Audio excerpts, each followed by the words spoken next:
7 years ago, on the day of the disaster, the city lived its own life. Noticing the red light, the girl turned around. Then the horror called the dungeon breakthrough began, after which monsters began to emerge from their portals, and as a result of the incident, many people died. Trying to escape from the monsters, they zealously called for help. Looking at the bloody photo of his family, the protagonist noted that his parents were also gone then, and that day he lost everything in an instant. The protagonist clenched his teeth tightly while bloody tears flowed from his eyes. He swore that he would definitely become a hunter and tear all the monsters to shreds. 7 years later, the memorial park of the disaster. A guy was sitting on a bench with a travel bag, mentally noting that he was kicked out of the hunter training center. Looking with blue eyes, he asked what kind of hunter he was. A male voice addressed the member Han Sunjun, noting that he wanted to tell him directly. Looking at the brunette in front of him, the man told him not to come to the hunter training center anymore. Frowning, the protagonist asked what was wrong and why he was being kicked out. The tall man ran his hand through his hair and said that he knew that a normal awakened only needed a few months to complete the training at the training center to become a hunter. Looking down at the guy, he noted that however, the problem was that he had been here for 7 years. The brunette looked at him from under his brows with displeasure. The coach frowned and said that since it had come to this, he wanted to be honest, noting that he had no talent at all and, in a word, was just trash. Sunjun listened with shock in his eyes to his words about how if they allowed him to stay here, the image of their center would also become shitty. The other participants gathered behind him, and someone said that when they saw him coming and training every morning, his tenacity was amazing and they even felt sorry for him. His comrade noted that there was no need to feel sorry for him, because he was a fool who did not know his place. Standing aside, the guy listened to his question about how it was even possible that after 7 years of training, his stats had not increased. The brunette sharply squeezed the tin can with the drink. Biting his lower lip, he mentally asked that if we do not even talk about opening unique characteristics and acquiring skills, why did not even the stats increase? Sitting on a bench, the main character heard a question from the side. Did she remember how dad died? A woman with a child was standing aside, who said that he knew and remembered everything. The girl with a helmet on her head smiled and said that when the monsters attacked, dad fearlessly died, saving people until the very end. Her mother sat on her knees, saying that everything was right, and then asked what to do if difficulties arise in life in the future. The child replied that she needed to gather her courage up. Sunjun's eyes widened as the girl exclaimed that she should never give up. The mother hugged her child and praised her. Suddenly, they perked up, looking to the side. A boy stood next to them, bowing. A moment later, he took off as soon as the woman tried to find out who he was. Rushing forward, the brunette thought that it was true that 7 years had passed. As a drop of sweat ran down his cheek, he noted that he couldn't just give up like that. Running across the square, he mentally exclaimed that he would never give up. After a while, it began to rain. The protagonist knocked on the front door. A few moments later, it opened. A large man appeared, asking the participant to leave. Standing in front of him, Sunjun asked him to help him pass the hunter exam one last time because he couldn't give up like this. The man fell silent. Frowning and baring his teeth, he called the guy a piece of shit and asked why he still couldn't understand. The brunette opened his mouth in shock. The curator poked his finger at his shoulder, asking if he had come to forcefully return the money he had wasted, and then asked if he would calm down if he simply returned half of it. The protagonist muttered that it wasn't so. Opening his mouth wide, he shouted that it wasn't about the money at all. Receiving a sharp blow to the face, he began to fall backwards. Sunjun landed on garbage bags and bins. Turning to the door, the man smirked and asked him not to lie, at least to him. Looking at the guy, he called him scum. The brunette wilted, sitting in the rain in the garbage bags. Looking down with a gloomy gaze, he thought that if only he had a unique characteristic too. Without getting up from his seat, the protagonist thought that if he had even a little talent, then a small drop fell into the water. A blue sign appeared with the words that the trial tower praised him for his iron will. Sunjun, who found himself in the water, opened his eyes wide, wondering who was praising him. He began to be pulled into a puddle of rainwater. Looking with frightened eyes, the guy indignantly asked what was happening now. A loud scream was heard throughout the area. The curator ran out of the house, ordering him to shut up. However, there was no one near the garbage bags anymore. He looked around, picking up the brunette's cap. Throwing it into the trash can, the scythe called him a weakling. Meanwhile, the protagonist fell into the abyss of water. Puffing out his cheeks, he tried to hold his breath. Suddenly, the water threw him out and he began to fall down.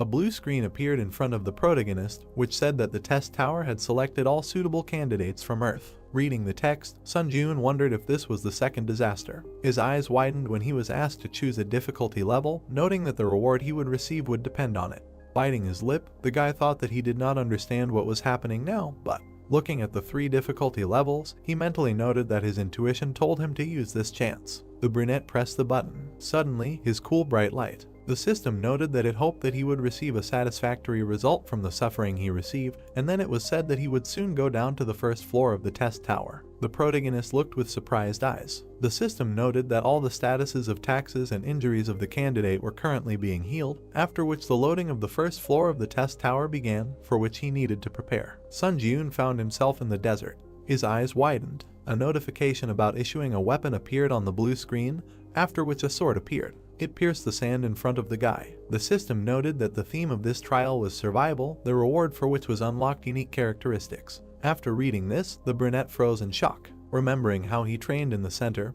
he thought that he would receive what he had worked so hard to obtain for the past 7 years. Smiling like a madman, the protagonist thought that this was just madness. He walked towards the sword. Suddenly, the sand under his feet shook. Falling forward, Sun Ji-yoon loudly asked what was happening right now. Horror froze in his eyes when the system noted that the training trial was about to begin, and the selected difficulty in the Tower of Trials was hard. A huge sand golem appeared above the brunette. Looking up at it, he noted that he could not believe it. The notification said that he needed to survive for a limited time, and his remaining time was 9 minutes 58 seconds. Sun Ji-yoon began to run away from the golem. A blue screen appeared in front of his face. Horror froze on his face. It was noted that the punishment for failing the test was death. Loudly, the boy ran along the sand. Looking back sideways, he wondered if he could really escape from it like this. Looking at the running monster, he thought that it was faster than he thought. Stepping on the sand, the brunette mentally noted that it was because of him that it was impossible to run for 9 minutes without rest with his endurance. The protagonist continued to rush forward. Squeezing the hilt of the sword, he mentally noted that the system even gave him a weapon ordered him to survive, so he did not have a rich choice. Without slowing down, Sun Ji-yoon thought that either he would die here trying to escape or die in battle.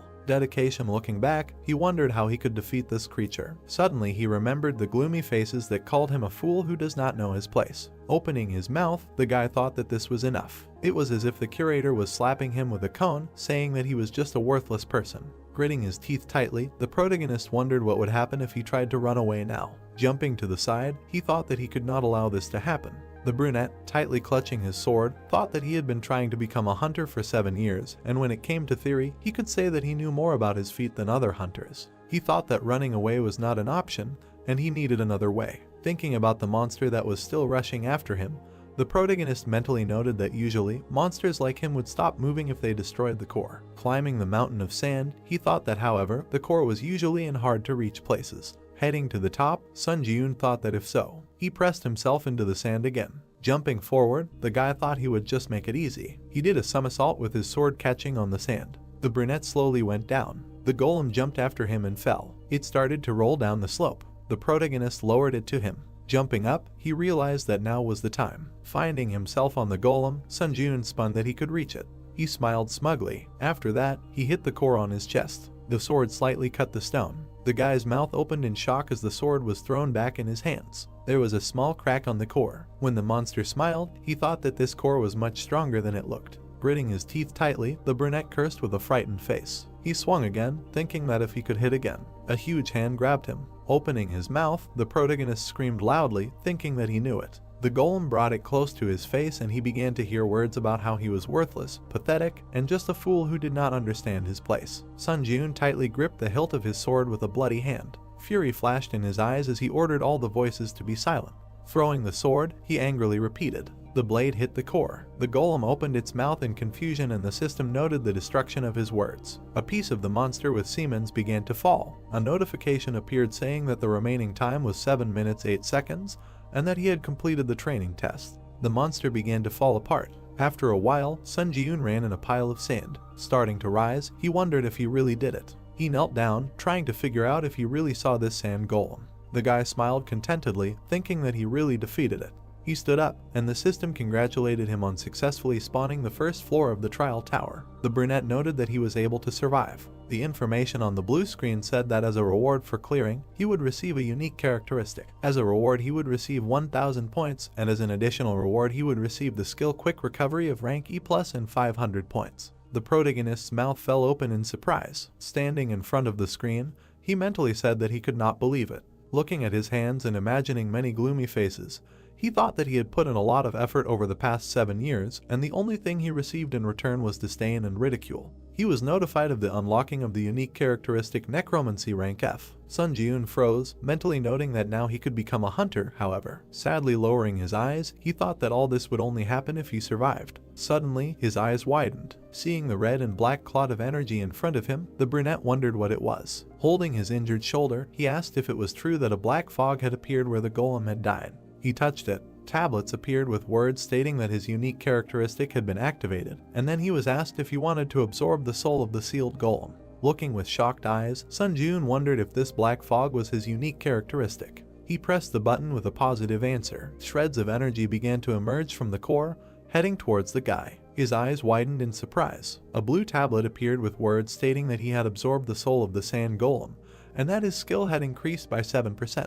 The guy bent over and froze. He looked at his hands with puzzled eyes. Suddenly, bloody energy began to seep into his chest. He breathed heavily until it sank completely. A notification appeared that the number of souls was a 5th. Imagining the core, the brunette thought that he could feel this soul, and then wondered if this meant that he could store souls if he absorbed them. He closed his eyes, thinking that if he were to use it like this. The system noted that he could increase his stats by absorbing. Strength was increased by 3, and endurance by 2. The protagonist began to float above the ground. Opening his mouth in surprise, he thought that he felt like energy was filling his body. He mentally noted that his stats had indeed increased. Remembering how he was kneeling in the training room, Sun Ji-eun thought about how he had not been able to lift them for the past 7 years, and he finally managed to do it. His unique characteristics appeared. It was said that the main effect was to absorb the souls of the dead and use them as you wish, and the additional effects were a permanent increase in stats and the storage and use of souls. The boy smiled mischievously, thinking that if he came back with this skill,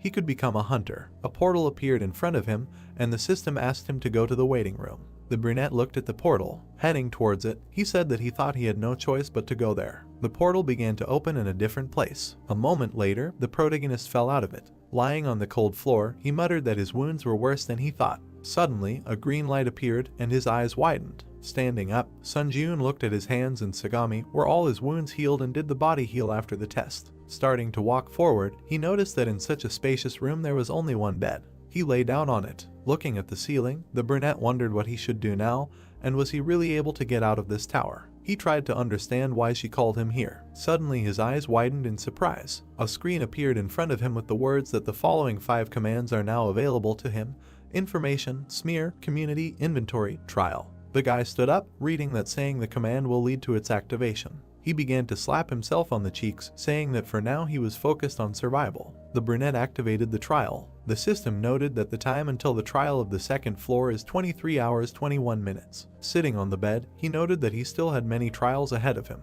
Then he activated the community. A notification appeared that he entered a community of difficult difficulty. A chat opened in which people asked to explain what was happening here, asking for their stats back, and someone wrote that 2 had not been a hunter before. The main character mentally noted that now he understood what was meant by the community. Frowning, he thought that everyone in the chat was confused, and besides, it seemed like people who weren't hunters were also dragged here. Suddenly, an admin entered the community and locked the chat. Sun Ji-eun perked up. The admin wrote that he had important information to share with those who had passed the tutorial trial. Sitting on the bed, the guy thought that maybe he would tell them how to return and that he found it difficult to remember everything. The admin wrote that he would teach them how to use the points they earned during the tutorial trial. That points were a currency used in the trial tower to buy from the store, and that points could be given out or received from others through the community. The brunette read the messages with fear in his eyes, that they couldn't get even a drop of water in the trial tower without points, and points could only be obtained through trials. Imagining himself dying of thirst and hunger, the protagonist thought that, in other words, he needed to do his best to get used to the rules of the tower. And the fact that he couldn't even get water without points meant that he needed to pass the challenges to earn points to survive. The admin wrote that that was all and exited the chat, unblocking it. The protagonist touched his face, saying that he thought he could become a hunter if he just came back. He looked away. Looking at the sword on the wall, Sun Ji-eun said that he couldn't do much with just a sword, and then activated the store. After a while, he covered himself with a shield. The guy swung his sword, thinking that all the hunters had lost all their stats when they entered the tower. He kicked off the floor with his foot, mentally noting that, however, it should be easier for them to master the skills they had previously mastered. The brunette with the sword jumped to the side, thinking that this is why he can't forget that he is not on the same starting line with them, and if he does not train, he will not be able to catch up with them. After a while, he was lying on the floor exhausted. A soft light appeared around his body. The protagonist stood up and stretched his body, saying that thanks to the healing effect of the waiting room, he can train without problems and prepare for the next trial. He froze when his stomach growled loudly. Sunjun opened his inventory, asking what to do with his hunger. He looked at the contents of his inventory. Clenching a piece of dried meat between his teeth, the guy thought that he only had 40 points left after purchasing, and if not for the additional reward, he could not even dream of a shield. The system said that the remaining time until the second trial was 17 minutes and 17 seconds. Looking at the blue screen, the brunette mentally noted that time flew by unnoticed, and even the restless chat fell silent when it was almost time for the second test. Frozen, he wondered if he could survive again. The protagonist frowned, telling himself that he would definitely survive. There were 10 seconds left until the second test. The countdown continued. The waiting time was up. The system asked Sunjun if he was ready for the second floor test, and he answered positively. After that, he began to dive into the portal. A moment later, the guy found himself in the forest, and notifications began to arrive that he had entered the second floor of the hard difficulty test tower. His eyes widened in surprise. The brunette muttered that this time he found himself in the forest. The system noted that the goal of this test was assassination, and that he needed to kill the chieftain of the orc tribe in the allotted time. They showed the chieftain with staffs in his hands, who was directing his army. The protagonist found himself at the edge of a cliff. He saw a small camp below. With his mouth wide open, he asked if the orc tribe was there. Looking closer, Sun Ji-eun saw many green monsters below. With fear in his eyes, he asked if they really wanted him to go to a place teeming with orcs and kill their leader. The sun was shining on the camp. There were 2 guards at the entrance. A guy was watching him from the bushes. Frowning, he thought that in normal dungeons, if the orc tribe had a guard, then he should consider that they also had a huntsman. Looking at the large muscular monster with glowing eyes, he thought that he was not sure that he could defeat even the orc hero, let alone this entire crowd of monsters. Imagining the team of hunters, the brunette mentally noted that in order to defeat the orcs, at least an E-rank hunter would have to form a group, so his chances of winning were close to 0. Looking at him with a gloomy gaze, he wondered what he should do now. The protagonist sank completely to the ground, thinking that first of all, he should retreat and think about a strategy, and then he smiled, thinking that there was one way he could pass this test. In his hands was a torch. Sitting on the ground, Sun Ji-eun noted that he had collected enough logs. He stared at the fire. Opening a blue screen, the guy stuck the torch in it. It appeared in his inventory. Smiling contentedly, the brunette noted that it really worked. Birds flew over the green forest. Watching the orcs, the protagonist noted that they looked like lazy pigs, but in fact, they were a very conscientious race. Hiding behind a tree trunk, he thought that the huntsman should go hunting in the morning and return by sunset, so there was plenty of time. Imagining the crowd of green warriors, Sun Ji-eun thought that he had only one means to break through the numerical superiority, which was the biggest obstacle to the goal of this trial, and that was fire. He furrowed his brows confidently. The boy watched the entrance to the camp. Sitting by the trunk of a tree, he mentally noted that according to the Hunter Association, the orc sentry did not stand guard all the time, but returned to the village during meals or rest breaks. Rushing forward, he threw the torch. Running through the forest, he threw fire into the trees. After a while, the forest along with the camp began to burst into flames. The orcs began to run with buckets of water, trying to put it out. Looking at the thick smoke rising from the camp, the protagonist thought that when the fire completely engulfed the village, he would no longer have to worry about running into the orc rangers returning from hunting. Watching the monsters running through the forest, he made a mental note that he needed to catch at least 2 orc workers before the flames consumed the population. One of them broke away from the majority. The monster began to collect water from the river and turned around when he heard the sound. Suddenly, Sun Ji-eun plunged his sword into his back. A red and black outline of a soul began to appear around him, and the system asked if he wanted to absorb the orc spirit, to which the guy answered positively. Smiling, he said that this was exactly what he was waiting for. As the energy passed into his chest, a notification appeared saying that he had absorbed the orc spirit and his mastery increased to 9%. Then another tall orc approached him from behind. The brunette, gritting his teeth, began to turn around, recognizing the sentry in him.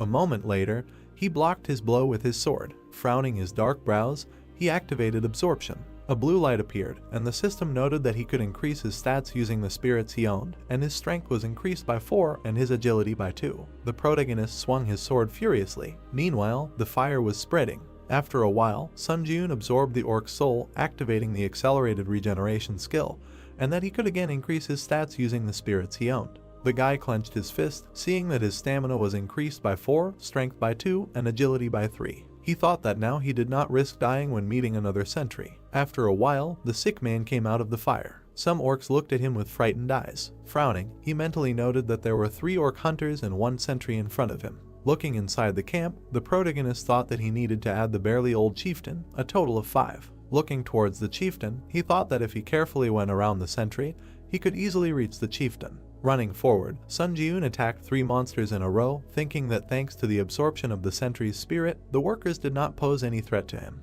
Confidently looking forward, he perked up. He saw another one behind the orc. The guy put up a shield, blocking its blow. Gritting his teeth tightly, he held the shield. Trying to get to the chieftain through the monster, the brunette mentally noted that the sentry had moved away from the chieftain, and apparently, he decided to refuse to perform the duties of a bodyguard next to him, and in fact, this sentry was the last obstacle. The protagonist swung his sword furiously. With a sharp blade, he pierced the sentry. Fire began to gather above the chieftain's staff. Sun Ji-eun climbed onto the body of the dead monster. At that moment, the chieftain pointed the flame at him. His eyes widened. A beam of fire hit him. The old chieftain laughed harshly. Ahead, in the thick smoke, a silhouette of a man was emerging. Shock appeared in the monster's eyes. The guy was clenching his teeth tightly, holding a shield in his hands, and above his head hung a sign that he had received the achievement He Who Withstood the Flames and that he had acquired the skill Burn Resistance rank F. The brunette, his eyes flashing, bared his teeth and said that he was finished. He headed straight for the monster. The chieftain waved his staff again and screamed loudly. A moment later,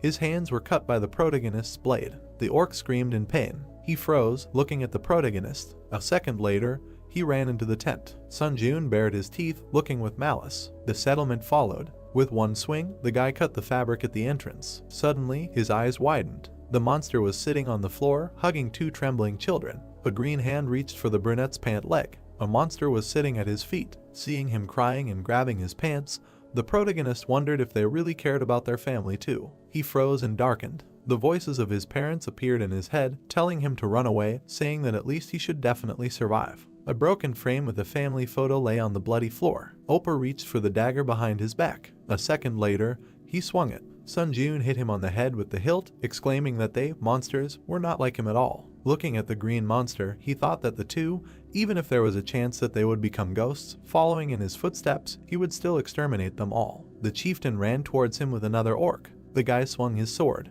A moment later, the system congratulated him on overcoming the 2nd floor of the test tower. Looking at the battered shield, the brunette noted that it had become unusable, but it was thanks to it that he was able to survive. Opening the blue screens, he said that this time he was again on the verge of failure. The protagonist opened his mouth and said that the number of applicants had been reduced by almost half. His eyes widened. A certain person wrote in the community that he had figured out how to return to Earth by sending a letter with a question. Sun Ji-eun imagined many people walking in the sun in the park. He mentally noted that information was one of the 5 commands used in the test tower. The guy opened the tab with the question and read that he could write a question that the administrator would answer after processing was complete, and that each time he entered a new floor, 1 question ticket would be added. The brunette frowned, thinking that it turned out that he could use the right to send a letter with the question he was interested in here. It was noted that the chat naturally formed an atmosphere for exchanging information obtained during the sending of questions to the administrator.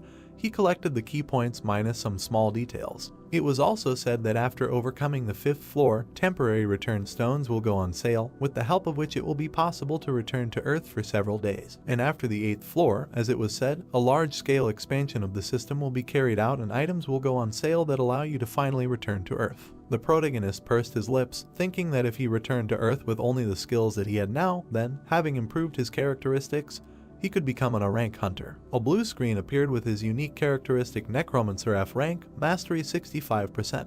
Sun Ji-eun ruffled his hair, saying that on Earth, his abilities would be called Jack Flood. He bit his sad look, saying that he could hardly overcome the 2nd floor, and he was very far from the 8th. He said that in any case, you need to think positively, and that the stats that I always had at 0 were enduring, approaching the average of 20 points. Then his status window appeared, which said that his strength was 18, endurance 15, personality 14 plus 5, and mana 7. The guy dropped his Olympian on the floor. As a blood-black aura flared in his chest, he mentally noted that he needed to absorb the 5 spirits that he had obtained by risking his life. When he absorbed them, his strength became 27, endurance 25, agility 28 plus 5, and mana 13. The brunette opened his eyes in shock, thinking that the strength was simply overflowing him. He abruptly ran forward. Starting to run on the ceiling, the main character thought that he was beyond human capabilities, which he could only read about in a book before. He jumped off the stream. A moment later, his face distorted in surprise. A loud crash was heard. The protagonist was lying on the floor, slammed into the wall. Wiping the blood from his nose,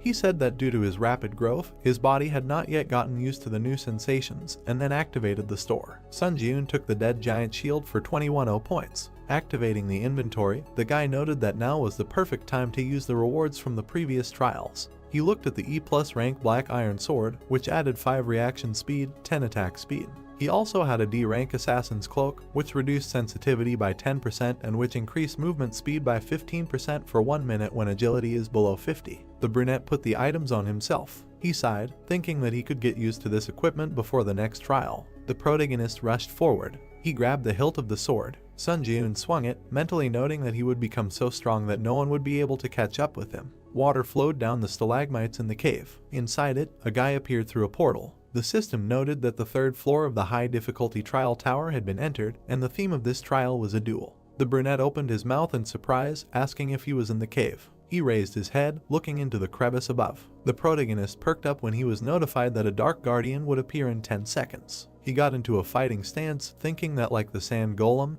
it could appear from anywhere, so he had to be on guard. There were 5 seconds left until the dark guardian appeared, 3 seconds, 1 second. The system notified of the guardian's appearance. A human shadow appeared behind the protagonist. His eyes widened. The shadow guardian attacked him with a weapon. After that, he smiled contentedly. Sun Ji-eun bared his teeth in anger. The system notification said that he needed to defeat the shadow guard, his double. Gritting his teeth, he turned back. Sun Ji-eun kicked his opponent. They stood opposite each other. The triplet licked his sharp fangs with a grin, and the guy was breathing heavily. When the accelerated regeneration skill was activated, he mentally noted that if he had not reacted in time, his spine would have been broken. The brunette pursed his lips, thinking about the shadow pose. Equipment clanked in the cave. Looking at the exact same fighting stance of the enemy, the protagonist wondered if this creature was imitating his movements. He ran forward, thinking that he needed to clash with him in battle to test his guess. Sun Ji-eun abruptly rushed past the enemy. He looked back in confusion. Suddenly, blood splashed to the sides. The guy stopped some distance from the shadow guard. He frowned. The brunette saw how the monster's wound began to heal. He angrily clenched his teeth. The protagonist grinned, noting that he also had a recovery skill. The enemy ran at him. The monster just as unexpectedly rushed past. Sun Ji-eun put his foot forward, thinking that he was right that this monster was repeating all his attacks. He hit the guard, not allowing himself to be attacked. The guy ran forward, mentally noting that in this case, he could use the weaknesses of his swordsmanship to crush this creature. A fierce fight began between them. The protagonist swung his sword. Suddenly, the tip of the sword appeared in front of his face. The sound of a blow was heard. The opponents jumped in different directions. The brunette opened his mouth in surprise, mentally asking what just happened. The sword flew up in the air. The monster began to powerfully attack him. Sun Ji-eun clenched his teeth, wondering if he was imagining things, and then wondered if this one had really managed to become so strong in such a short period of time. The monster and the guy jumped back. The monster perplexedly shook itself. Black and blue energy began to blaze from the brunette's body, and the system noted the activation of the exclusive effect of the killer's cloak, which increased movement speed by 15%. The protagonist frowned, thinking that if this fight dragged on, he would be in danger, so he needed to deal with it within 1 minute while the timer was active. The guard bared his teeth and growled. Sun Ji-eun rushed forward at great speed. He rushed straight at his opponent. A second later, he dodged the blow. Grouping himself, the guy hit the monster again. Then he put his sword to its throat. Then the enemy pierced it. The brunette smiled contentedly, thinking that he had succeeded. The guardian screamed in pain and began to fall backwards. Extending his arm, he cut off the protagonist's arm that held the sword. Sun Ji-eun looked at the splashes of blood in shock. A moment later, he screamed loudly. Squinting his eyes, the guy told himself to pull himself together since this was not the end. Looking at the monster, a question arose in his mind. The brunette frowned, wondering why he was not moving. He mentally noted that even though that creature had a good healing skill, it still took some time to recover. While his bloody hand with the sword lay to the side, the protagonist thought that he should kill the Dark Guardian right now, but it was unclear how he could do it without a sword. He breathed heavily, seeing that the remaining time of the skill was 11 seconds. Sun Ji-eun put a shield in front of himself, mentally noting that perhaps he was going to real madness now. Putting his leg back, he rested his foot on the ground, thinking that it would be better to pull off such a crazy trick than to die.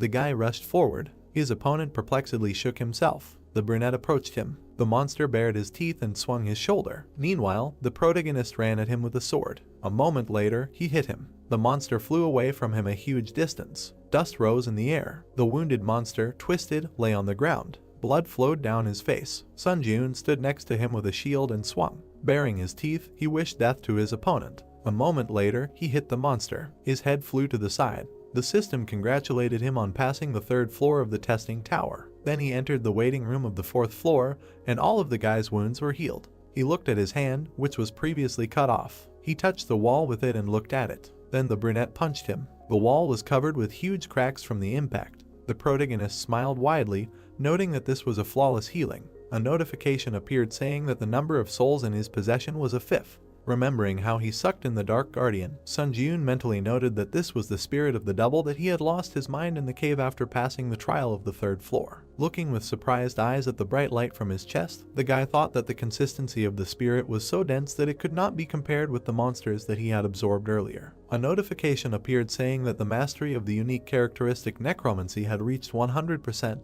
and the rank of the unique characteristic necromancy was raised by 1 level to E rank. A 3rd additional effect appeared, which, when absorbing the spirit of a skillful person, gave a certain probability that one of the skills imprinted in the soul could be given. After reading about it, the brunette's mouth dropped open in shock, wondering if he could really absorb skills. Thinking back to himself in the orc camp, he mentally noted that just like how he was able to obtain accelerated regeneration only after being on the brink of death several times, skills could never be obtained with a snap of a finger. The protagonist smiled widely, saying that in his entire life, the thought of being given such a mind-blowing unique characteristic had never crossed his mind. And of course, it shouldn't be overlooked that the description said likelihood of acquisition. He said that he thought he just needed to check how lucky he was, that's all. Blue screens appeared in front of him, indicating the entrance to the high difficulty 4th floor community. Sun Jun said that this was his 3rd time returning to the waiting room, so the environment already seemed so familiar to him, as if he was at home. He perplexedly perked up. The chat was bursting with messages that apparently the 4th floor test would not be individual, but a group one. Looking at the screen, the guy wondered if it meant that there would be a joint test and a team of players would be formed. A certain player wrote that he might be exaggerating, but he was sent a response saying that the theme of the next test would be a competition. He asked if this would mean that the players would have to kill each other. The brunette froze in horror. Remembering the pools of blood, he wondered if it meant that in the next test there was a chance that he would have to kill a person. The system noted that the selection of candidates was complete, and that the 4th floor test was beginning, which would last 24 hours, and the condition for successfully passing the joint test was to defeat the Goblin King within the allotted time. The fortress wall of the castle appeared in front of the players. It was noted that the condition for failing the test was the destruction of all the candidates selected for the team or the passage of a certain amount of time, and that the penalty for failure was death. The protagonist moved to the floor. Other players appeared in front of him. They were standing on the ground, on which a pentagram was drawn. Sun Jun pursed his lips, thinking that he was embarrassed, since recently he only crossed paths with monsters. He looked away when a player suggested introducing themselves to each other, since they were now a team. The brunette with a staff in her hand said that her name was Lee Hayan. She smiled and added that she specializes in providing support to the team and was also an E-rank hunter on the outside. The girl turned around when another player noted that in that case, he thought that their team was not a complete bunch of scum. Lee Sung-hoon threw a large two-handed sword over his shoulder and introduced himself, saying that he specializes in close combat and was a D-rank hunter on the outside. Sun Jun frowned, thinking that unlike this, hunters of this rank always behave politely on Earth. Looking at them, he said his name and that he also specialized in close combat, but was not a hunter on the outside and was only undergoing training. The brown-haired man gritted his teeth and asked if that meant he was just a cadet. The guy perked up and darkened when he was ordered not to get underfoot. He looked up. Looking at the man, the brunette said that he nevertheless believed that he was a good fighter and could handle the role assigned to him. Sung-hoon frowned and replied that if he decided that he was only causing harm, he would immediately eliminate him. Imagining the dark, mocking silhouettes, the brunette thought that he had long been accustomed to such looks. Frowning, he handed over his weapon, thinking that for a moment he had managed to forget about his past. The brown-haired man turned around and looked back, calling out to the cadet and telling him to stay behind and take care of the small mobs. The protagonist mentally noted that not only was he annoying him, but he could also confidently say that his abilities were more than enough to return his words in kind. Looking at the large gates of the fortress, he concluded that the Tower of Trials was all about skills. System notifications began to appear with words about how to cooperate with his team members and complete the trial before the other team, and then they noted the opening of the main gate of the Citadel. the gates began to lower. Goblins immediately burst out of them. Sung-hoon took the blow of 3 of them. Covering himself with his sword, he loudly asked how the goblins could move in such a battle formation, and then began to demand Sun-joon to fight. The guy looked at him with a gloomy look. Standing by the corpse of the slain goblin, he noticed that the 2 mulattoes did not look in his direction.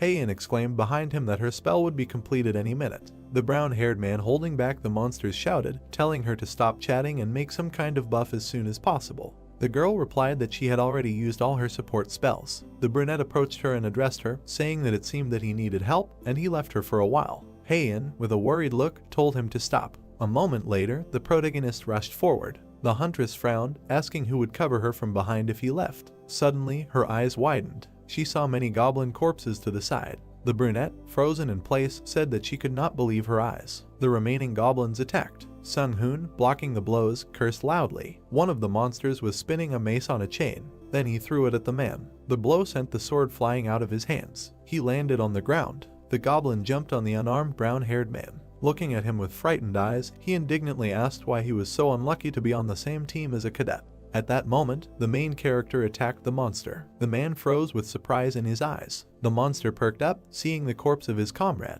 Sun-joon stood in front of his teammate.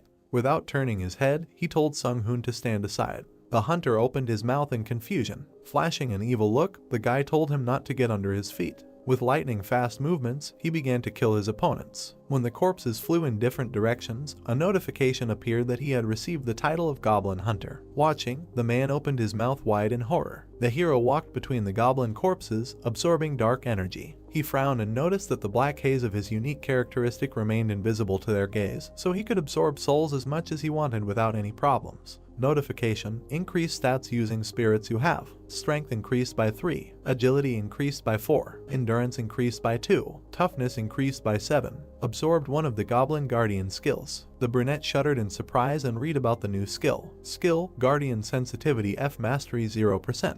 Effect: the overall field of view expands, making it easier to notice approaching subjects. Sun-joon's eyes widened and he looked to the side. Now he understood what it was like to see the world from a wider angle. The guy grinned, happy about another jackpot. He came closer to his teammates. Sung-hoon smiled tensely and said that luck was on the cadet's side since he was only up against weak goblins. The man added that, be that as it may, the young man had tried hard. The protagonist and Heian looked at their comrade in silence. The brunette pulled up his hood and said that from now on he would be leading the operation himself, moving in the vanguard. He suggested that this formation would bring the greatest benefit to the team. Sun-joon looked closely at the man and asked if he had any objections. The knight frowned, then looked away and replied that so be it. The hunter asked if there were any other instructions. The hero said that he should simply protect Heian, nothing more was required of him. He turned to the girl with a request to provide support and provide orientation on the terrain. In a word, to do the same as before. The sorceress smiled and agreed to work productively in the remaining time. She extended her glowing hand forward and resumed searching for her target. The hero continued attacking the goblin squads, absorbing their souls and increasing his skill level to 12% for now. Time remaining, 14 hours 37 minutes. Night had fallen. The trio walked between the debris. The girl noted that although the goblins had been attacking with varying frequency, everything was too quiet now. The brunette stopped and looked ahead, then suddenly rushed forward without explaining anything. His teammates hurried after him in surprise, asking what had happened. Heian looked ahead. In front of them was a square with a fountain strewn with dead goblins. Sun-joon assumed that the other contenders had already been here. The man looked around in amazement and asked if the rivals really had rocket turbines instead of legs. The hero touched the monster's blood and noticed that it was still warm, which meant they could catch up with their competitors if they hurried. If the other team won, they, who failed the test, would die. The brunette raised his head and said that they had better hurry. The goblins were running to attack. Someone stood and hit his shield with a sword, attracting the monsters. One of the monsters looked back, feeling someone step on him. The guy with the blades was sitting on the goblin's shoulders. He grimaced and muttered that he was already sick of hunting goblins. The hunter expressed hope that this was the last fight before going to the boss. The monsters rushed at him. The player jumped up, dodging the attacks. He bared his teeth and his eyes lit up. A few moments later, the guy was already standing among the corpses. The knight and the wizard looked at Lee Seon and praised him for a job well done. The assassin grimaced and complained that he had to do everything alone. He turned to a knight named Lee Jin-hoo and asked if he liked skimming off all the cream. The other man smiled awkwardly and asked him not to say that. Seon snorted and demanded that he go and open the boss room. In front of them was a tall gate with an eye. The assassin looked at his retreating teammate and said that he wanted to finish everything quickly and have a good rest. The guy turned around and promised that he would open the door immediately. The knight turned away and grimaced, thinking that the hunter treated him like a little dog. Notification: condition fulfilled. All members of the challenger team have entered the Goblin King's Spire. The boss battle will not begin until only one of the two teams remains. Jinwoo shuddered when a red wall appeared in front of him. Notification: it will be impossible to escape from the current location at this point. All team members raised their heads. An energy cube covered the entire space around them. Sion frowned and asked what kind of nonsense this was. The wizard twitched and drew the assassin's attention to look away. The protagonist's team was approaching them. Sun Jiun looked at his opponents grimly. The opponents looked at each other, and Sion cursed and muttered that he wanted to end it as soon as possible. The protagonist frowned and said that he would fight alone, and asked Heian to provide him with a buff that increased agility, and all the other buffs could be provided to the gladiator. The girl looked closely at her companion and said that she had seen with her own eyes how strong he was, but perhaps humans would be scarier than all of these monsters combined. The opponents looked at them menacingly. Sun Jiun turned to his partner and replied that if he felt that he was in danger, he would immediately give a signal. Until then, he would count on her support. The sorceress held her staff out in front of her and said that she would do her best. Agility increased by 2. The agility boost effect lasts for 10 minutes. The hero moved forward, his body surrounded by a glow. The guy thought that he was convinced that he had already surpassed the skill level of the average hunter. In addition, he had just killed more than 30 goblins. Sion took a fighting stance and ordered the team to prepare for battle. Sun Jiun rushed to attack, deciding that his current self was strong enough to cope with this test. The guy quickly approached the opponents. The assassin frowned and sweated. He suddenly jumped behind the knight and ordered him to immediately use his shield at full power. Jinwoo frowned and activated his defense. A golden energy field appeared in front of the three. The protagonist swung and hit the shield, cutting it into pieces. The enemy team shielded themselves with their hands from the gust of wind. Sun Jiun immediately rushed forward, attacking each of the opponents. Heian and Sung Hoon looked at him in shock. The brunette exchanged glances with the enraged assassin. The guys entered the fight, exchanging blows. Sion gritted his teeth, parrying the blows. The brunette thought that his opponent's skills were clearly inferior to his, but, surprisingly, he easily repelled all the attacks. His eyes flashed and decided that he should act more decisively. The warrior appeared behind the enemy and cut the air with his sword, confident that now the opponent was finished. The assassin parried the attack with his blade. Sun Jiun was stunned by his skills. The enemy gritted his teeth, and his eyes burned. The hero guessed that the assassin was able to see the trace of the blade aimed at him. Sion jumped back, but then a shield appeared in front of his face. The guy frowned, realizing that this limited his field of vision. The brunette appeared from under the shield and pierced the enemy in the chest. Sion coughed and was indignant. What bad luck. Notification: congratulations, you have completed the special task. Bonuses will be added to the reward for completing the 4th floor. The teammates approached the hero. The girl noticed that his hands were shaking. She looked at him worriedly and asked if everything was okay. The guy's face looked detached, but he answered that everything was fine. Heian looked closely at her comrade, guessing that he was in shock because of the murder he had just committed. It seemed to her that the hero was a strong and cold-blooded person. Sun Jiun turned to them and asked if they were ready to go to the boss right now. The partners confidently agreed. Blood spurted from the Goblin King's mouth. The brunette pierced him with his sword, jumping from behind. Notification: the test target, the Goblin King, has been destroyed. The boy jumped to the floor, and the body of a monster fell behind him. Sung Hoon looked at the hero in shock and thought that he must be a monster. Notification: congratulations, you have passed the 4th floor of the trial tower. As a reward for breaking through, all stats have been increased by 4. As a bonus reward, the skill instant acceleration was received. Teleported to the waiting room. The gladiator turned around and said that he would leave them first. The hero stood in front of the sorceress. He said that he hoped that she would return safely. The girl looked at him carefully and said that her words may have been out of place, but the boy only did what he had to do. The bodies of the defeated players lay behind them. Heian added that someone had to kill the enemy team anyway. If the hero had refused, she would have joined the fight. The brunette looked at his interlocutor in surprise. He smirked and replied that after her words, his soul felt better. The guy looked questioningly at his partner, who pointed her finger into the air. A notification window appeared in front of him. The challenger Heian sent you a friend request. The girl turned around and said that, one could say, the test of the 4th floor was completely passed due to his power, so she had a feeling as if she was indebted to him, and this made her a little uneasy. The sorceress blushed slightly and asked to find Heian from the White Guild in the future when he returned to Earth. The hero watched her in surprise until she disappeared into the portal. Sun Jiun turned around to look at the dark energy swirling nearby. Left alone, he had to make a decision. Glowing cores hung over the bodies of the dead. Would the guy decide to absorb a human soul or not? When he made sure that he was capable of something like this, he postponed the absorption process for later as he felt that he was about to cross an irreversible line. Now the hero has made up his mind. He jerked his hand, and energy began to emanate from the dead man's body. Sun Ji-eun stretched out his hand, absorbing the power, and thought that although he had no intention of killing people to become stronger, in a situation where he had no choice, he would have to resort to murder. In addition to his original desire to become a hunter, new ambitions were already beginning to sprout in his soul. The trial tower had given him a chance, and he would take full advantage of it. The hero wants to continue climbing to the top of the trial tower. The brunette passed through the portal and entered the waiting room of the 5th floor. Notification: system expansion begins. A ranking system for applicants has been created, and the results of the trials are being summarized. The guy looked at the system window in surprise. The window required entering a nickname. Sun Ji-eun thoughtfully touched his chin and then entered the word. Your nickname has been changed from Sun Ji-eun to Hunter. The results of the 4th floor trial are being summarized. 1. Kim Seung-hoon.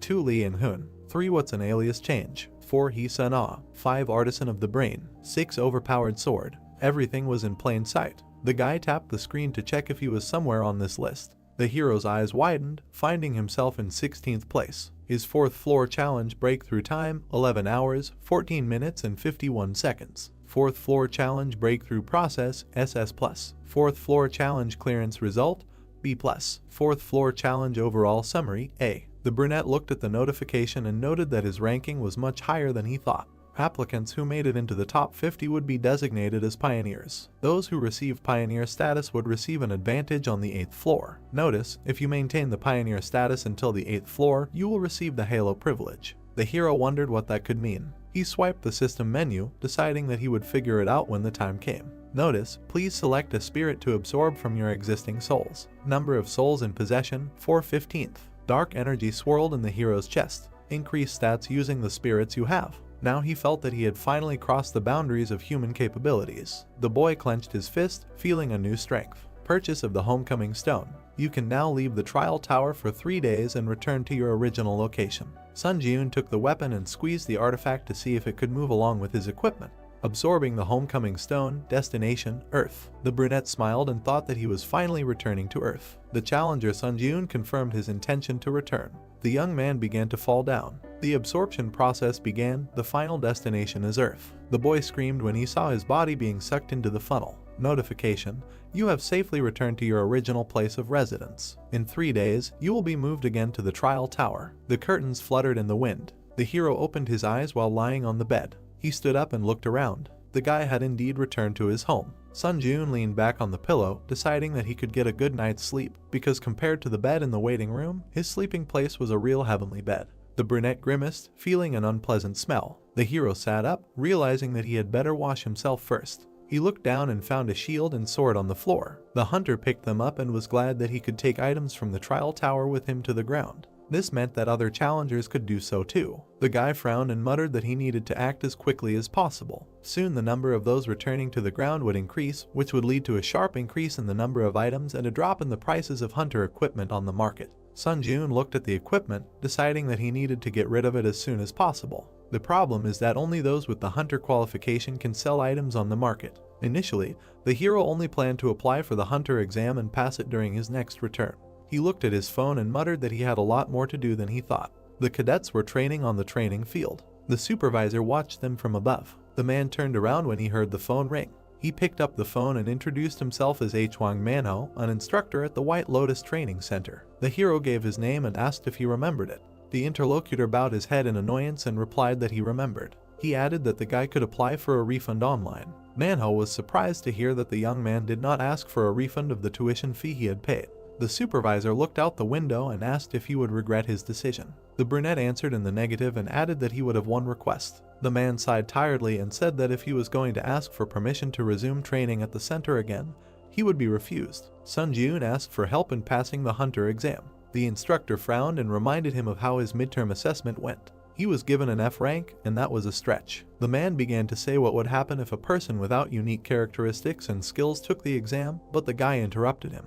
He asked if the supervisor couldn't help him, even though the young man refused to return the money. Manhwa shuddered and replied that he could calmly change his mind because money is never superfluous. The hero smirked when he heard such an answer. He looked forward decisively and offered the instructor to make a deal. All he had to do was arrange for the guy to pass the hunter qualification exam today. Sun Ji-yoon got out of the shower and dried his hair with a towel. He looked in the mirror at his body, his pumped-up muscles. The brunette examined himself and concluded that, proportionally to his progress, his body had changed a lot too. The hero got dressed and muttered that now was not the time to admire his beloved self. He needed to hurry to take the exam. The guy went out into the hallway and met his neighbor. Sun Ji-yoon looked at her and thought that he really missed such a normal everyday life. He bowed and greeted the girl. She turned and greeted him back, thinking that this was the same neighbor who had been trying to become a hunter for 1,000 years. The brunette passed by, smiling and wishing her a good day. The woman blushed slightly and muttered if this guy had always been so tall. The hero waved his hand near the road, but no taxi stopped. He thoughtfully looked away. A few minutes later, the guy was already racing forward, jumping between the roofs of houses. Sun Ji-yoon grinned and muttered that running to the destination was also a good option. The guy pushed off and thought he would soon be there. Hunters Association. The brunette entered a tall building and stood in front of two men.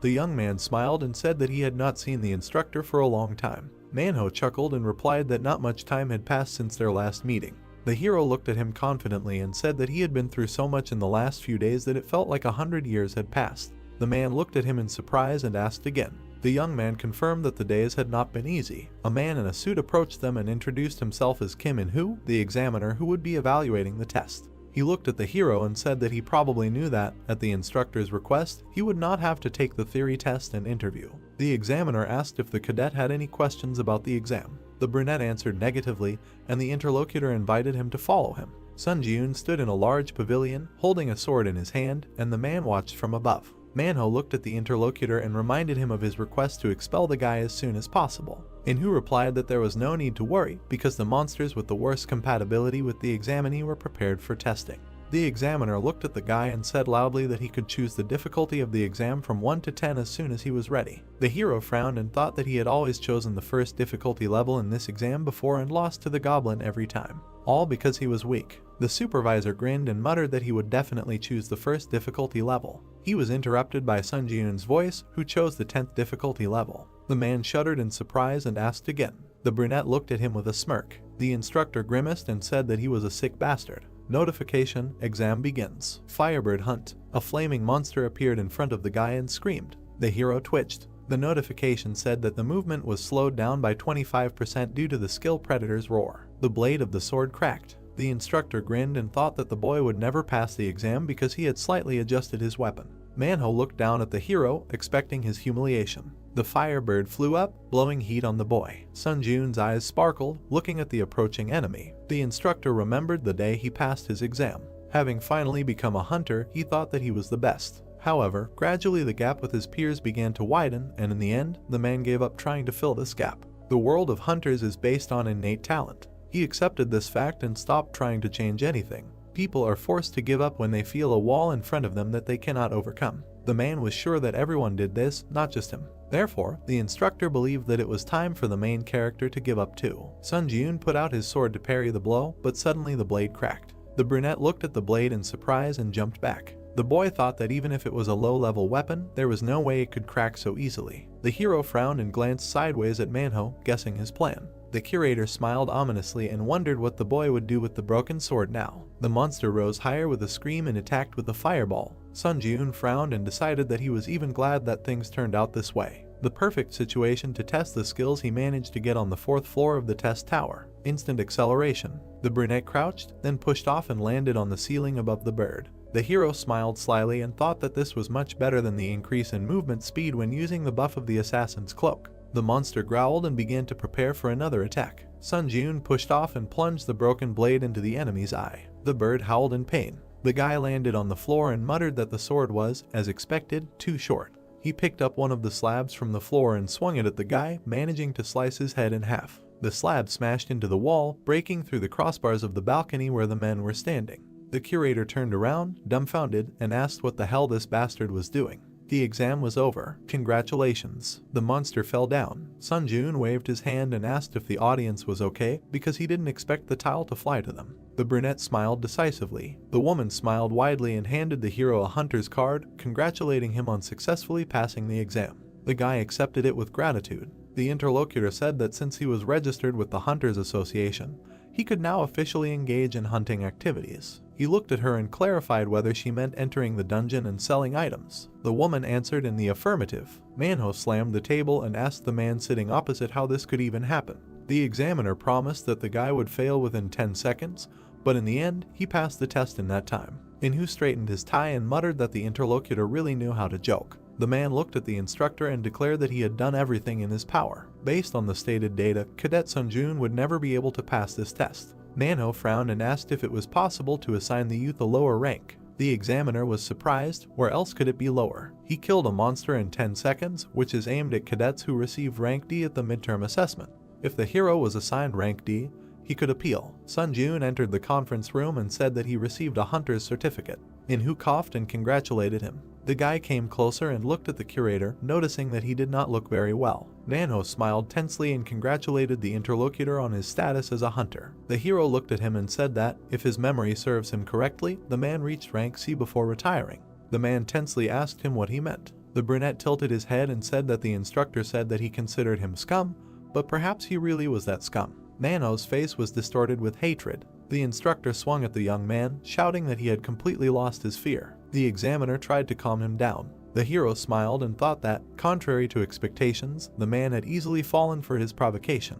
He deftly dodged the fist and hit his opponent in the stomach. The brunette frowned and said that he had just acted in self-defense. Sunjun slapped the curator and added that this was his response to aggressive actions. The man recoiled, not understanding where such strength came from for a C rank. The guy stood in front of the examiner. He looked at him carefully and asked if he was really offering him a job as a direct employee of the Hunters Association. Enro answered in the affirmative and added that his salary would be 1 billion won, and a larger amount could be discussed. The man said that the hero would only benefit if he accepted his offer. Sunjun looked at the card and muttered that such an amount was a good start. Enro smiled and said that he had simply seen his potential. The guy said that it seemed that the difficulty level of the exam was adjusted arbitrarily. The interlocutor shuddered and sweated. The brunette turned around and said that he would not make a big deal out of it, but it was not in his rules to make a deal with someone he did not trust at all. The hero threw the examiner's business card and left. 2 days later, on TV, the host reported that there were rumors that a mysterious phenomenon called the Trial Tower had been observed among hunters lately. The hero closed his laptop and muttered that everyone finally knew about the Trial Tower. He took the chest and the stone and held the phone in his other hand. Sunjun said that he got rid of the equipment at a very good price. After all, these 3 days were spent very productively. It seems that your time on Earth is coming to an end. Notification: in a few seconds, you will be transferred to the Trial Tower. The brunette looked at the system window and said that he would do it with pleasure. Time is up. You return to the Trial Tower. Now he is again looking forward to his further progress. The guy found himself in subspace. The hero smiled and said that upon his return, he would again have a lot of things to do. The space around him gradually took on the appearance of a room. The hunter looked down and found himself on a bed, so he returned to the tower. Sunjun sat up and muttered that, as expected, you can freely move items between the tower and the real world. The chest and stone lay on the floor nearby, and the hero hurried to throw them into his inventory. The hero pushed off and jumped to the floor. He began to stretch his arms, deciding to warm up and, without wasting time, challenge the 5th floor. Notification: you have earned the achievement First Return. The skill Eye of Truth has been created. The hero's eyes began to glow purple. Mastery: none. Effect: using mana, you can obtain information about the target you are observing, as well as determine whether the opponent's words are true. The guy looked at the system window and concluded that, in addition to obtaining data about the object of observation, he was even able to distinguish between lies and truth. The brunette smiled and exclaimed that this was a real jackpot. Thunder Sword purchased, 55 0 points will be deducted. Hunter Scout Shield purchased, 38 0 points will be deducted. The hero swung his new weapon. Although he had shelled out a ton of points for the sword, he really liked its options. 10% chance to apply the lightning effect when hitting an enemy. The guy decided that it would definitely be useful. A notification window appeared in front of him. You are ready to begin the test on the 5th floor. Sunjun resolutely jumped into the portal, determined to begin the test after so much time. Entered the 5th floor of the test tower. Selected difficulty: hard. The theme of this test is hunting. Remaining time: 24 hours. Condition for successful completion: defeating the werewolf boss in the Wolf Ravine. Conditions for failing the test: the death of the challenger or the expiration of the allotted time. The reward for a successful breakthrough is a werewolf headband. The penalty, in case of failure, is death. The hero found himself in front of a high mountain with the moon shining above. He smiled and clutched his sword. Werewolves gathered around him. The animals growled and rushed to attack. In a few precise movements, the guy cut them down, making his way forward. Sun Jun kicked another enemy. The wolf flew to the side, and the guy was indignant. Why are they so puny? The werewolf hit his big paw. The hero shuddered and looked in that direction. 3 large white wolves stood in front of him. The beaten dog whined pitifully. The white monster roared and bit into the small wolf. The large monsters began to surround the hunter. He looked up warily. His eyes sparkled in anticipation. The trial tower never disappoints. The wolves rushed to attack. The player pushed off and swung his blade, saying that he was even starting to enjoy the trials. He delivered a slash and muttered that he might be slowly going crazy. The blade swept across all the wolves, leaving wounds on them. Mastery of the hunter's dagger skill reached 100%. The hunter's dagger skill was increased to rank E+. The accelerated regeneration skill was increased to rank D. The guy landed on the ground, feeling his strength growing. He frowned and thought that the hunter's dagger skill he had obtained on the 3rd floor had also almost reached its growth limit. He needed to obtain a new swordsmanship skill. 2 wolves jumped from the boy's back. The hero turned around and said with a smile that they could continue to attack without stopping. His back was to the scattered corpses that emanated dark energy. The boy raised his hand, absorbing the power, and noted that he had already managed to hunt 3 times, and it turned out that the sword lightning effect appeared even less often than he thought.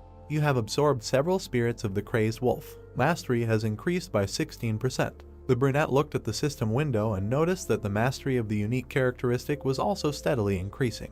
If he gave it his all, he would be able to achieve an increase in the rank of his unique characteristic. He moved on, reaching almost the middle of the wolf ravine. Sun Jun stopped. There were corpses of wolves lying around. The hero assumed that there was a conflict in the pack. The boy crouched down to the body and realized that the cut was too clear, which meant it was made by a sword. He looked at the rock and thought that the marks left nearby only confirmed his assumption. Hunters used the eye of truth, and his eyes turned purple. He looked at the wall. A trace of aura, rank D. A trace left after a rather skillful aura neatly split the wall. The boy stood among the defeated monsters, wondering if aura was also one of the skills. Sun Jun frowned and thought that there were too many nuances that did not fit in his head. He felt somehow uneasy. Suddenly, a howl was heard. The hero jerked forward, realizing that it was somewhere nearby. He rushed along the gorge until he noticed something in front of him. Ahead was the entrance to a cave from which a roar was heard. A werewolf flew out of it. He hit the ground several times. The brunette looked at him in surprise, not understanding what was happening. Notification: the boss werewolf required to pass the trial has died. Investigating the cause. Loading. The hero looked at the monster lying at his feet and could not believe that the trial target was dead.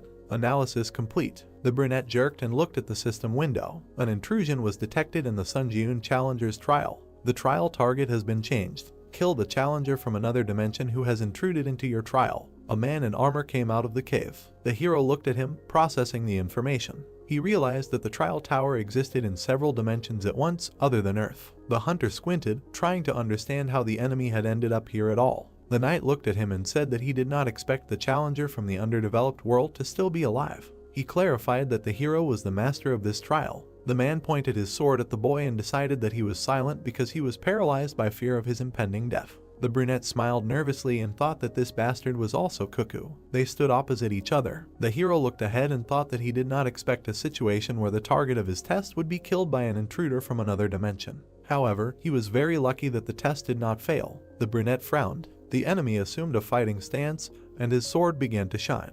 He asked if the boy was so scared that he could not utter a word. In that case, the knight decided to end his suffering right then. Sun Jun frowned, noticing that the enemy was advancing. The enemy quickly ran forward. The hero kicked the werewolf's corpse, throwing it towards the intruder. The wolf flew at the knight, but he cut it with his sword. He looked away. The brunette ran around him and swung his sword, saying that he was caught.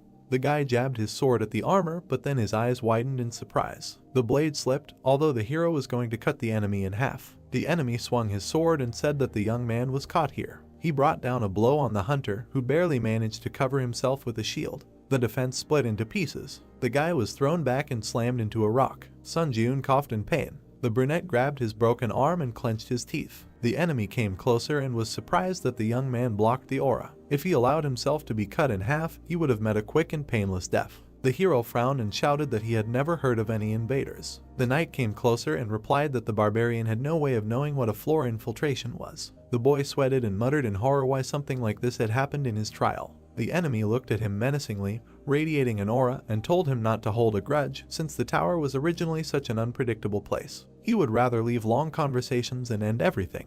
The brunette put out his hand and asked the enemy to stop. The hero frowned and asked him to tell about the floor invasion. The knight silently looked at the boy, but still decided to tell since the boy was dead anyway. Sun Jun looked closely at his interlocutor. The man said that among the options of the system, the expansion of which occurs from the 8th floor, there is the so-called floor invasion. If you buy a ticket for it in the store, you get the opportunity to interfere with other people's trials. The hero sat opposite the enemy, asking if he really came from another dimension. The knight clarified whether the boy thought that he came from some other world. Sun Jun stood up and muttered something like that. His eyes lit up from using the Eye of Truth. The man shuddered as he looked at the hunter. Notification: your opponent's words are true. He did not lie. The knight extended his sword and exclaimed that the brunette had just committed an extremely unpleasant act. He dared to judge his words and actions. The hero smiled and replied that he could not do anything about it.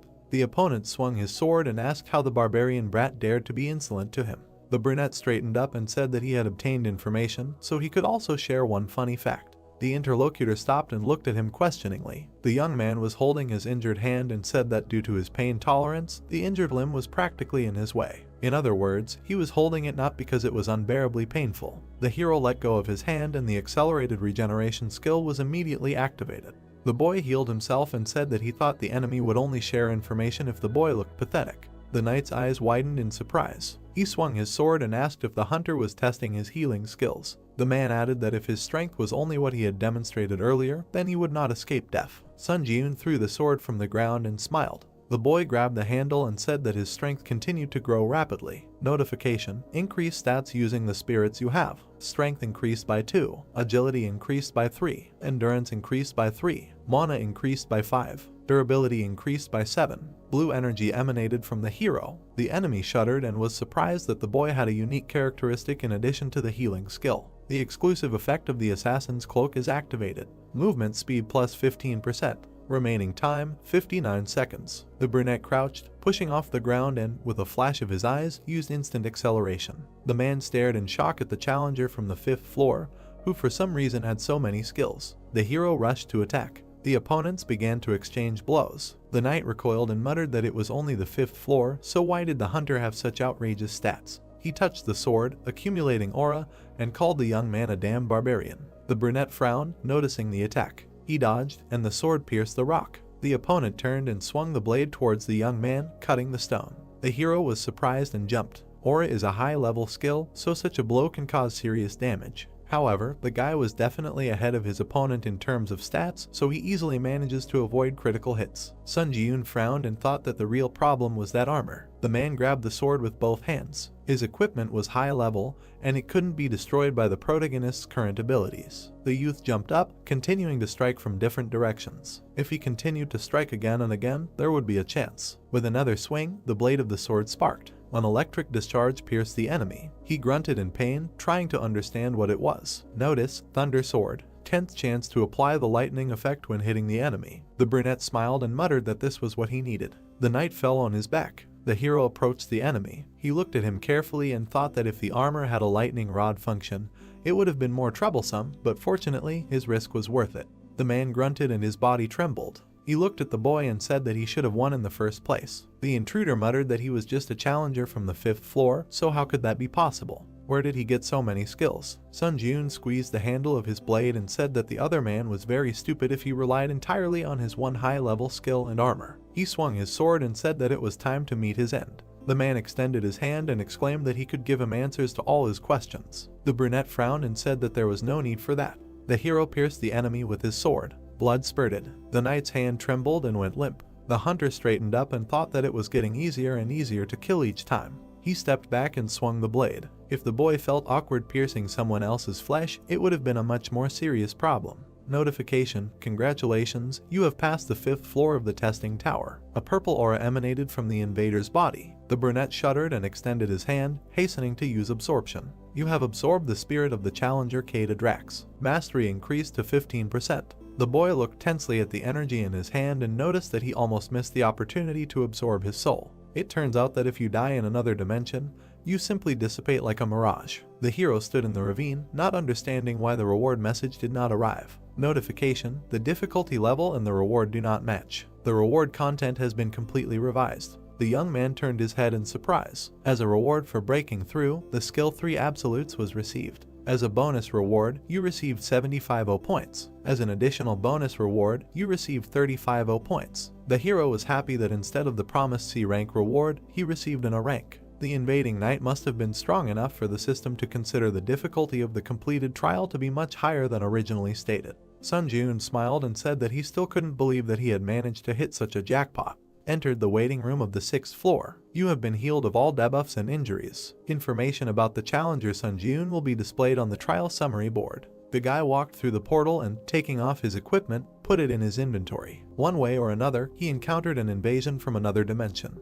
The hero sat down on the floor and thought that the trial tower really could catch you off guard. The hunter tried to save as many tickets as possible for sending questions to the 8th floor. The guy frowned. The system window indicated that the current number of tickets was 5. The hero began to type, deciding that it was time to ask about the floor invasion and whether it was possible to find out about it in advance. Your question has been sent. The brunette winced when he received the reply. He looked at the email in surprise, which had arrived so quickly. It read as follows: Floor infiltration is a system that allows you to enter the trials of a challenger with whom you have a gap of no more than 10 floors. However, you can only invade personal trials, and special and combined trials cannot be invaded. It is a system that expands from the 8th floor and is currently unavailable. The guy frowned and concluded that it was like breaking a ladder for someone climbing. He wanted to scroll down, but a notification appeared that this information was not available on the current floor. Since the request was only half fulfilled, the ticket to send a question would not be used. Sun Jun stared at the system window in shock and realized that the ticket to send a question was not all powerful either. He swiped the screen and thought that he was glad he had saved the ticket.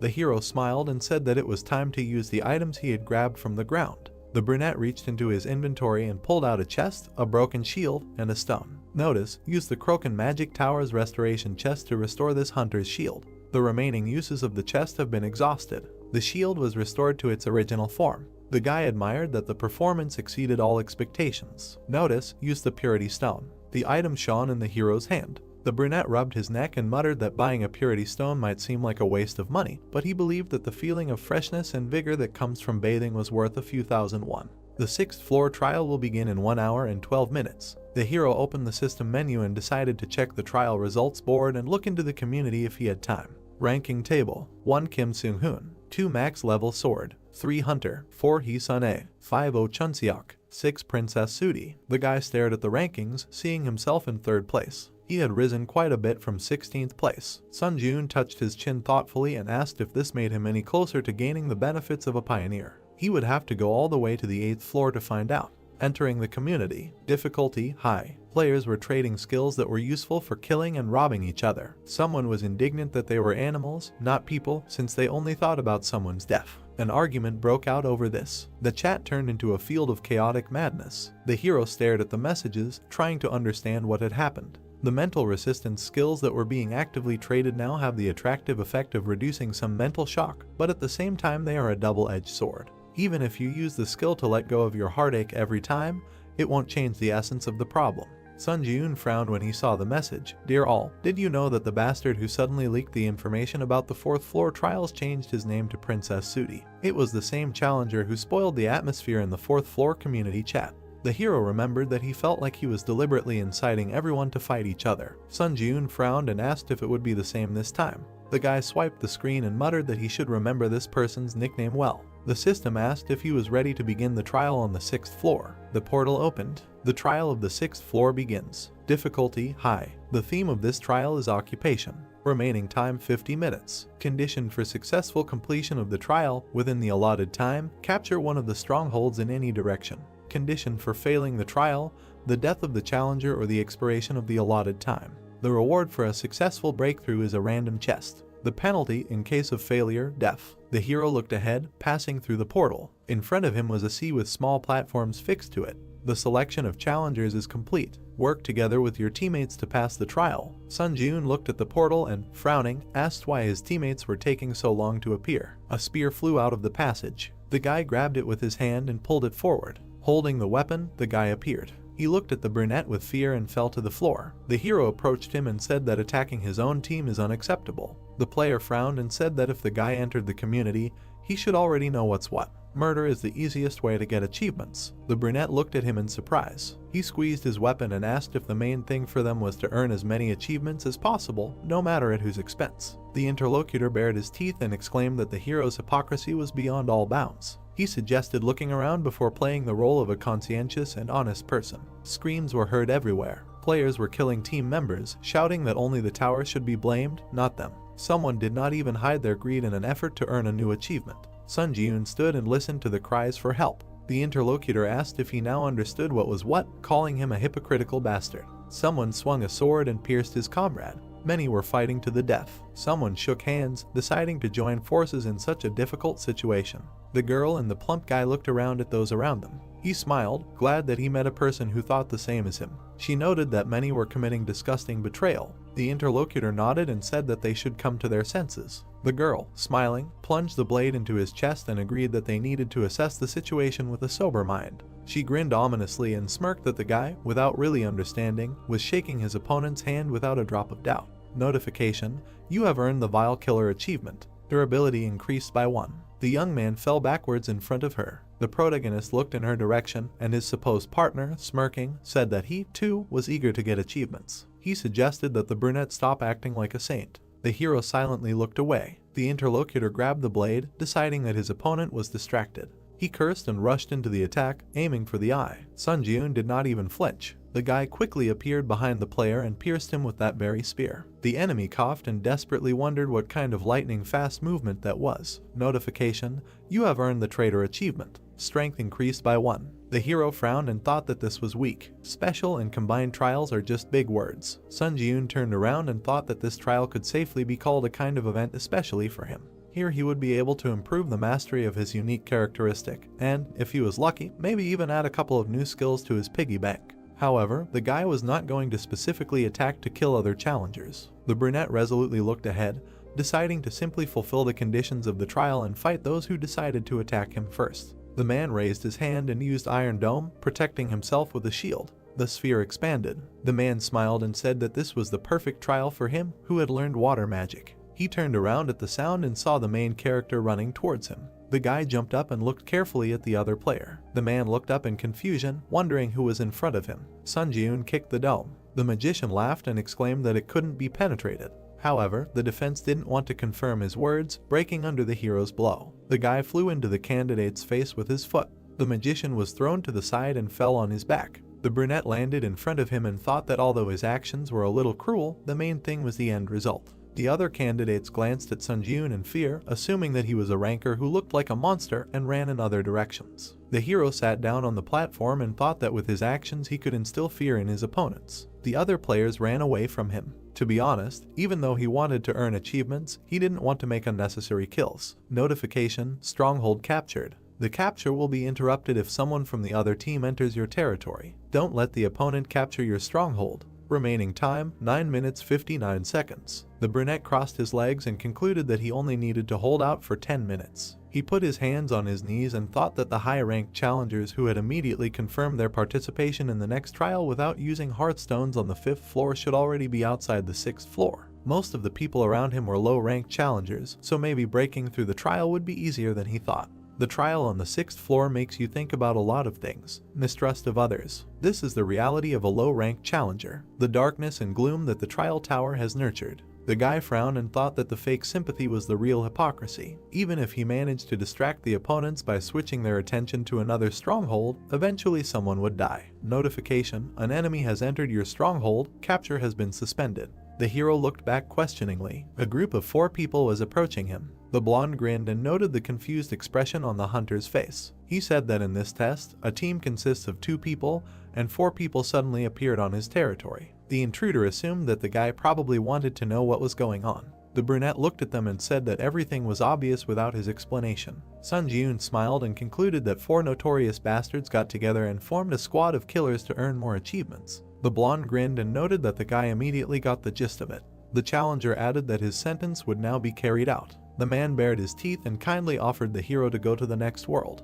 The 2 knights moved to attack. The young man grabbed the sword and assumed a fighting stance. The enemy wizard folded his arms and used heart fusion. The hero shuddered in surprise. By using the unique attribute heart fusion, the challenger Sunjun now shares the pain of the challenger Kim Jinhan. The magician took the dagger and stabbed himself in the arm. The protagonist gritted his teeth and dropped the weapon, feeling a sharp pain. He looked at the wound with displeasure. The skill pain tolerance is activated. All types of pain are reduced by 15%. The bald man with the shield approached the guy and poured seawater on him. The brunette cautiously covered himself. Notification: you have touched the water of the 6th trial floor. Strength decreased by 10. Dexterity decreased by 10. Endurance decreased by 10. Penalty duration 2 minutes 59 seconds. The boy opened his mouth and noted that, apparently, there was a penalty for contact with water. The opponents were approaching to attack. Both knights swung, striking. The hero thought that this was a terrible deal. Would be for an ordinary player. Sunjun smiled excitedly. The swordsman swung his blade, but the boy deftly dodged. He raised his hand and said that the strategy of depriving the enemy of a weapon and reducing his stats, admittedly, is pretty good. But they made one fatal mistake. The player looked at the approaching hand in fear. The hunter grabbed the swordsman by the head and stabbed him into the floor, declaring that they chose the wrong opponent. The trio froze in shock. Notification: you have earned the achievement one-hit kill. The skill Contempt for the Weak has been created. The hero straightened up, and the bald knight cursed. Skill: Contempt for the Weak. Mastery 0%.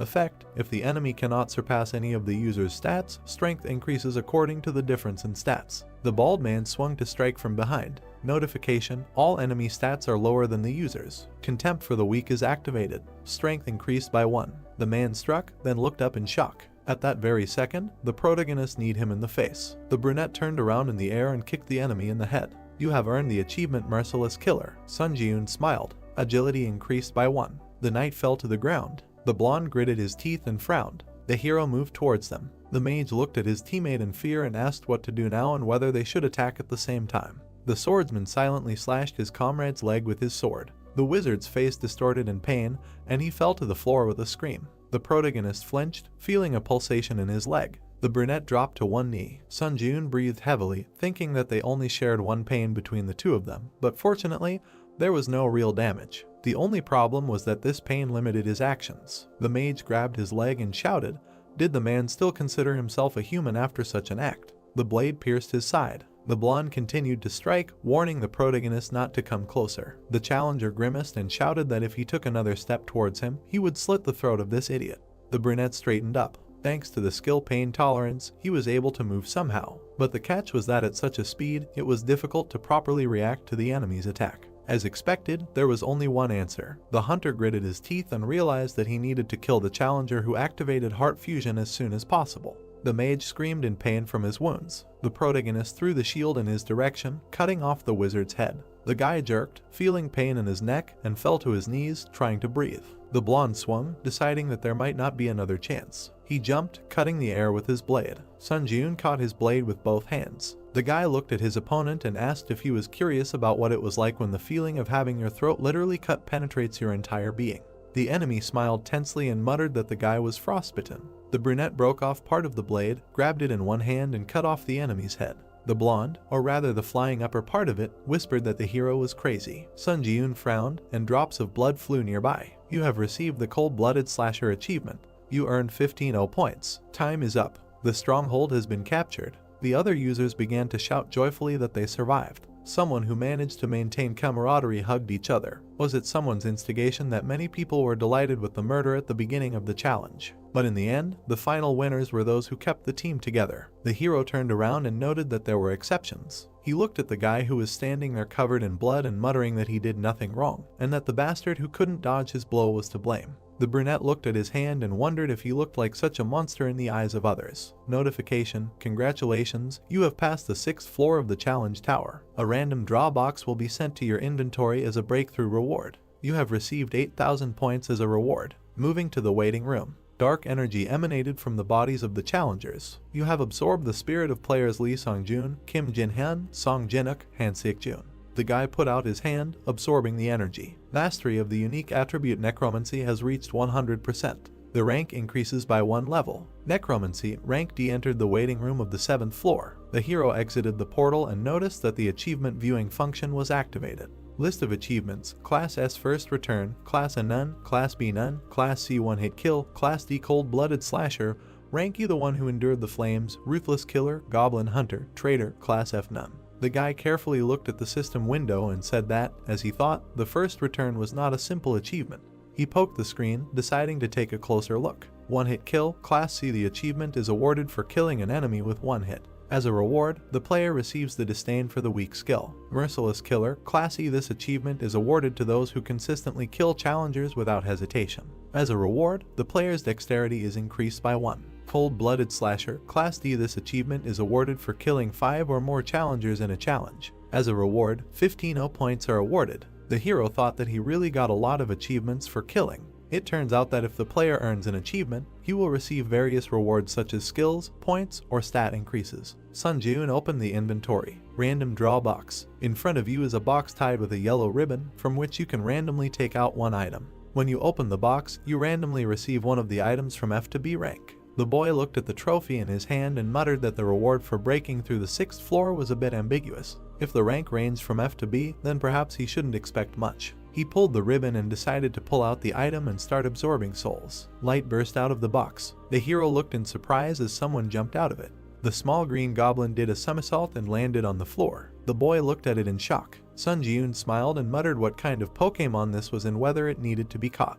The creature frowned, looking at the hero. Sun Jun dashed forward, stretching his hand out in front of him. The little animal dodged his palm at the last moment. The boy continued running forward, trying to catch his target. He pushed off the floor with explosive force. In his last attempt, he managed to grab the little animal. The hero smiled and shouted happily. The captured beast opened its mouth wide and screamed. Then it forcefully squeezed the boy's forearm with its teeth. Pain struck the boy's body, causing tears to appear in his eyes. The little beast jumped to the side. It frowned angrily and bared its fangs. The boy went into a furious frenzy and said that the enemy was quite cute, so he tried to be gentle with him. Jumping up, he said that now the little beast could expect no mercy. The boy made several dashes, but his target jumped very high. The hero looked up and thought. A moment later, the beast noticed that the boy had risen to his height. After somersaulting in the air, the boy looked at his target. He frowned and swung his right hand. His fist was approaching the little beast at high speed. The boy struck the beast's head with incredible force,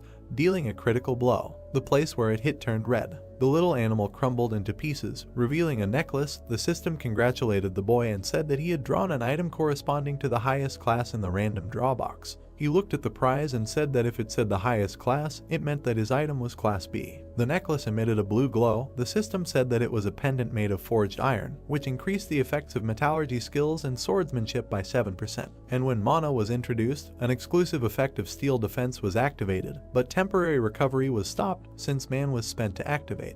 The young man took the pendant in his hand. He looked at it and thought about its description. He poured energy into it and decided to check the effects. The next second, energy enveloped him. The system reported that the pendant activated an exclusive effect, as a result of which the skin began to absorb 10% of all physical damage. He exclaimed in surprise. The beams of light glinted on the surface of the pendant. The guy thought that this pendant had much better parameters than most class items, because it was equipped with both attack and defense, so it was truly a scam item. Putting it on his neck, he happily said that he did not expect anything from this prank, but ended up hitting the jackpot. Suddenly, he froze in place, noticing the messages there that all his mana was depleted, as a result of which the exclusive effect was disabled. He was confused but frowned and said that this exclusive skill absorbs mana at the speed of light. He tucked the pendant under his shirt and thought that he should save mana to use the pendant at a critical moment. He looked back at the system window and decided to check the status window of the unique characteristic that was recently assigned to rank D. The system asked him if he was ready to begin the trial on the 7th floor. The heroes looked up, not understanding what this was and whether there was usually a waiting period before the next challenge was issued. Standing in the middle of the room, he said that if it was possible to start the challenge a little faster, he didn't see anything wrong with it, and he wondered if the others' waiting time had disappeared. The system reported entering a community whose difficulty was high. The tower ghost asked if they knew that the waiting time had disappeared. Reading other people's comments, he decided that as he thought, everyone could now immediately begin the challenge. He pointed his finger at the system window and thought that no one cared about the waiting time having disappeared. After all, no one was particularly interested in the advantage of being the first mover, and the atmosphere in the community was one of desperately wanting to return home. He lowered his head and wondered if this was because most of them were low-ranking hunters. Looking closely at the comments, he thought that compared to the 6th floor, the manner of communication had changed a lot. He imagined the evil faces of people and thought that all these maniacs have now become quiet, and the next one is a personal test, so, by entering into a dialogue, no one will gain anything.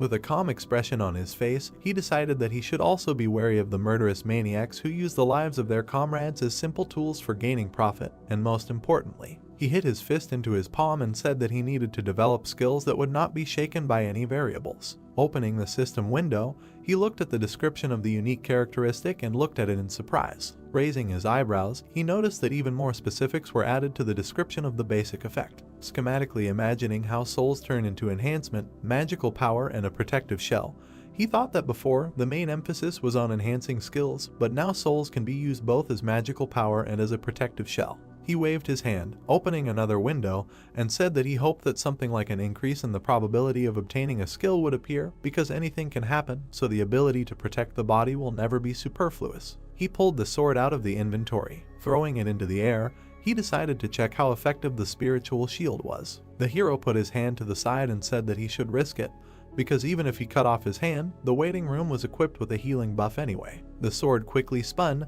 approaching him. At high speed, it approached the guy's wrist. The next second, a bright red flash lit up the space. The system reported that the spirit absorbed the damage inflicted on the user. The sword rose into the air again, energy swirled around it. The system also added that the player's soul had disappeared, and the number of souls in possession was 3 out of 30 positions. The young man looked at the hit site in surprise. Smiling, he decided that the effectiveness exceeded all his expectations. Heroes looked at the number of souls in his possession and said that it was better for him not to absorb all the souls, but to always have a couple in reserve to ensure his own protection. Heroes opened the board summing up the results of the trial. The system opened the player ranking table, on which Sunjun was in 4th place. Frowning slightly, he said that he had slipped to 4th place, and we want but it was a bit of a pity, but it was not so critical, because in order to receive the title of Pioneer, he only needed to enter the top 50. He warmed up and said that he was already tired while checking this and that, but he did not have time to delay further advancement. A portal opened in space. Heroes decided that it was time for him to challenge the next trial. In the darkness in front of him, system windows began to appear, informing him that the 7th floor high difficulty test was beginning, the theme of which would be proof, and 40 minutes were given for completion. The condition of the test was to pass 3 tests within the allotted time, and the conditions for failure, the death of the applicant or the expiration of the allotted time. As a reward for a successful breakthrough, he was guaranteed the skill of Grace of the Wind, and the penalty for failure was equal to death. The young man found himself in the middle of a dark corridor. He raised his eyebrows in surprise, not understanding what kind of place this was, because the atmosphere was completely different from the previous tests. Walking straight, he thought there that he literally did not feel anyone's presence, and this irritated him greatly. His hair began to flutter in the wind. A bright light flashed at the end of the corridor. A wave of glow quickly overtook the young man, transferring him to the first test zone. The hero found himself in the middle of the desert. The system demanded that he prove that he had overcome all his fears. Looking around, he recognized the surroundings. An endless sand landscape stretched out before him. Suddenly, the ground beneath his feet shook violently. The young man thought that everything was as he expected. In an instant, a giant sand wall rose up in front of him. The young man looked up and realized that it was a sand golem. He remembered that in order to successfully pass, he had to break through 3 trials in the remaining time, and he thought that this space was now a reproduction of the training trial, and this meant that during this trial, the 3 trials that he had already passed would be recreated. He frowned angrily, thinking that he could defeat the sand golem with his eyes closed, and wondered if that meant he would be on the 8th floor very soon. He noticed that a large amount of sand was falling down from the golem's shoulders. The monster was getting taller and taller, leaving the boy at the bottom. The boy looked up, noticing the giant monster, and said that he didn't remember the golem being this big to begin with. A bright light was shining in the monster's eye sockets. The boy smirked and thought that he felt like he had been enlarged 3 times. The golem raised its arm. It swung its right hand, slightly leaning towards the boy. The boy took out the sword and shield from his inventory, deciding to try and hit the empty head of the opponent.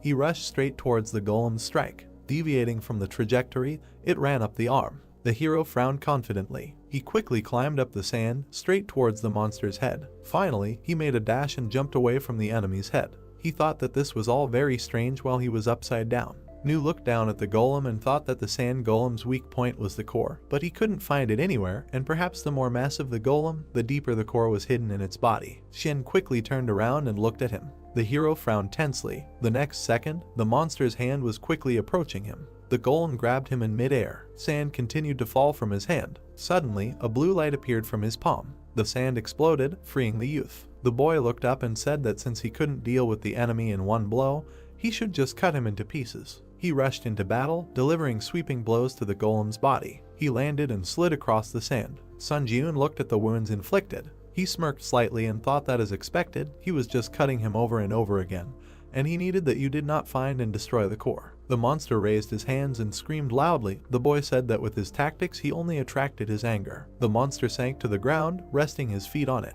His ankles sank into the sand. The hero opened his mouth in surprise, looking ahead. Quickly straightening up, the monster raised his foot to trample the hero. The boy rushed from the spot, surprised at what was happening. He looked back in fear and said that dodging the blow is not a problem, but if that sand wave falls. The monster's foot quickly approached the sand. The boy quickly ran away from the resulting sand wave. He lost his balance when the shock wave caught up with him. A huge sand explosion thundered in the middle of the desert.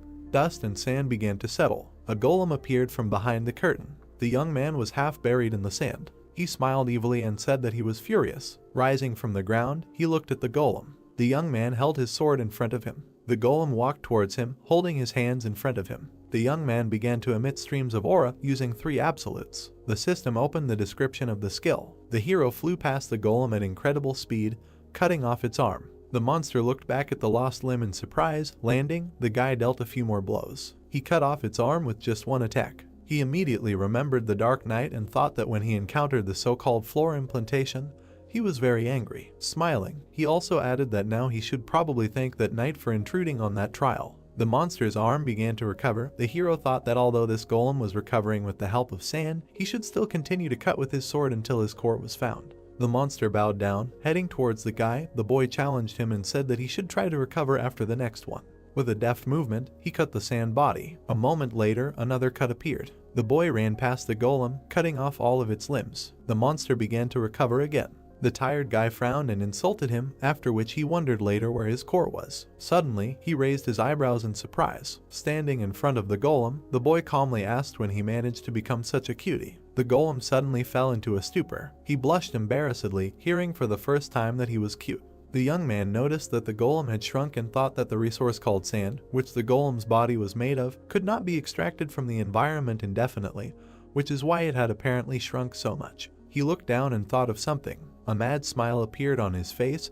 He grabbed the sword and asked the golem if it wanted to lose some more weight. The monster opened its mouth and let out a loud roar. Vidya didn't particularly like the continuation. The opponents headed towards each other. The young man turned in the air, approaching the fist. He did a roundhouse kick, destroying the monster's right arm. The hero clenched his teeth hard, quickly moving forward. He rushed past the monster at incredible speed, cutting it into several pieces. The golem's fragments fell onto the sand. He moved his head and wheezed quietly. Having shrunk even more, he restored his body. The golem growled and looked up. The boy frowned slightly when he found the core. He looked at the crystal on the monster's back and thought that the body was covered in a thick layer of sand, so it was extremely difficult to reach forward, and added that he thought about 10 minutes had passed, and there were only 40 minutes to complete the 7th floor trial, and it would probably be better to speed up. Suddenly, he noticed a blow approaching quickly. At the last moment, the boy dodged its trajectory. He continued to dodge the golem's attacks, saying that after the crash diet, he had become much more agile.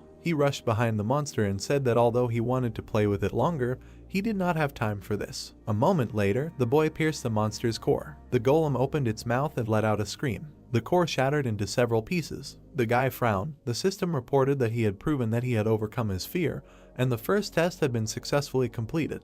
The golem's body began to crumble to the ground. A bright flash appeared in the air. The young man looked around in surprise, noticing the disappearance of the surrounding space. Frowning, he thought that this was excellent. He stretched out his hand and pulled the golem's spirit along with him. The flow of the soul was attracted to his palm. The young man tried not to let go. A notification appeared above the guy's palm that the absorption had failed. He frowned in confusion and said that the increase in skill had also flown down the drain. The system reported entering the second test zone. The guy found himself in the middle of a burning location. A monster's corpse was lying next to him. The system demanded proof that he had become wiser. He frowned deeply, recognizing the surroundings. An orc village was burning outside and their corpses lay everywhere, that the previous tests were happening again. He lifted the curtain and went outside. The next second, he raised his eyebrows in surprise. The young man noticed that the orc was bowing down in front of his dead comrade. And watching what was happening, he thought that these were orc rangers, and that during the test on the second floor, he destroyed the orc village, so now the subsequent events were unfolding in front of him. Monster touched the artery on the neck of his dead comrade. He sternly looked up at the young man. The orc shook with anger and let out a dull squeak. His eyes were bloodshot. He rose to his feet and let out a loud roar. The young man realized that he was going berserk again, a phenomenon often observed in monsters overcome by anger. He lowered his hands and added that an orc in a berserk state is no longer a hot monster like Irango, so he was very unlucky. The orcs rushed to attack with a battle cry. They were quickly approaching the young man. He frowned sternly and said that they, monsters, should not show the pain of losing a family member. The system reported the activation of the instant acceleration skill and the triple absolute skill. The hero jumped up with explosive force and said that they should not do this, at least in front of him. The orc fell to his knees. The commander of this squad was kneeling in front of the youth, quietly squeaking. The monster was breathing heavily, keeping its head down. Its comrades were lying everywhere next to it. The boy looked at him with disdain and asked the monster there if it felt disgusting, because he was standing there and just watching his family die, unable to do anything.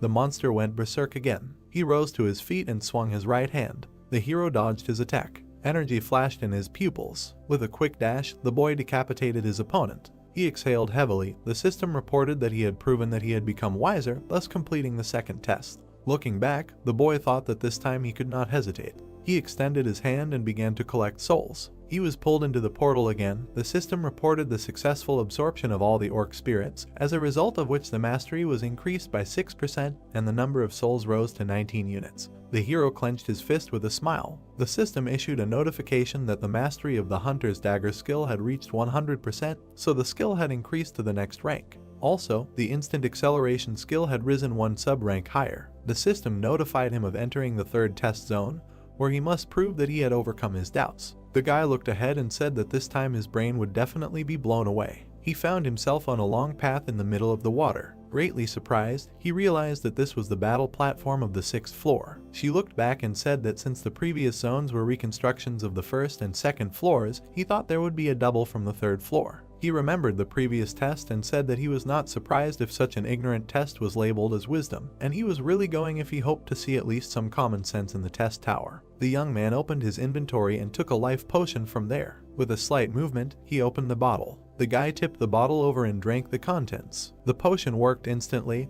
healing him. He looked at the bottle in his hand. Throwing it into the ocean, he said that he was littering a little in the test tower. A moment later, a giant wave rose behind him. Powerful splashes of water threw up the concrete slabs of the path. The heroes frowned in surprise and said that he only threw a tiny bottle. The system reported the activation of the killer's cloak, increasing movement speed by 15 points. He rushed away from the approaching danger. The boy frowned and thought that the tests that had been played so far were repeating the existing rules, which meant that in order to pass this test, he needed to find and occupy the red tile of the stronghold. The water waves rose up, creating different shapes. The boy also added that until he found the tile, he should not touch this water under any circumstances. Running further and further, he decided that his speed was higher because the wave could not catch up with him. Frowning in surprise, he decided that this was great, because he had to move in the same direction. A powerful splash of water threw the tile under the boy's feet. Falling down, he touched the water, as a result of which his strength, agility, endurance were reduced by 10 points, and the duration of the penalty was equal to 2 minutes and 59 seconds.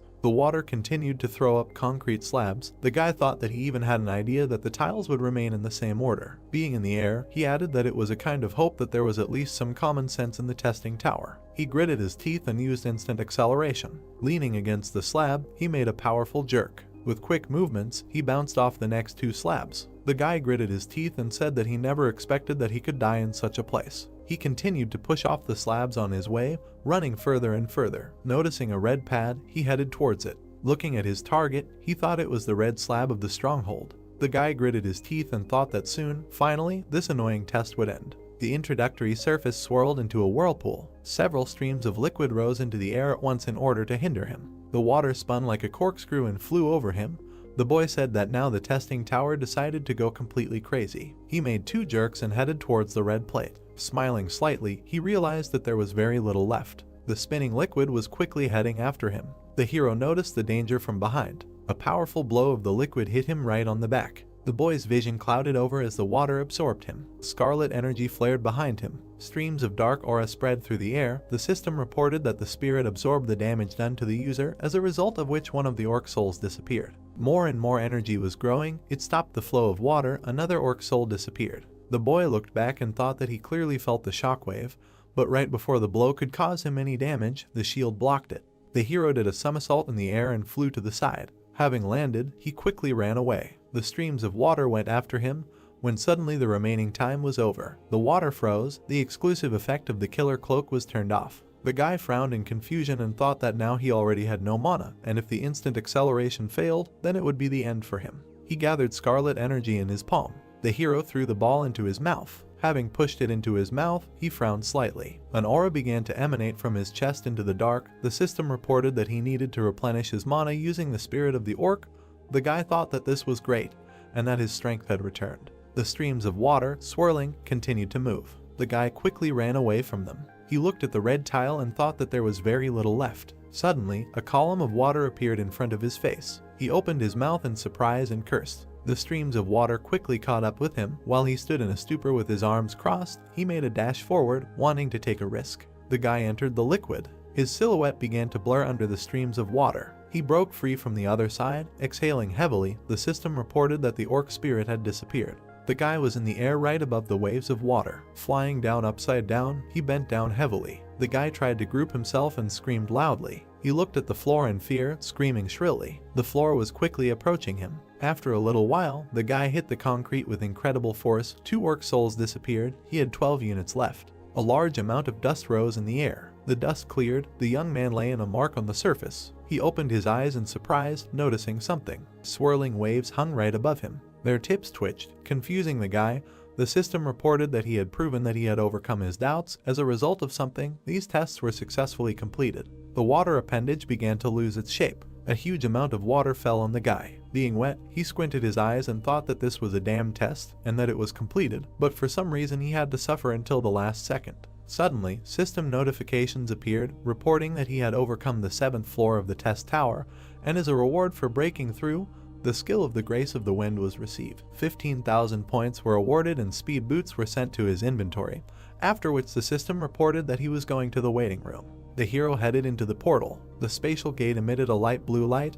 The young man went to the waiting room. He threw off his coat. Slightly lowering his head, he remembered the past test. The young man frowned deeply and realized that he was close to failure. He bit his lip and thought that in the current situation, he was a little anxious to go to the 8th floor right away, because he did not think that he would continue to be so lucky in the future. Suddenly, he raised his head, feeling a shaking. The system windows opened in front of him. Notifications reported that the number of applicants who passed the tests on the 7th floor exceeded 1,000 people. So the expansion of the system began, the skill store was opened, and an intersection was created in the test, as a result of which a permanent return was possible, and the floor implementation system was activated. Looking at these messages, he thought that this was all what was expected with great impatience, but Cherry Prepare is different. He frowned, noticing the messages that he was the president, who was called the pioneer on all the previous floors, as a result of which he was entitled to choose the halo. The boy imagined a silhouette of a man with bright rays of light coming from him, and thought that the eagle was an advantage that could only be obtained if the applicant had the title of pioneer on all previous floors. He raised his eyebrows in surprise when he saw the system notification that the halo affected the unique characteristics and skills of the applicant, so he had to choose wisely. The young man wondered later, had he ever given the tower such advice, because it must mean that the halo was something important. The system gave him a choice of 3 halos: ruler, hunter, and monk. The hero crossed his arms, looking at this, and said that he needed to read the description first. He opened the description of the ruler's halo, which said that this is a halo that has different performance depending on the person, and, in fact, it is closer to the universal type than the specialized type, and is closely related to the unique characteristics of the applicant. The potential is greatly increased for abilities such as combat, growth, support, and production, and the unique strength of skills is the synthesis of skills, so this is the most suitable halo for the current applicant. The youth raised his eyebrows in surprise and said that it affects all skills and even the unique characteristic. Looking closely at the last lines, he thought that the tower was openly saying that this is the most suitable halo for him. He poked his finger at the system window and said that he needed to look at other options. The system opened the description of the hunter's halo, which said that anyone can easily adapt to this halo. It is closely related to improving characteristics and skills, and the effect of the halo greatly increases the level of skill and stats. The unique power is to increase the level, and this halo is also perfect for the current challenger. The hero looked at the writing with distrust and was surprised that this choice was also not bad. He opened the description of the monk's halo. The system said that this is a halo that is strongly influenced by talent and perseverance, and the longer a person invests, the stronger he will become. But this takes time and talent, and if a person does not have talent, all efforts may be useless. The unique power of the halo is the path of practice, and this halo is not recommended for the current challenger. He waved his hands, dividing the system window into 3, and said that this halo is definitely not for him, so he needs to make a choice in favor of one of the remaining 2. So he lowered his hand and decided to choose it. He pointed his finger at the system window. Shining rays appeared behind him. The system reported that he had chosen the ruler's eagle, and the special effect of the ruler's halo launched the evolution of unique characteristics. She showed him the possibility of developing into the field of necromancy and said that he could begin to summon or, as a result, be able to use absorbed spirits to revive powerful skeletons. Then she showed him in the form of a magic swordsman and said that his talent for the sword and magic would increase, and the ability to acquire the corresponding skills would increase 3-fold. Then the system showed him in the form of a blacksmith and said that he could also go the way of the creator, and in this case, the talent for creating items would increase, and the ability to acquire skills related to production would increase 3-fold.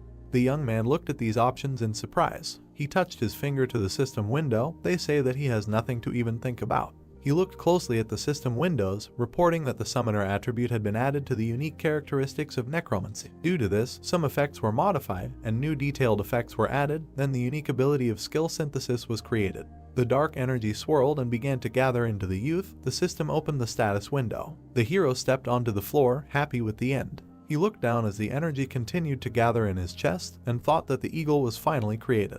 The hero poked his finger at the system window, opening the description of the unique ability, skill synthesis, the effect of which allows you to select 2 desired skills and combine them. And if the skill levels differ during the use of the effect, the skill of the higher rank becomes the center of the synthesis. Sun Jun opened his mouth in surprise and thought that by combining useless skills, you can create something new. The thought flashed through his mind that this was really a jackpot. The system asked him to look at the list of skills and select the material to create the synthesis from the skills currently available. The hero looked at the list of his abilities and thought about what to combine. He touched his chin and began to search for skills that he does not use. The hero chose the skill of contempt for the weak and continue the battle. The system asked him if he wanted to continue. The young man pressed the button and decided to continue. The synthesis window of the bright lit up. The system reported the completion of the synthesis of skills. A bright light illuminated the boy's face. The skill of forced breakthrough was created.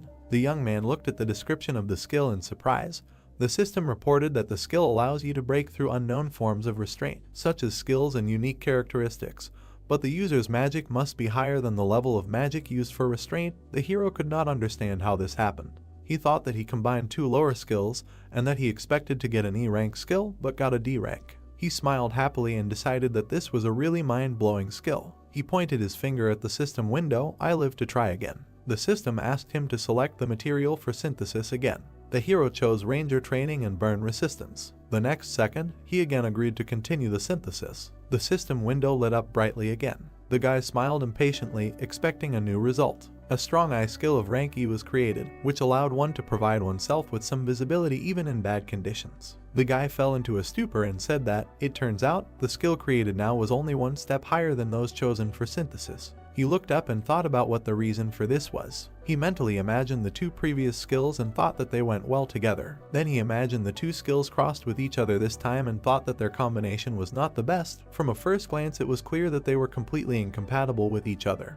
He fell heavily onto the bed. Looking at the ceiling, he said that he had come a long way from holding the status of a pioneer to receiving the reward of the areola, but for some reason he felt a little strange. Lying on the bed, he wondered if he had really achieved everything through his own efforts, or if he had just been lucky with a unique characteristic. The hero was silent for a second. He jumped to his place and decided that he couldn't lie around doing nothing, thinking about all sorts of nonsense, because it would be much better if he checked the reward he had received. He looked at the description of the skill of the Grace of the Wind, the effect of which allowed him to increase all speeds by 10%. The system reported that this skill could be stacked, reproducing up to 7 times. However, when the limit was reached, a 24-hour cooldown would automatically be activated. Looking at the description, he said that increasing all speeds, this is amazing, and he will also be able to stack this skill 7 times, which means, lost in his thoughts, he thought that he would be able to increase any speed by 70%.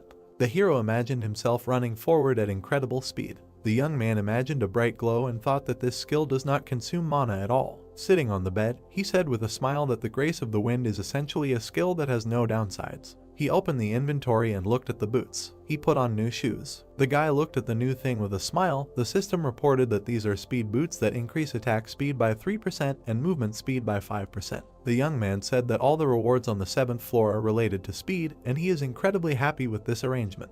Suddenly, the system reported that the skill store was entered and that it displays a list of skills available for purchase. Sun Ji-yoon looked at the list and said that, contrary to his expectations, the quality of the store leaves much to be desired, after which he thought that in addition to this, the prices are also incredibly high. He shook his head and was indignant at being asked to pay 8,000 for an instant boost. He pressed the buy button and said that he needed a skill related to magic. The hero imagined coins falling while looking at the messages that he had purchased the magic circuit skill, as a result of which 15,000 points were debited from his account, and he also bought magic resistance for 12,000 points. The system reported that the magic resistance skill grants an effect due to which resistance to magic is created throughout the body. Resistance to other people's magic is increased, but if he does not have the magic circuit skill, the effect is significantly reduced. He recalled the past battle and thought that now that he has the resilience skill, he will not be caught off guard by something like the unique characteristic of heart fusion, which had caused him a hard time in the past. He opened the description of the magic chain skill.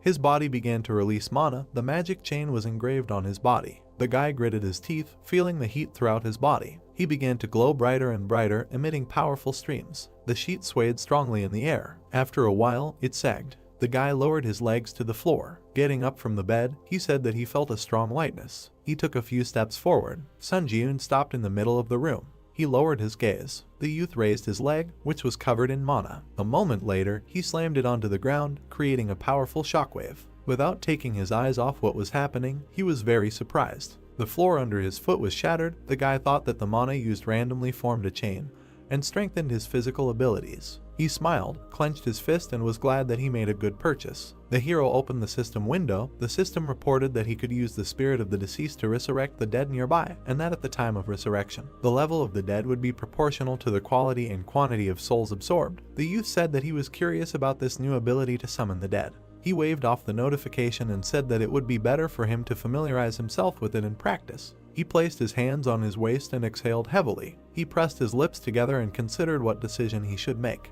The hero frowned sternly and said that he should think about whether to challenge the next floor right now or return to the ground. The dark-haired man was looking at his phone, nervously shaking his leg, and was indignant at the fact that there was no response. Suddenly, he noticed that someone had approached him. A plump man with his team approached him and asked the guy if he was able to gather a team. They were sitting next to a giant gate. The man also said that he should hand over the permission to enter the portal to them. He smiled evilly and added that if the raid in the dungeon did not begin after the specified time, the right to enter would be automatically revoked, so he could just take the appropriate fee and hand the pass over to them. The guy frowned tensely, recognizing the guys who had approached him. He raised his head excitedly and said that he had no intention of handing over his pass to anyone. The men immediately insulted him. The interlocutor grabbed his head and said with a smile that there were a lot of hunters in the park, but no one was eager to join his team. Smiling widely, he mockingly said that he was only an E-rank hunter. The young man was stunned when he heard the question of whether he thought anyone would want to be on the same team with trash like him.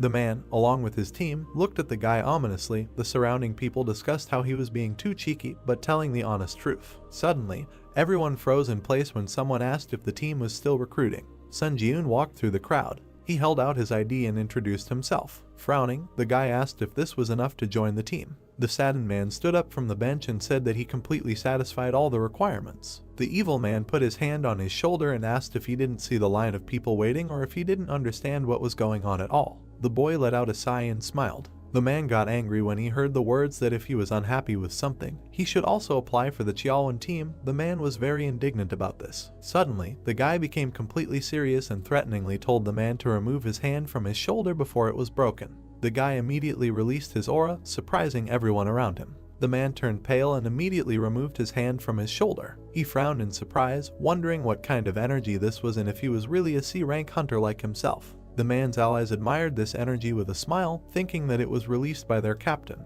The man smiled nervously and thought that this was not his doing. He put his hand to his mouth, awkwardly saying that since there were representatives from the Hunters Association around, he would tolerate such a prank this time. As he walked away, He said that the boy was just lucky. Xiaolwen grabbed his head and wondered why everything was going wrong from the start. He looked up at the boy in surprise. The boy called him by name. The boys were standing opposite each other. The hero said that judging by the situation, he felt like he wouldn't be able to find anyone else to join his team, so they shouldn't drag it out and just enter the portal. Xiaolwen pointed at himself and the boy with a shocked face and asked if he wanted to go in a two-man team. The boys entered. Xiaolwen grabbed the sword and quickly looked back, saying that they actually entered. The hero looked back at him and said that he didn't need to worry about anything so much since he could deal with most of the D-rank monsters. The other man looked at him in surprise. He raised his hand, looked at the boy and asked if the boy had said before that it was his first time in a dungeon. The boy confirmed this and thought that in essence, the trial tower and dungeons were the same thing. The man frowned and said that at first glance his words might seem tactless to him, but their lives were at stake, so he should listen to him carefully. The boy looked at him silently while the man asked him who he thought had the highest mortality rate in the dungeon, an E-rank hunter or a C-rank hunter. The man frowned and said that at first glance it might seem like the E-rank hunter would be the one most likely to die, but in reality, C-rank hunters had a higher mortality rate. He imagined two fighters and said that E-rank hunters were extremely cautious because they knew they were weak, while hunters of a higher rank were overconfident in their strength. He then imagined the spears killing the second hunter and said that the fatality rate was extremely high for that rank. The man then imagined them getting into an accident in a car and said that the same could be said about driving, since the more confident the driver was, the higher the chance of getting into an accident. He lowered his head and said that a place called a dungeon was much more dangerous than the boy thought. He raised his hand and added that since the boy had risked entering the dungeon without a tank and a healer, he became even more worried about this overconfidence. The hero replied that there was logic in those words. The man looked at his face and added that although he was an E-rank hunter, he had a lot of experience visiting dungeons, so he could take on the role of leader of this group. Sun Jun frowned slightly and thought that he also wanted to be the leader. The man bowed after hearing the agreement and thanked the boy for understanding, then said that he was doing this for everyone's safety, so he hoped his offer did not spoil anyone's mood. Words echoed throughout the cave that they needed to continue on their way. The young man decided to trust him. Suddenly, a lizardman appeared in front of them. The man tensely clenched his teeth and said that these monsters are known for skillfully using various types of weapons, so they were unlucky that he was their opponent. He took the lizardman with both hands and said that for starters, he would draw all the attention of this creature to himself, and the hero would attack him immediately on signal as soon as the lizard opened its back. He watched what was happening, thinking that he needed to see how an experienced hunter would deal with such a situation. He opened his mouth and rushed into battle. The man frowned tensely and ran towards him. Suddenly, they stopped a few meters away from each other. The man began to swing the blade in different directions. He continued to strike the air. The guy suddenly realized what was happening. Watching the captain, he thought that they were now measuring strength. He frowned and added that a temporary return to Earth takes only 3 days, and now he has to lose precious time because of some insignificant lizard. The man suddenly looked back at him. The guy stepped forward and apologized. Because he was forced to intervene, the man tried to stop him, saying that it could be dangerous. The hero jumped up, using instant acceleration. A moment later, he cut the lizard into many pieces. Xiaolwen Balshok, seeing what happened. The young man looked at the parts of the monster and said that he intervened because he was in a hurry. The man looked down at the corpse and said that he understood everything perfectly, because he could have his own reasons for this. The hero also said that he would like to make one suggestion, after which he asked if he could voice his thought. The man immediately nodded and asked to tell everything as it is. The boy pointed at himself and asked him to take the lead. The crowd of lizardmen rushed forward, shouting loudly. The boy rushed past them, cutting down several. The monsters looked back, noticing this. They rushed to attack, but the boy rose into the air, dodging it. Sun Jiun pierced one of them from behind. The man watched in surprise. He looked at the concentrated face of the boy and thought that this was just a one-sided massacre. The lizardman struck again, but missed and cut off the head of his comrade. The hero struck again. With a deft movement of his hand, he decapitated the lizard. The man watched everything with his mouth open, thinking that he probably got to witness the battle of a super rookie who would shake up the hunting industry in the future. The hero plunged his blade into the body of one of the lizards. He took out a green D-rank mana crystal. He threw it into the man's bag with the others. Xiaolwen looked back and said that other than acting as a porter, he was of no use and then apologized for that. One of the lizards approached the guy from behind at incredible speed while he was discussing with the man how much profit each would get.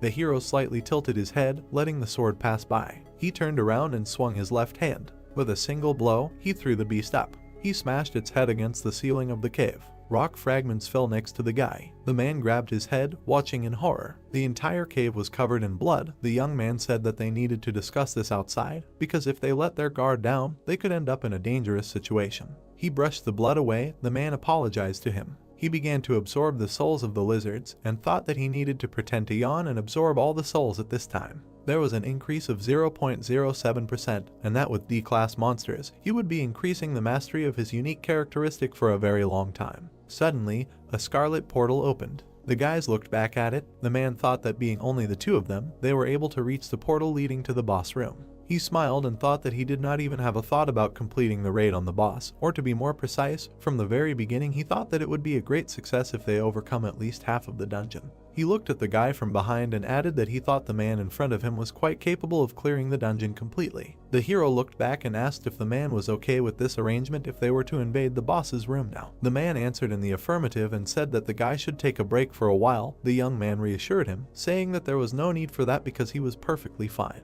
A man's voice was heard near the portal and he agreed to enter the portal. They found themselves in front of a giant lizard sitting on a throne. The monster rested his hands on the throne. The young man said that as he had predicted, the king of the lizards was waiting for them in this place. The ally looked at him and asked what he was going to do. The hero asked for some time to think. The man frowned anxiously and asked if the guy wanted to say that he had no clear plan of action.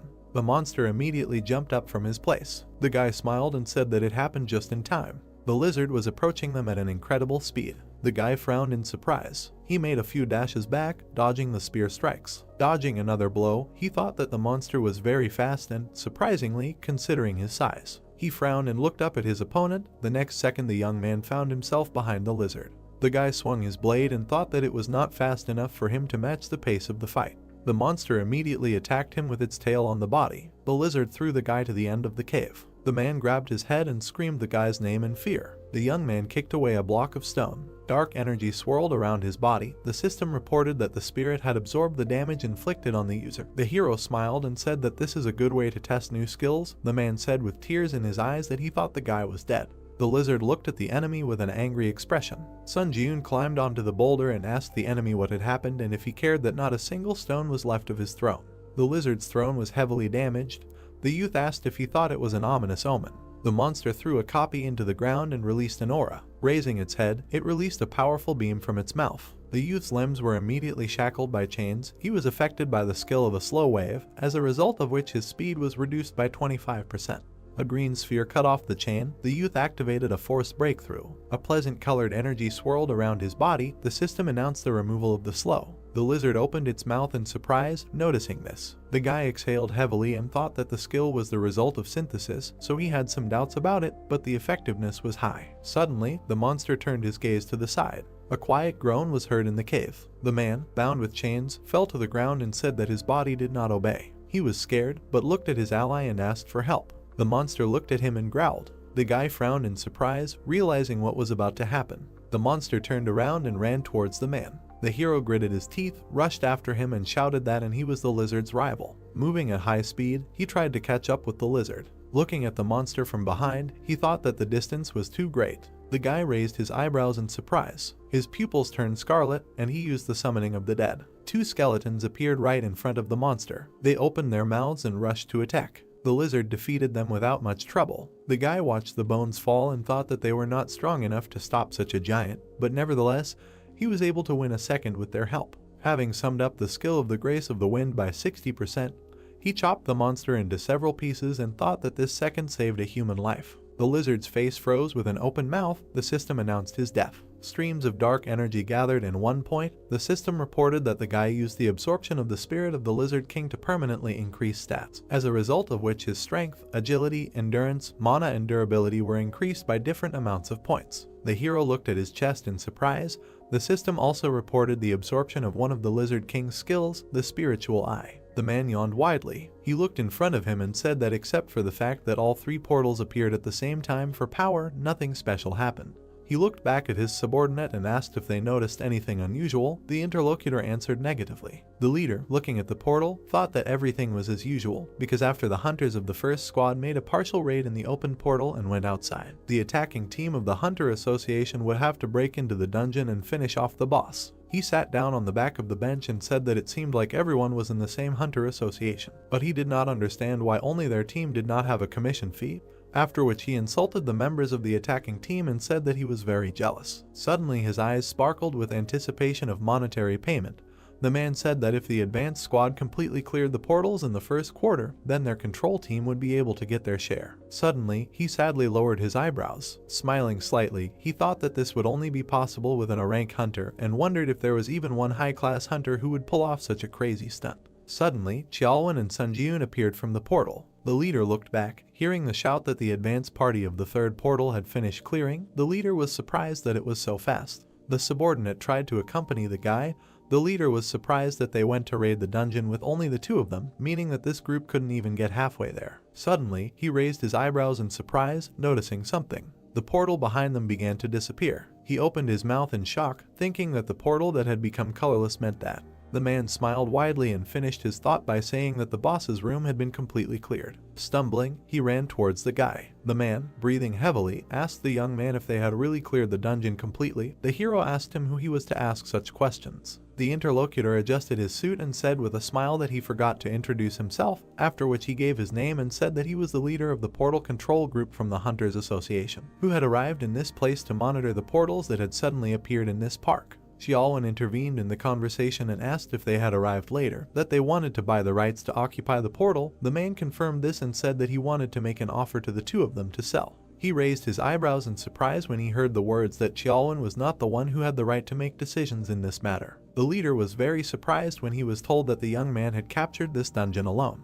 He recoiled and asked in shock if he really did the cleanup alone, since that meant he was a rank hunter. The guy interrupted him and said that he was a C rank hunter, and that he thought that was not the most important thing right now, after which he asked him to get closer to the point. He frowned and asked how much he wanted to buy the right to occupy the portal for, after which he thought that if it became known that he came from the test tower, then it would add unnecessary problems. The leader coughed and said that if we return to the main thread of the conversation, then their team wants to propose something.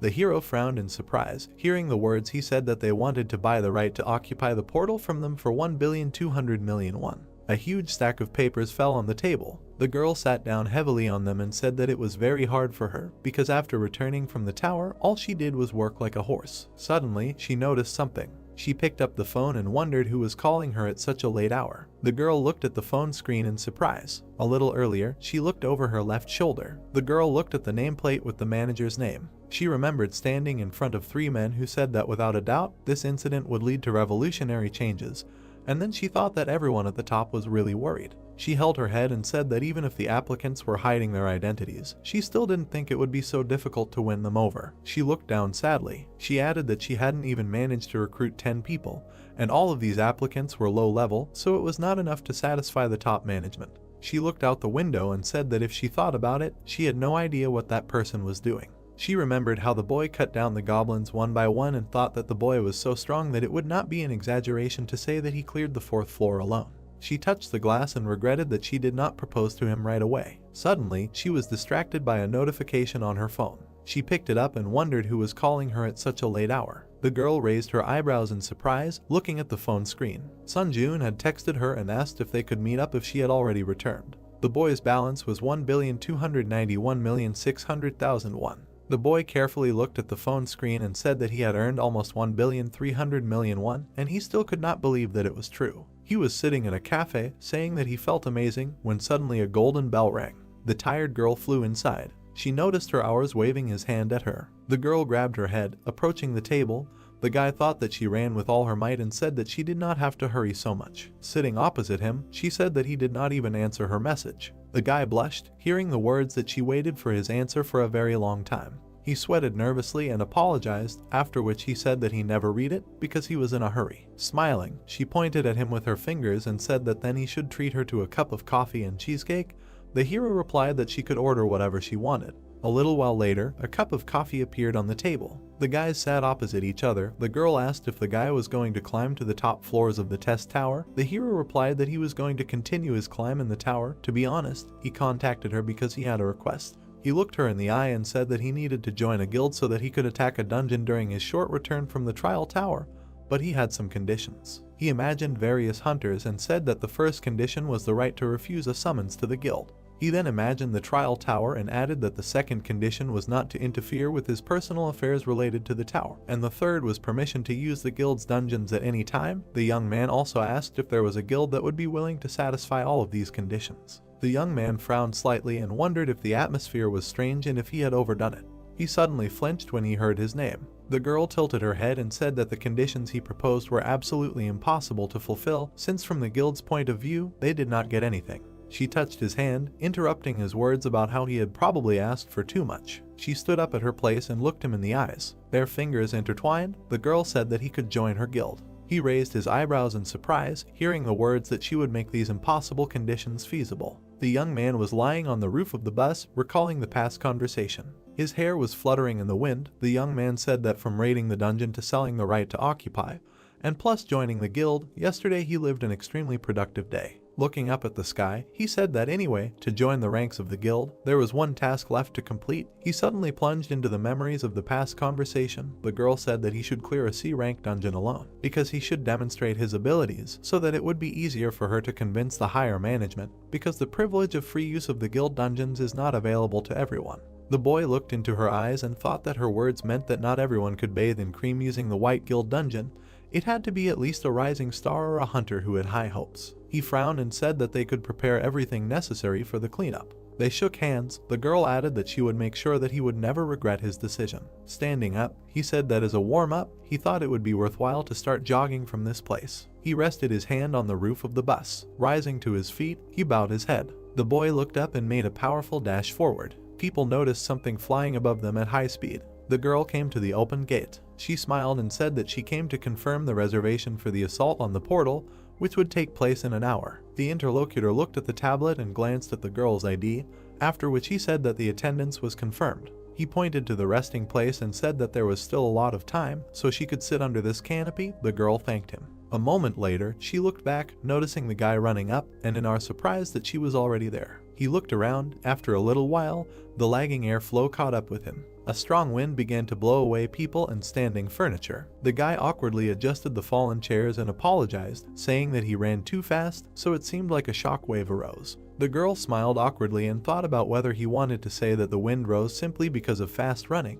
after which he said that he came quite early. The young man looked at the gate, while the girl wondered what kind of person he was there. She pointed to the portal and said that she had already passed all the checks, so he could let her know when he was ready. The boy replied that he could start the raid right now, because he didn't care. They entered the portal and found themselves in the middle of a wheat field. The guys looked around. The boy was surprised that they were in a field. He turned to the girl and said that if she was in danger, she should immediately let him know this. She replied that she would be completely fine. She touched her chest and presented her necklace, after which she said that she was wearing an artifact that was given to her by the guild because it was an item that had a shield function and a weak invisibility effect.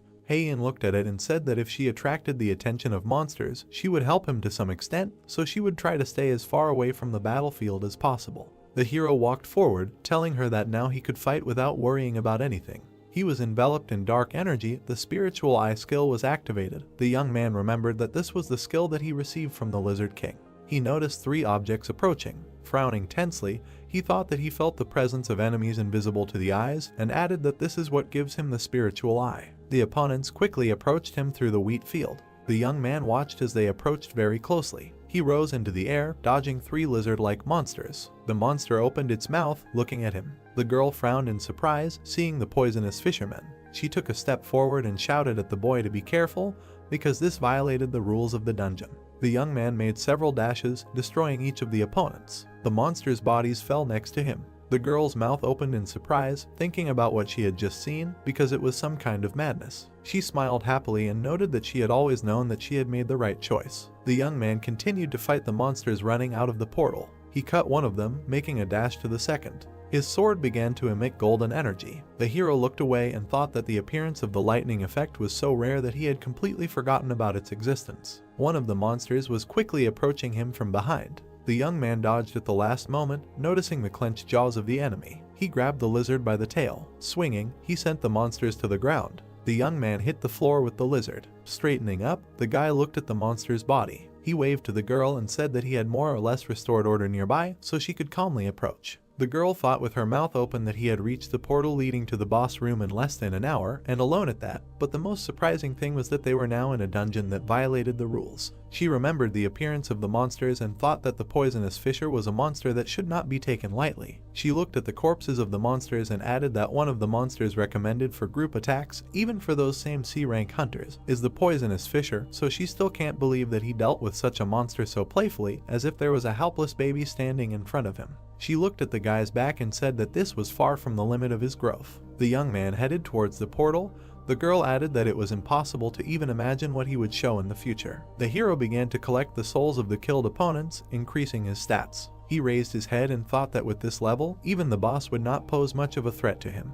He looked at the portal and said that they would go to the boss's room. After going inside, they found themselves in a dark and foggy place. A slight light was breaking through the gap between the rocks. The woman called it a little strange. A magic projectile was approaching them from above at high speed, while she was talking about how they had already gone far, but the presence of the monster was still not felt. Suddenly, they raised their heads, noticing the danger. The guy frowned nervously. The monster struck. The guy thought that it was very dangerous. He pulled the girl out from under the monster's attack and ran away. Heian looked at his face in surprise. The beast opened its mouth and began to collect mana. He released a powerful beam of energy. Heian pointed her hand at the danger and told the boy about it. Suddenly, a powerful explosion thundered. The hero, along with the girl, jumped out of the smoke. The boy stepped onto the stone floor. He crouched down and said that he had moved her there without her consent because the monster looked extremely dangerous, so he hoped for her understanding.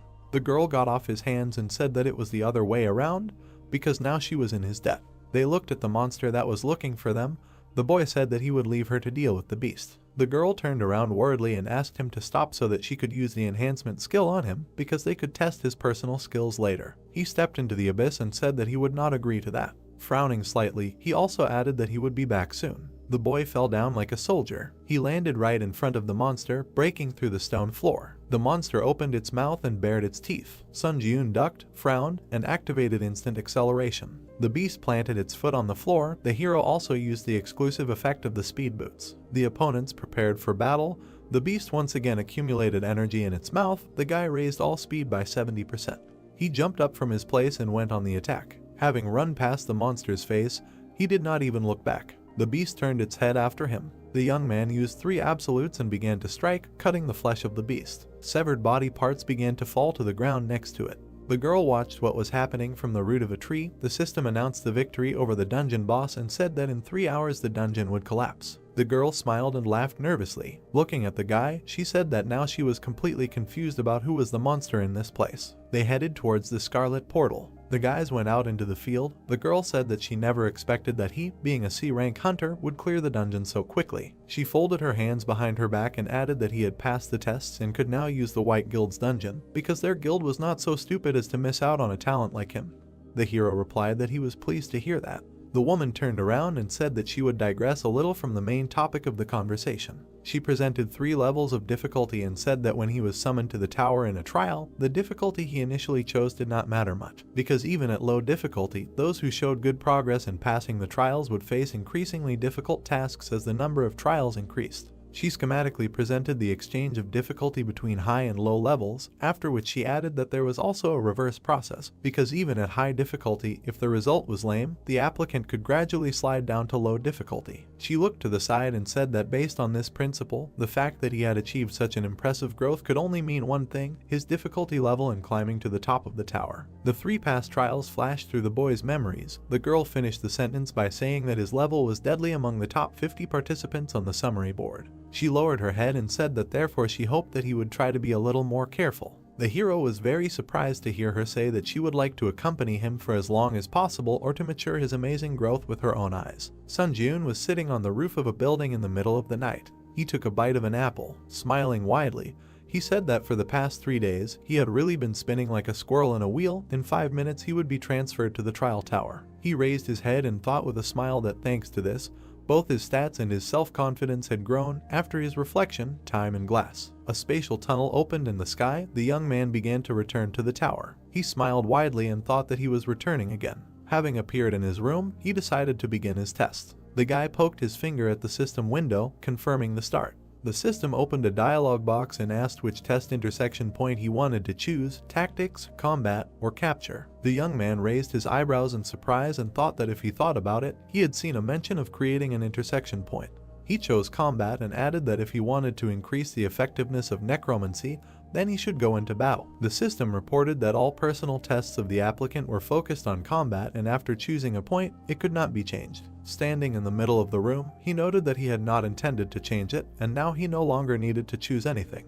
The system reported that the applicant had the qualification of a pioneer. The young man raised his eyebrows in surprise. He silently looked at the message that the administrator's private chat was about to open, and the search for an administrator specializing in combat introduction was currently in progress. After a short while, the system completed the search. The boy's body was engulfed in system energy. It reported that a consultation with the Steel Blood Lord, the manager of the combat intersection point, had begun. The hero was transported to a snowy field full of lonely swords. Looking up, he wondered where he was. The system reported that he had entered the Steel Blood world. The system message notified that the search was complete. Consultation with the Steel Blood Lord, the manager of the combat intersection point, is beginning. Sun Jiun looked surprised, after which he landed on the field among the swords. Raising his head, the hero wondered where he was. The message notified that he had entered the Steel Blood world. Many blades were stuck in front of him. The pupil changed after using the Eye of Truth. The system message notified that the skill was activated.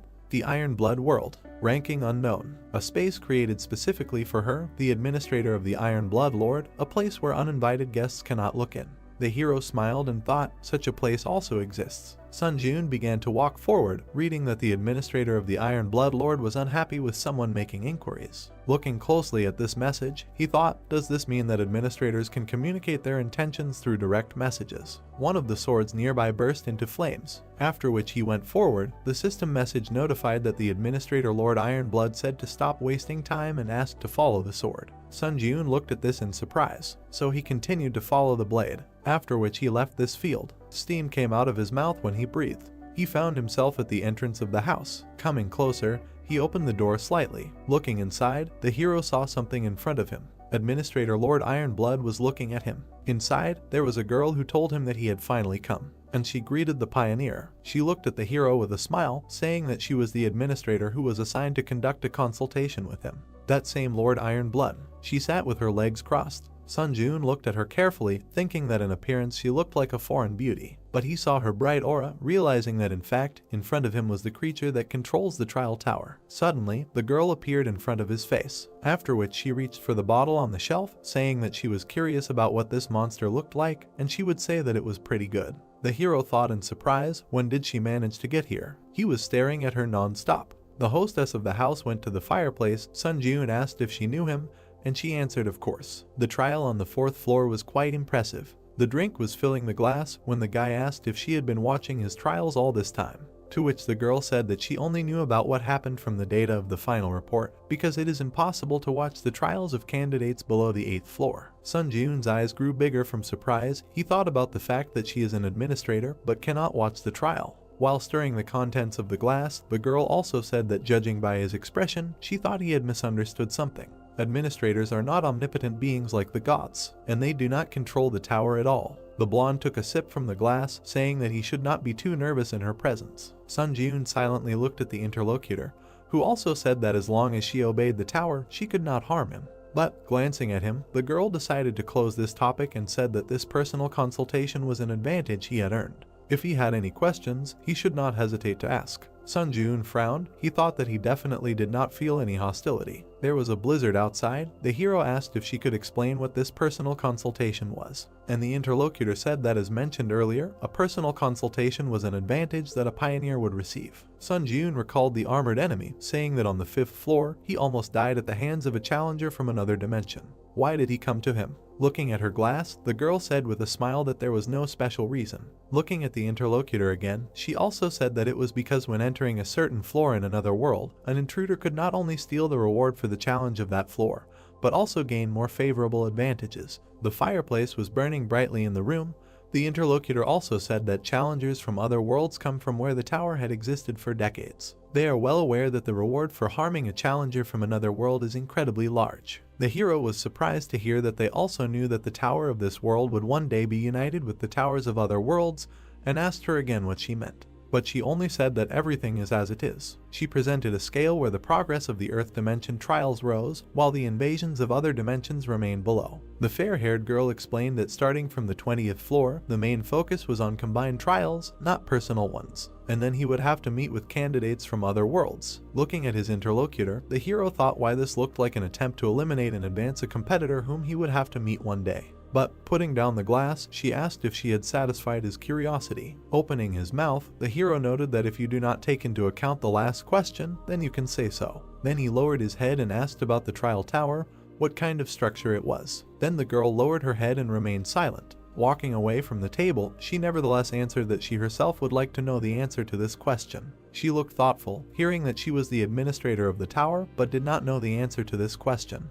Her own silhouette was visible in her eyes. The girl said that originally, the so-called administrators were just like him. The applicants who died after passing the 40th floor were given the right to be reborn as administrators. She had once climbed the tower to see the end. However, she could not reach the top of the tower. No, she remembered herself covered in blood, saying that it would be more correct to say that all the administrators died before reaching the end. That was how she became an administrator. Sun Ji-eun clenched his fist and asked if she wanted to say that the administrators were just former applicants. He looked at the floor, saying that he hoped that she knew something about the top of the tower after all. Hearing this, the girl frowned and looked at him. Then she grabbed him and lifted him off the floor. Holding him with one hand, she said that the words about the top of the tower were not something that could be said so frivolously and carelessly. Sun Ji-eun looked confused and just kept silent, but she noticed with a smile that he was not particularly puzzled and asked again if he was scared. In response, the hero simply lowered his head, saying that it was because she herself said that a personal consultation was his advantage. In addition, he did not feel hostility from her, after which, his fingers dug into the wall,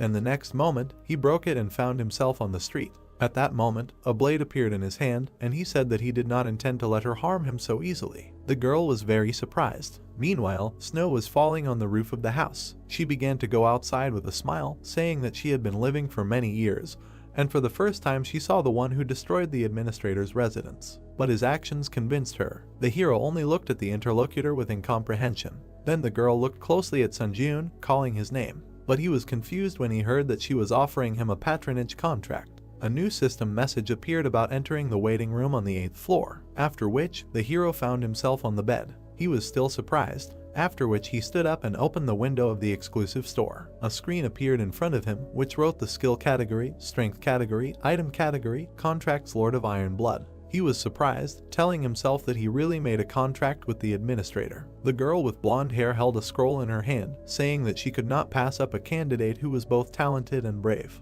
The system message asked if he wanted to sign a patronage contract. The hero clicked yes, and the contract was concluded. An exclusive contractor store will be opened, where special points will be available to him. As a special benefit provided by the contractor, all stats will be increased by 1. With a wide smile, the girl said that it was fun, and said goodbye until we meet again soon.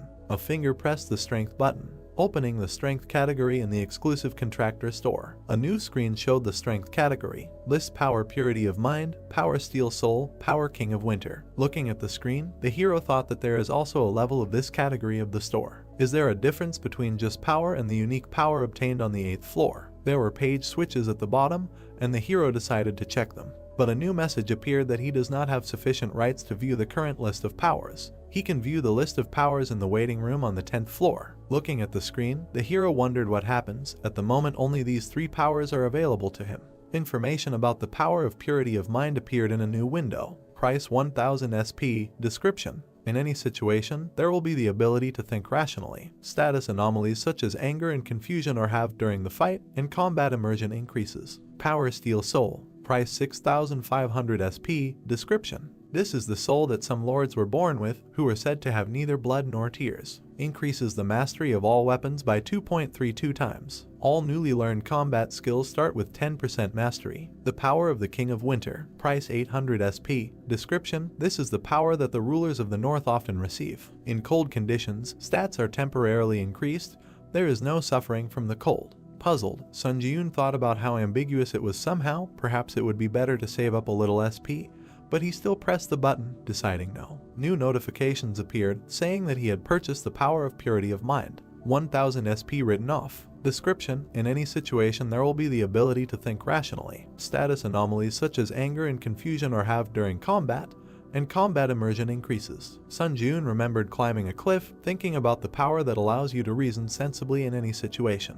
Then he clung to the ledges with his fingers. It is better to raise your survivability bar this way than not prepare for anything at all, because there is a chance that he will face a floor invasion right now. A portal appeared in front of him asking if he is ready to begin the test on the 8th floor. After that, new messages appeared. The test on the 8th floor begins. The difficulty is high. The theme of this test is destruction. The condition for successfully completing the test is to defeat the Lick who summons skeletons. The condition for failing the test is the death of the challenger. Failure condition for the test, all stats +2. The penalty for failure is death. Sun Jun looked down at his feet in surprise. Countless skeletons were visible from the cliff. Why were there so many? Watching this, the hero wondered if this was an attempt to overwhelm the enemy with numbers. An army of skeletons was looking at him below, and Sun Jun decided it was time to begin. After which he jumped off the cliff. He pushed off with his foot. Upon landing, he created a large shockwave, but other enemies surrounded him. One of the skeletons attacked the hero. The others also tried to strike, but Sun Jun stood calmly, saying that, as expected, they could not even penetrate his basic defense. After which he himself struck them. New system messages appeared. Mastery increased by 0.08%. Sun Jun lowered his eyebrows, only 0.08%. How annoying. Each swing hit multiple skeletons, increasing his proficiency. Holding his fist to his face, he decided that there was no point in increasing his proficiency during this trial. Standing on the battlefield, the hero suddenly heard a voice asking who he was. What kind of bastard dared to cause trouble in the shrine? Sun Jun turned around. Looking into the distance, he wondered if the voice was coming from there, and, raising 2 fingers, he used Summon Dead. The fallen skeletons rose again. He absorbed the souls to summon skeleton soldiers. In possession, 1/30. One of them took a stone in his hand. Then he struck a similar skeleton. Sun Jun looked at this in surprise, saying that he did not know before that skeleton soldiers were also quite usable. Rubbing the back of his head, he decided to let them deal with these weaklings, and he will go for the boss's head for now. The skeletons watched as the hero rushed forward. New messages notified that the skill Grace of the Wind had been activated. All speed increased by 60%. Current stacking progress is 6/7. The exclusive effect Speed Boost C+ was applied, instantly increasing speed. Sun Jun flew over the countless army of the dead. Landing behind them, he continued on his way. A building was visible in the distance. Looking at it, the hero realized that the voice was coming from there, after which he rushed forward again. There stood a skeleton wearing a crown. Having caught up with him, the hero stopped in front of him. Smiling, Sun Jun was glad that he found him. Eyes glowed from the sockets. The enemy told him that an insignificant human dared to cross the threshold of the sanctuary. Opening his book, he declared that he would make him pay in full for his impudence. Several large monsters appeared near him. Raising his head, the hero thought, is he even capable of commanding sand golems? Looking at the hero, the skeleton asked, did he now realize whose sanctuary he dared to enter? The large monsters were standing near the main enemy, but Sun Jun asked again, could he not summon someone stronger? Taking out his blade, he also said that if he simply did not have stronger exhibits in his arsenal, he would be disappointed. These words angered the enemy, and pointing at the hero, he said that these guardians would be quite enough to tear him to shreds. After which, the monsters rushed to attack. A new message notified that the instant acceleration skill was activated. The hero suddenly moved forward. With lightning-fast movements, he cut off the giants' heads and appeared near the main enemy. Pulling his hand back, Sun Jun swung and struck. A new message notified that proficiency had increased by 1.2%.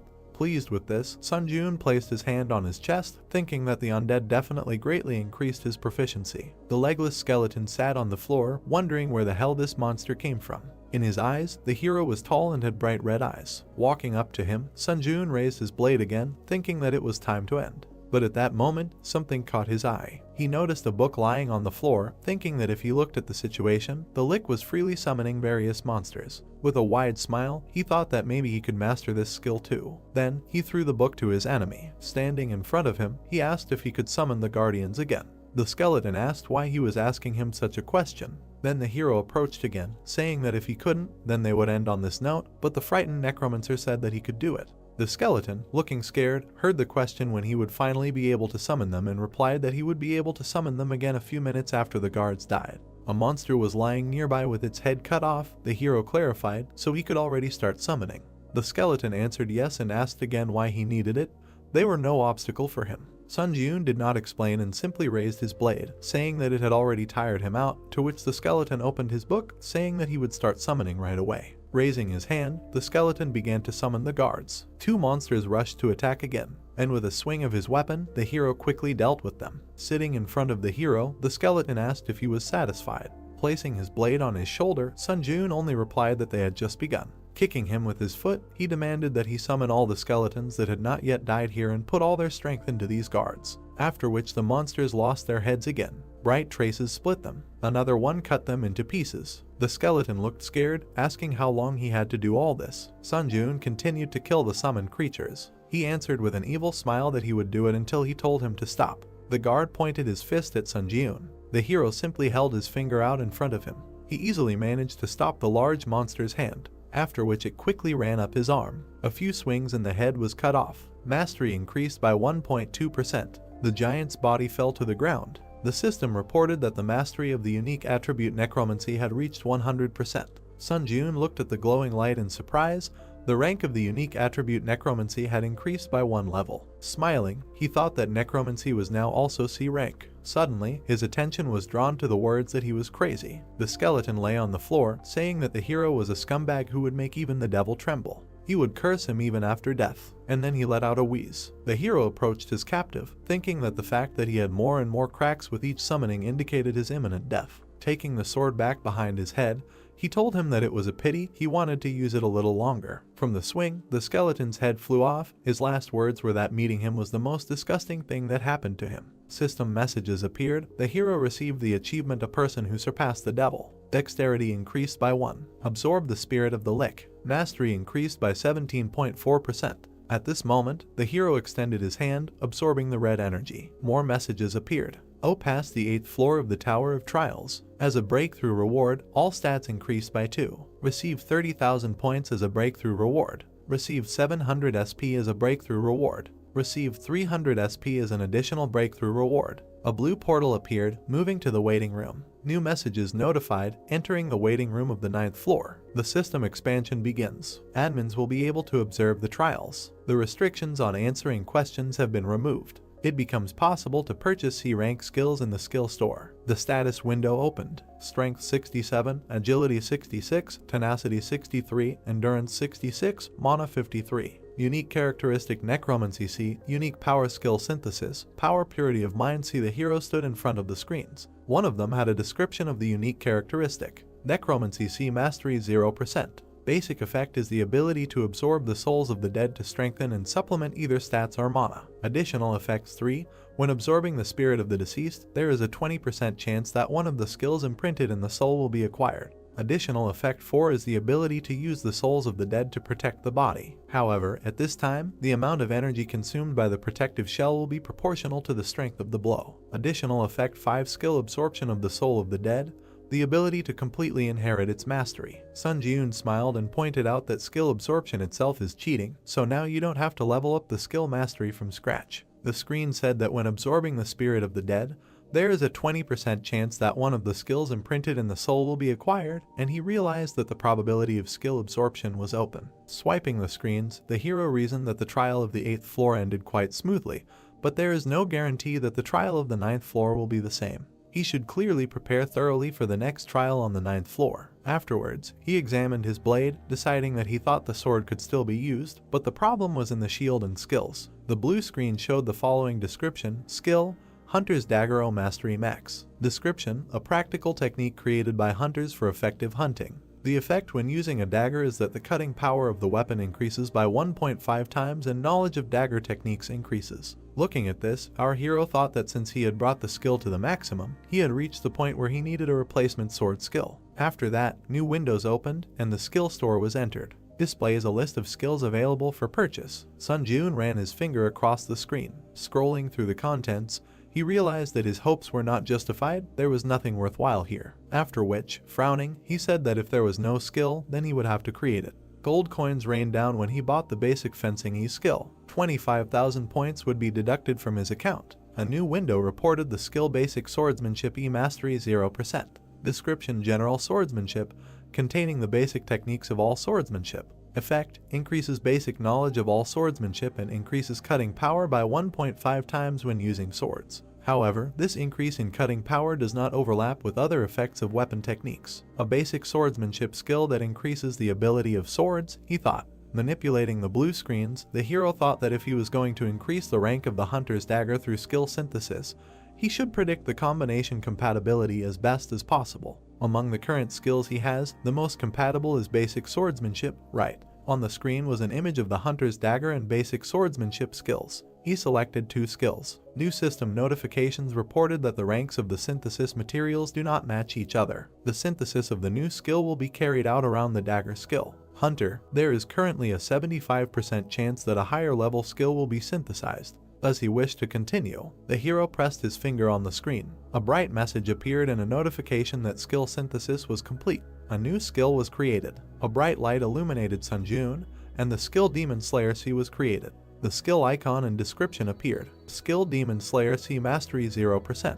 Description: a hunting swordsmanship art designed to kill demons. The main effect increases the basic knowledge of all types of fencing and increases the cutting power by 3 times when using swords. However, the increase in cutting power does not stack with the effects of other weapon techniques. An additional effect: when fighting non-humans, your attack speed is doubled. Looking at this, the hero thought that this adds attack speed when fighting non-human creatures. It seems that this skill is simply made for hunting monsters. He smiled, because, as expected, skill synthesis is a good ability. There were several ability cards in his hand, and he thought about trying to synthesize the remaining skills. Continuing to tap the screen, Sunjun said that he checked the skill compatibility and the probability of synthesis. Several new windows appeared. Accelerated regeneration plus resistance to the laws of nature gave iron blood regeneration. Iron blood regeneration and pain tolerance gave ash blood. At this moment, the glow became brighter. The hero looked in surprise. A new description of the ash blood skill appeared on the screen. Description: the main racial trait with which a mutant vampire is born. The user's recovery effect increases proportionally to the user's durability. Regeneration increases 3-fold when dealing physical damage. Depending on the damage dealt, up to 40% of pain is blocked. His eyes grew bigger in surprise. Sunjun thought that a 3-fold acceleration of regeneration is already cheating in itself, and the skill also blocks pain. After which he took the weapon in his hands, saying that since the waiting room was equipped with healing, he would not be able to properly test this skill. Also thinking, however, 120 points were not a burden to him at all now. After which the messages appeared again saying that the waiting room's regeneration effect was removed. 50 points would be deducted from the account. Fatigue would accumulate, and he would not recover from physical damage. The guy raised the sword above his head, thinking that since all the spirits had been absorbed, the shield would not activate in any way. The swing left a bright trace. He decided to start the test. Drops of blood flew to the sides, but his hand looked whole. He injured himself again and again, but after raising his hand, it was unharmed. Looking at the green glow, he realized that this was an amazing ability. Even being outside the waiting room, he essentially seemed to be under eternal healing. Adjusting his sleeve, he also thought that in addition to this level of regeneration, he also had a spiritual shield. To be honest, he no longer needed this tin can called a shield. Facing the wall, he still realized that he had to use it until it broke. Then he opened the community tab. Scrolling through the screen, Sunjun said that it seemed that there was nothing worthy of his attention. Then a portal opened in front of him. The time spent in the waiting room was coming to an end, so there was no point in dragging it out. New system messages appeared. The entrance to the 9th floor of the trial tower was completed. The difficulty is high. The theme of this trial is fighting. The remaining time is 1 day. The condition for successfully completing the trial is to kill all the monsters in the arena within the allotted time. The condition for failing the trial is the death of the challenger or the expiration of the allotted time. The reward for successfully breaking through the skill animal instinct. The penalty in case of failure is death. But then a warning appeared. The window said that the challenger Sunjun's trial on the 9th floor is currently unsafe. Confirmed floor infiltration of the Muram World Challenger. Confirmed theft of the trial target by the Muram World Challenger. The hero appeared in front of another person. He frowned upon seeing him. The person stood on top of the defeated monster, saying that the hero had finally arrived. The trial target was changed. The man in white said that he was the commander of the Muram Union, Sunhak. A new window informed him that he needed to be killed. The gray-haired man stood with his head down. A challenger from another system. The hero silently looked at his opponent when he asked his name. Looking at the man in front of him, Sunjun asked why he was asking his name out of the blue. The man replied that he had already revealed his name and position. Frowning, the hero said that the man had not invaded his floor with good intentions, so what was the point of introducing himself? To which Sunhak, without opening his eyes, replied that there was some etiquette between swordsmen, but his thoughts were clearly limited. Without taking his eyes off his opponent, our hero thought about how it happened that there was not a single normal warrior among the contenders from other systems. But the man took out his weapon, saying that it would be so. Since the hero wanted to hide his name, there was nothing he could do. Then he rushed to attack. His sword left bright marks, after which many magic blades appeared around him. System messages notified that the hero had activated the skill Grace of the Wind. All speed increased by 30%. Current summation progress is 3/7. Sun Jiun looked ahead and concentrated. Using the ability, he began to repel the attack, after which the opponents retreated from each other. Taking his blade away, Sunhak said that it turns out that there is such an experienced warrior in this dimension. Our hero looked at him and heard an apology for looking down on him, after which Sun Jiun just exhaled. The old man was surprised when he heard him stop being hypocritical. Thick smoke gathered around them, and Sun Jiun said that he was here to kill him and steal his reward. He came here with such an intention, after which Sun Jiun's eyes turned red and he asked why he had to act polite. Sunhak stared at the protagonist, saying that perhaps because they were from different worlds, they could not understand each other, after which the old man raised his weapon and dispersed the smoke around him. His blade glowed, causing a storm. The man only said, "Let the earth rest in peace," a swordsman whose name he does not know. A message appeared, notifying that due to the unique characteristic sword light, he was blinded for 5 seconds. The hero was confused when he saw this, after which he stood in the darkness, thinking that he could not see anything. A new window notified that the magic resistance skill was activated. Sun Jiun held the sword at arm's length. A sound was heard behind him. The spiritual eye skill was activated. Suddenly, the enemy's blade approached the back of the hero's head. Our guy managed to dodge, but he still received a cut. New windows reported that he received the achievement Avoidance of Blindness. Dexterity increased by 2, after which the swing of his sword left a bright trace. The darkness dissipated and the enemy could be seen. The darkening effect of the unique characteristic sword light ended. Sunhak pulled the blade back. A sweaty Sun Jiun looked at him, thinking about how his throat was almost cut. Looking closely at his opponent, the old man asked how he calculated the trajectory of the sword. New messages notified that the skill Instant Acceleration was activated. The skill Grace of the Wind was activated. Agility increased by 50%. The current stacking progress is 5/7.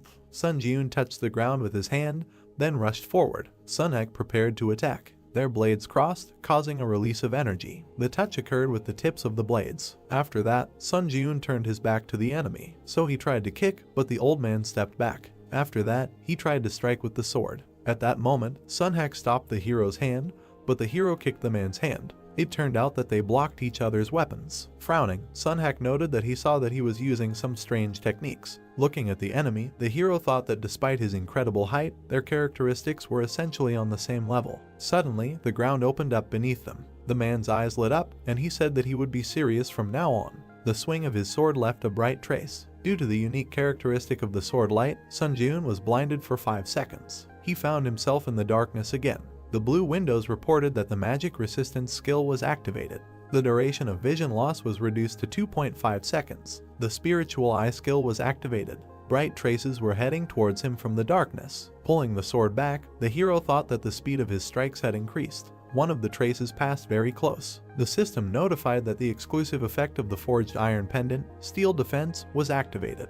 The protective layer absorbs 10% of all physical damage. He was able to block another blow, but he still lost his arm. The pain resistance skill was activated. Looking at the wound, the hero thought about whether the steel defense was not enough to block his blow. Another notification that the darkening effect of the unique characteristic sword light has ended. Sunhak was opposite, swinging his blade. Rocks flew from under the hero's feet. Retreating, he turned around. Having destroyed one of the rocks, he threw it at the enemy, but the man noticed it. A swing of his blade split it in half. The hero moved, holding the severed limb in his teeth. This is how he managed to get behind the enemy. He turned around and noticed Sun Jiun. Already at this moment, the hero managed to restore the limb. Looking away, Sunhak said that regarding his recent techniques, he had already thought that he was a good martial artist, but all his techniques were simply borrowed from somewhere. Clenching his restored hand into a fist, the guy replied that the unique characteristic he used was also an ability obtained from the tower. Afterwards, new messages appeared. The skill Grace of the Wind has been activated. All speed has increased by 70%. The current stacking progress is 7/7.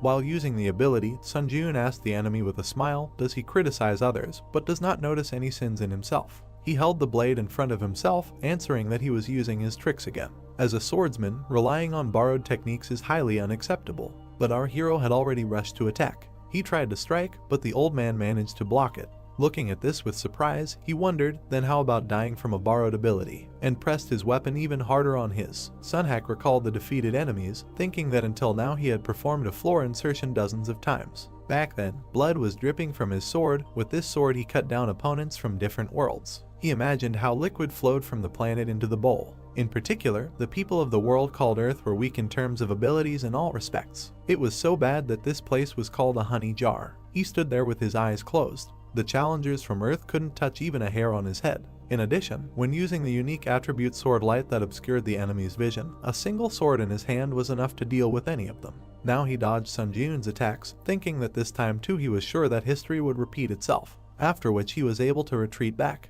Gritting his teeth, he still received an injury. Ring marks appeared in the sky, so Sunhack retreated even further from Sun Jiun. The hero took a deep breath. The old man was breathing heavily. More messages appeared above his head as he stood with his head down. Administrator White Crane Sword admires the young challenger. Administrator Beast of the North predicts his imminent defeat. Administrator Late Night Lords is interested in the young challenger. Administrator the Hero of the Black Islands was amazed by the skill of the young challenger. He looked up and glared at the boy. As his sword flared up, new messages appeared. The skill 1 strike, 2 skins activated. Attack speed doubles. The skill Lightning Sword Kai is activated. Lightning energy fills the sword. The skill 1 strike is activated. The cutting power of the sword is doubled for the next attack. The skill Nymph Walk is activated. Increases the user's movement speed by 2 times for 1 minute. Sun Jiun smiled widely, noting that just a moment ago, the same one Ankini techniques. The windows that appeared notified that the second floor implementation penalty was applied. All stats were reduced by 8. He cannot use some skills. The old man looked angry about this. The skill 1 strike, 2 skins was forcibly deactivated.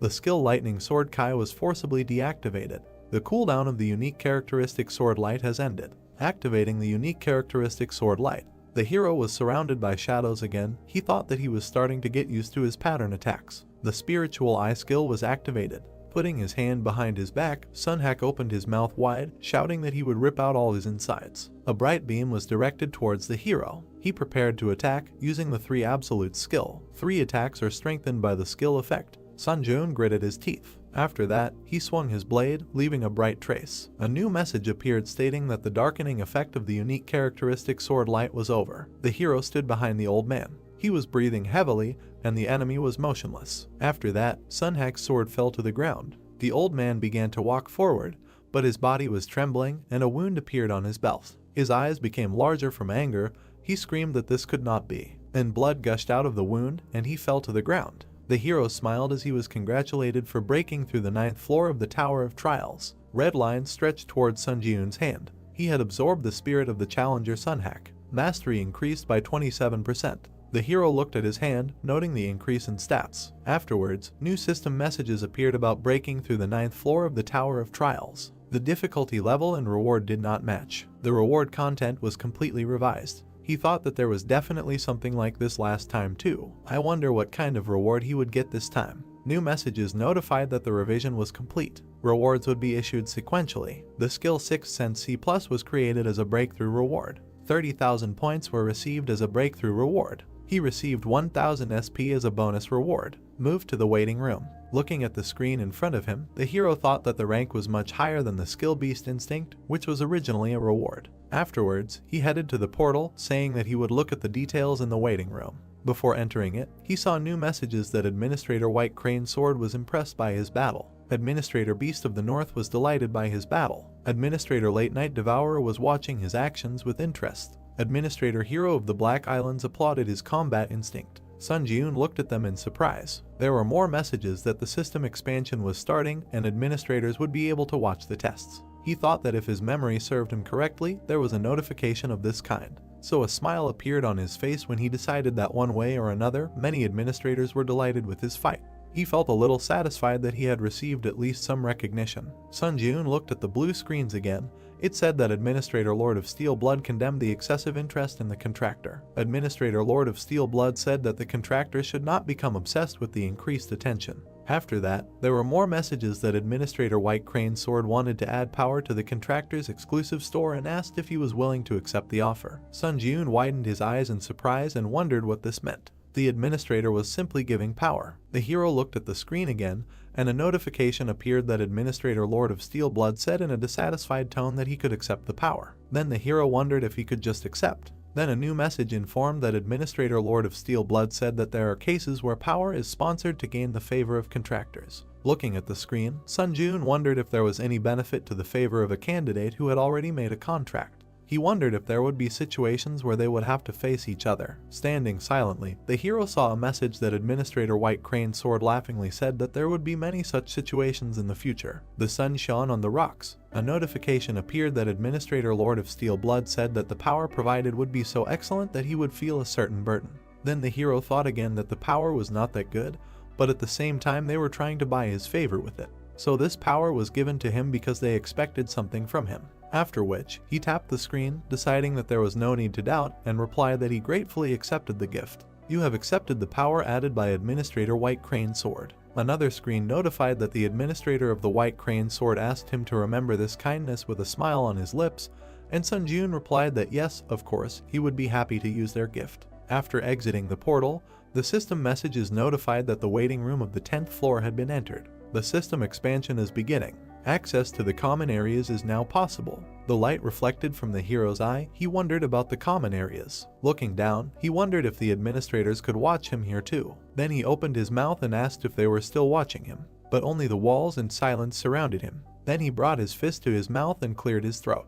Blue messages immediately appeared about the opening of the Strength category in the Contractor's exclusive store. Strength category, list a third. Strength Purity of Mind C, acquired. Strength Steel Sola Plus. Strength King of Winter D Plus. Strength Sword Master Kai C Plus. Our hero was surprised by what he saw, after which he clicked on the screen. Then the description of the power of the Kai Sword Master C Plus opened. Price 1500 SP. Description: the Kai Sword is the result of converting the released Kai energy, which can only be used by first-class warriors, converting it into power. The Kai Sword is slightly more powerful than a normal sword, and when he receives this power, he will be able to strengthen the sword with energy such as mana or internal Kai energy. However, the mana consumption will increase proportionally to the duration of activation. Looking at the screen with interest, he realized that he can pour mana into the weapon and use the Kai Sword, saying that he was told that the power is so-so, but it looks very good. After that, he moved to the second page, saying that now he can check the second page. A new window opened their categories Power, List 2/3,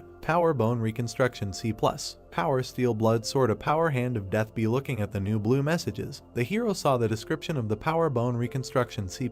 Price 1500 forks. Description: bone structure can be reconstructed for any martial art. All stats increase by 2. Strength Blood Steel Sword. Price 5000 forks. Description: able to summon a low mana blood steel sword. The user's mana is not consumed. However, only one blood steel sword can be used. Strength Hand of Death V. Price 2000 forks. Description: the yin and black magic element is activated, causing damage and slight decomposition of the body. He glanced at the information about the funds, noting that he only had 2000 forks. Sun Jun imagined himself covered in golden light, deciding that the power he could buy now was bone reconstruction.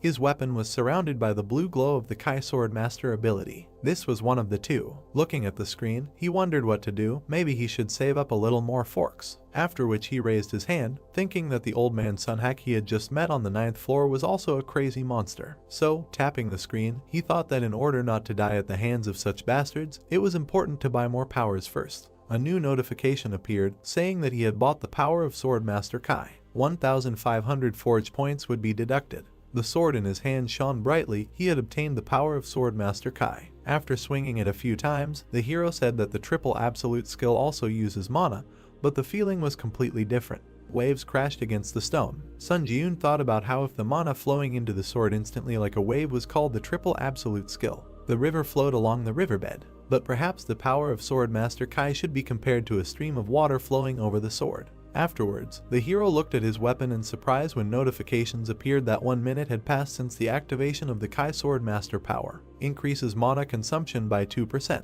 2 minutes had passed since the activation of the Kai Sword Master power. Increases mana consumption by 4%.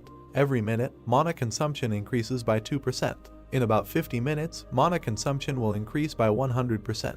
Lowering the sword, the glow began to dissolve. The Kai Sword Master power was deactivated. The hero realized that he must distribute his mana well when using this power. Tapping the screen again, he said that the reward for the 9th floor was the 6th sense skill. The description opened. Skill 6th sense C+.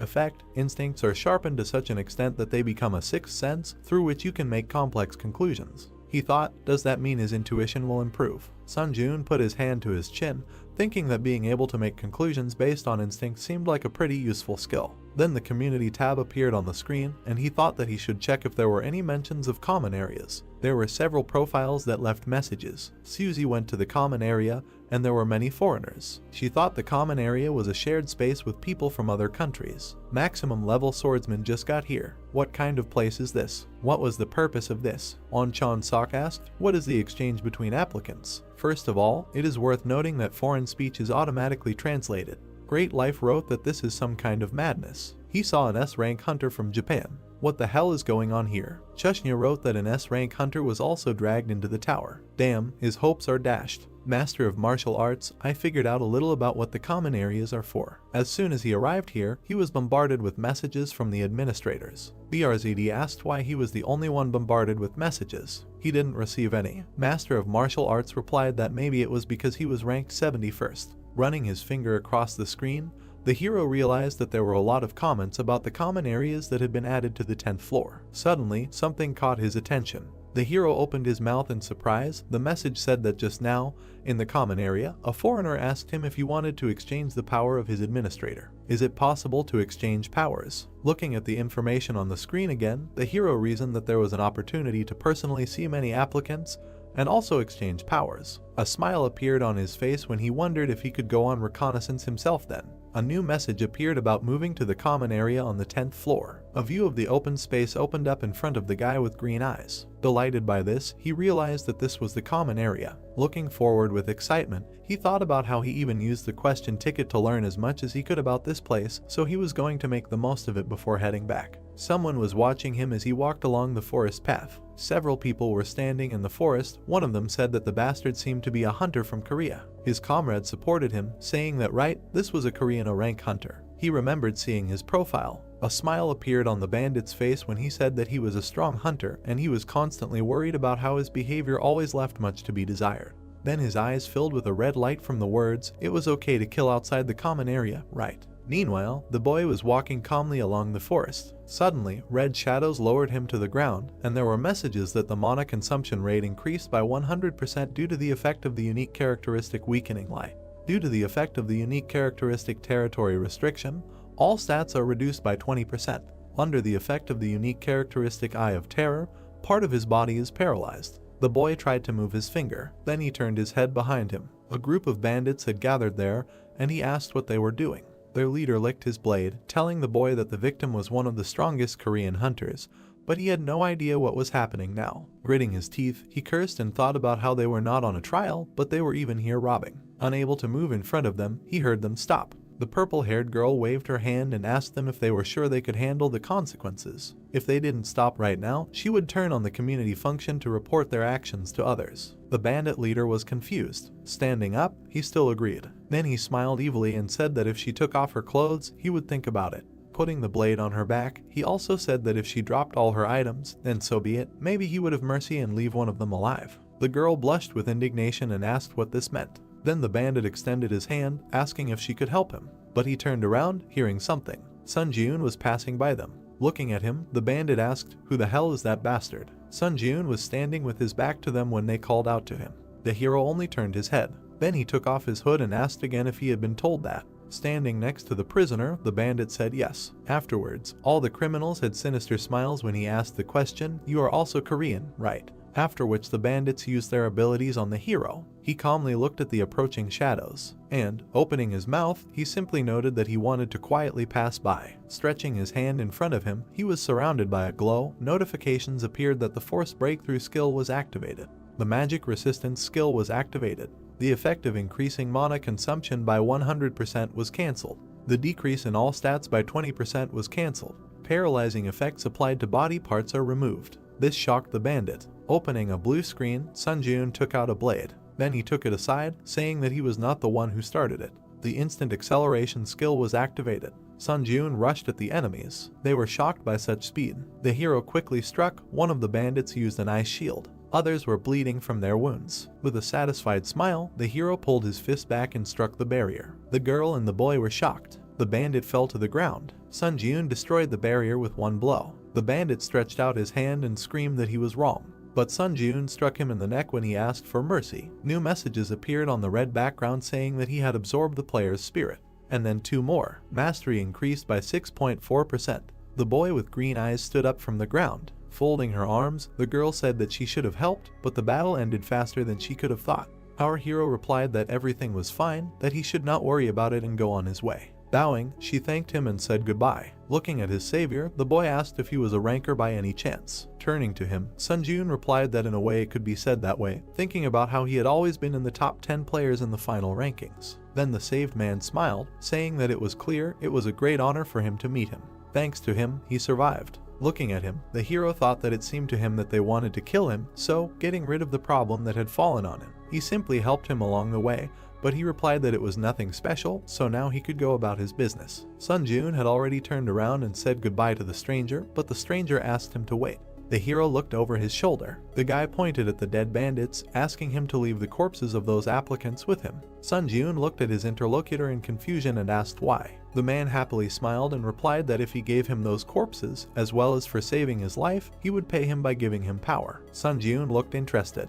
Gluttony, a dark light came out from his hand. The corpses of the bandits were sucked into his hand. Wiping his forehead, the guy said that it was not bad. Smiling again, the interlocutor said that, so, as promised, he would give him power. A new message appeared that the hero accepted the power added by the administrator. Sun Jun looked at the monitor with a smile, reading that the Power Steel Wings was added to the power category of the exclusive contractor store, and thought that he did not expect to get another power. Visualizing the magical wings on his back, the administrator said that this is a power that allows you to create wings on your back with the ability to levitate. If he buys this power with So, he will be able to use it right away. Sun Jun smiled happily and thanked the interlocutor, thinking that as soon as he returns to the waiting room, he will immediately try this power in action. But then several new messages appeared in front of the hero, saying that the administrator of the White Crane Sword was saying not to bother the applicant who had been noticed by him. Administrator Gourmet, is he outraged that business ethics are not observed to such an extent? Administrator Steelblood is unhappy with the one hanging around his contractors. Administrator Black Devil is watching the fight between these three with interest. He did not understand what the administrators had started among themselves. Looking at this, the hero thought that seeing how the competition between the administrators flares up, one can confidently say that they clearly want to get something from the applicants. Well, he will just get to the bottom of the truth step by step. The two guys continued on their way through the forest. Turning to his companion, the administrator said that the common area is divided into an arena, an auction zone, and a game zone. And in addition to these well-known facts, he can share much more interesting information. The hero looked at him as he continued to explain that the other dimensional worlds that had been revealed so far through the floor embedding process were Ares, Murim, and Kellyan, so they could only encounter these three dimensions when it came to floor embedding. He imagined a warrior kneeling before another. The challengers from the Ares world placed great importance on chivalry. The samurai held his sword. The Murim challengers were similar to them, but a little more aggressive. Sun Jun narrowed his eyes and thought about what it meant that the Black Knight was from the Ares world and Sunhak was from Murim. He also introduced the representatives of the other races, saying that he had heard that Kellyan was a world of races such as elves, fairies, and beastmen.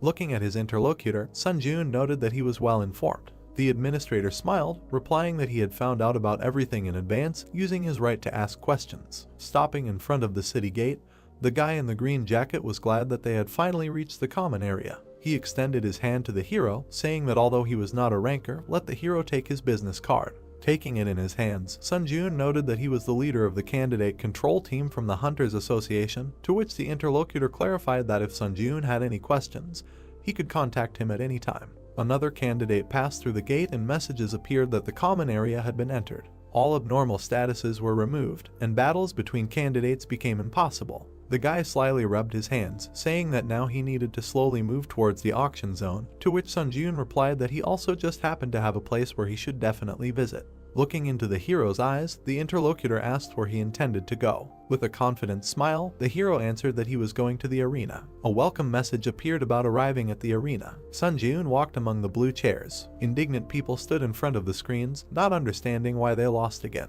Looking at them, the hero thought, is this the arena? More like a gambling house. New messages appeared that the administrator Black Devil is pleased, saying that this reminds him of the old days. Administrator Lord of Steel Blood with undisguised hatred says that the arena is the same everywhere. Administrator White Crane Sword is very excited because of the heat that has settled in the arena. Looking at the empty seat, the hero wondered if he just needs to sit in one of these chairs. Then he comfortably sat in one of them. He looked thoughtful when new messages appeared that the arena system was activated. Need to use the screen to choose a bet or a duel. Then he pressed the help button. New posts have explained that the arena is divided into two systems, betting and dueling. If you choose to bet, you can place points on other contenders' duels. When placing bets, points can be gained or lost depending on whether the contender you bet on wins or loses. Looking at the screen, the hero wondered what it means. Did the people whose conversation he overheard place a bet? After that, more messages appeared. If a duel was selected, he could fight other contenders to get a reward. When the duel is confirmed, the final ranking and each other's real names are revealed. The duel will only take place if the reward is a skill, item, strength, etc. The duel is only held between opponents who have the same level of rewards. After the duel is confirmed, it is possible to fight the opponent in the Coliseum. When one of the duel participants surrenders, the duel ends and everyone returns to their original place. Sun Ji-yoon realized that if the duel status is confirmed, the participants in the duel will automatically move to the Coliseum. He imagined various weapons, potions, skills, and strength, and decided that the reward for the duel was the core of the arena. He pressed the screen with a smile, deciding to see if there was a reward that he liked. The other contenders looked at the gaming place with delight. The girl asked if the Witch of Hellfire Catherine was there. Someone asked again, the same famous huntress from America. The red-haired girl ran her finger across the monitor. Looking at the screen, she said that no one was sending a request for a duel. This was because she had too many victories. On the screen were Catherine's statistics, server USA, final rating 6, number of victories 17, number of defeats 0. She said that it would be better if these duel statistics did not exist at all, then she could challenge other opponents more often. A message appeared saying that the administrator of the Lord of Fire laughingly said that these were mere trifles. Continuing to look at the screen, Catherine concluded that it seemed like only cowards had gathered here. After which she was about to get up from her chair, saying that she needed to stop wasting time and leave the arena. Suddenly, something caught her eye. A new message notified that a duel request had arrived. Sun Ji-yoon, South Korea server, final rating 3. Reward for victory, Demon Slayer skill. Number of victories, 0. Number of defeats, 0. The hero's name was visible on the screen. The girl was surprised that he had just entered the arena and immediately chose it. A satisfied smile appeared on her face. New windows reported that the duel was confirmed. The transfer to the Coliseum is in progress. The white arena was illuminated by the bright sun. Catherine noted with a smile that she liked his fighting spirit. But before choosing, she should first observe the opponent. Sun Ji-yoon frowned silently. The girl was surrounded by flames. The system window reported that Sun Ji-yoon was against Catherine. The duel begins. The girl was surrounded by flames, telling the hero to consider it a good experience. Raising his hand, a fireball appeared above it. The birth of fire power was activated. The hero calmly watched what was happening. Sparks flew in different directions, after which the ball flew at Sun Ji-yoon. The hero took a step to the side. He continued to retreat. The fireball was very close. A fiery trail remained from his hand. Catherine said that he was finished. The master of the Kai sword power was activated.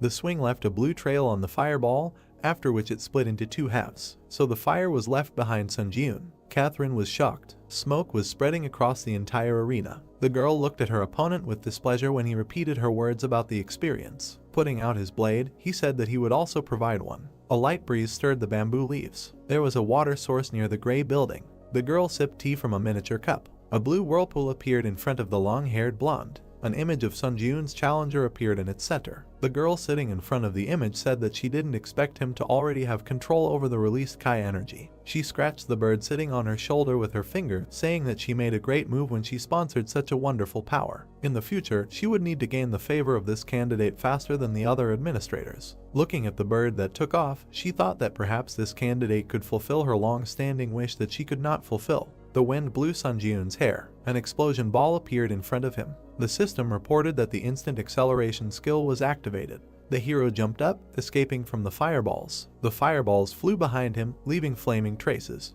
He moved, cutting the fireballs with sword strikes. With his back to the flames, the guy swung his sword. The fabric of his cloak was burning. Sun Ji-yoon turned around and cursed in his mind upon seeing this. He landed on the arena, raising dust. Looking back, the boy thought that it was a pity to lose the exclusive effect of the plaza due to the inability to use the skill Grace of the Wind. Fireballs were blazing above the girl's outstretched hand. Catherine asked with a smile, "I wonder how long he can hold out." Administrator Lord of Iron Blood looked at the close-up of the flames with interest. Administrator White Crane Sword had high hopes for him. Administrator Black Devil laughed loudly, watching the power of the fire. The girl sent huge fireballs forward. Sun Jiun swung his sword, leaving a bright trace. The system reported that 3 minutes had passed since the activation of the power of the Kai Sword Master. Mana consumption increased by 6%.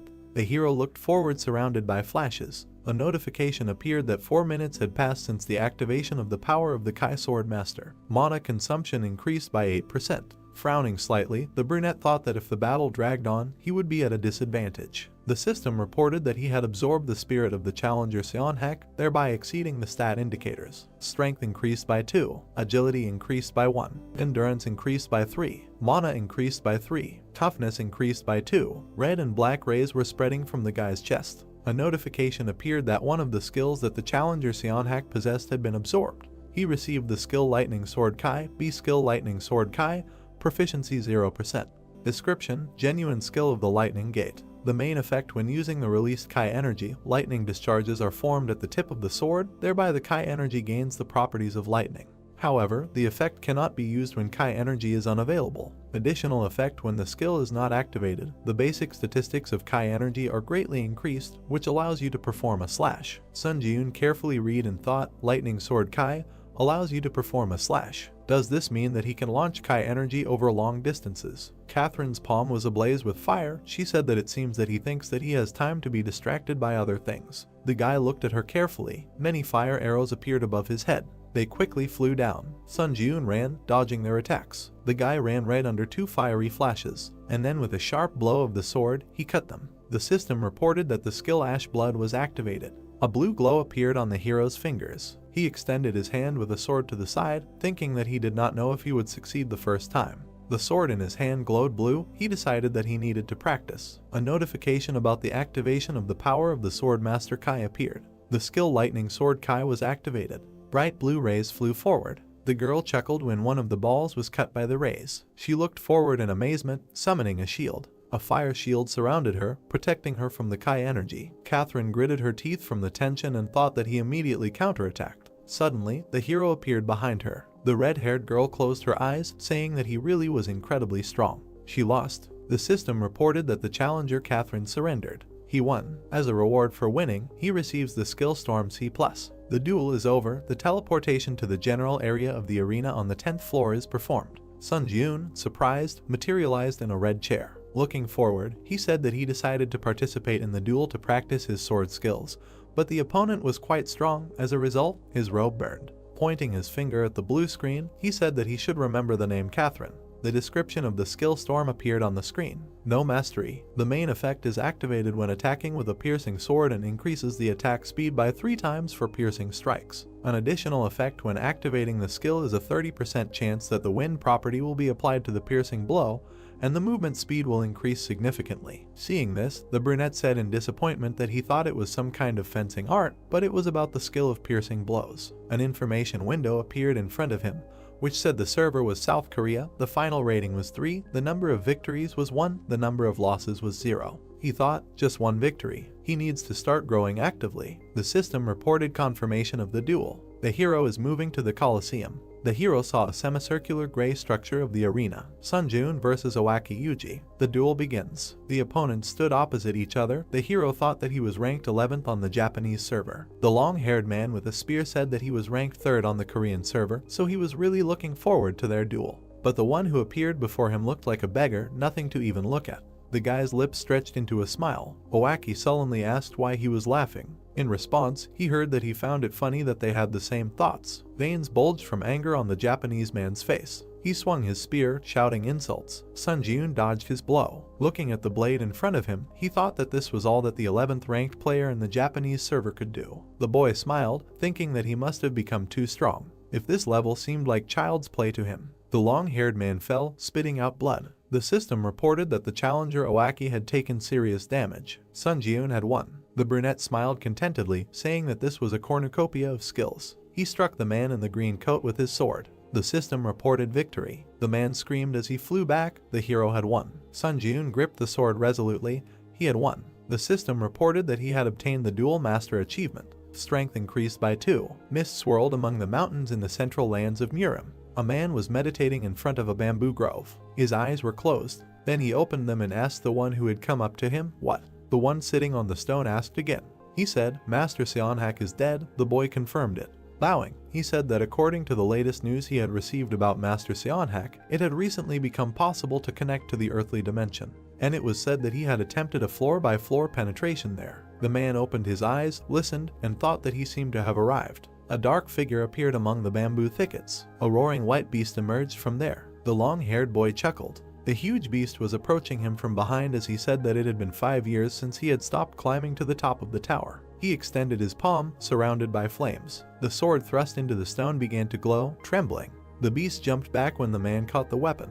He jumped up, breaking the rock beneath him with energy. The huge monster saw him fly over his head. The man approached, his brows furrowed in determination, and then he plunged the sword straight into the monster's forehead. Red lightning surrounded the beast. The boy looked at it, thinking that he had dealt with such a powerful spiritual creature with such ease. The martial arts of a martial artist are so strong that contemplating his power gives goosebumps. The man pulled out the sword from the head of the defeated monster and asked, "Earthly dimension, I wonder." Smiling, he ordered to find out by any means who exactly killed Master Seonhak. Sun Ji-eun came out of the blue portal.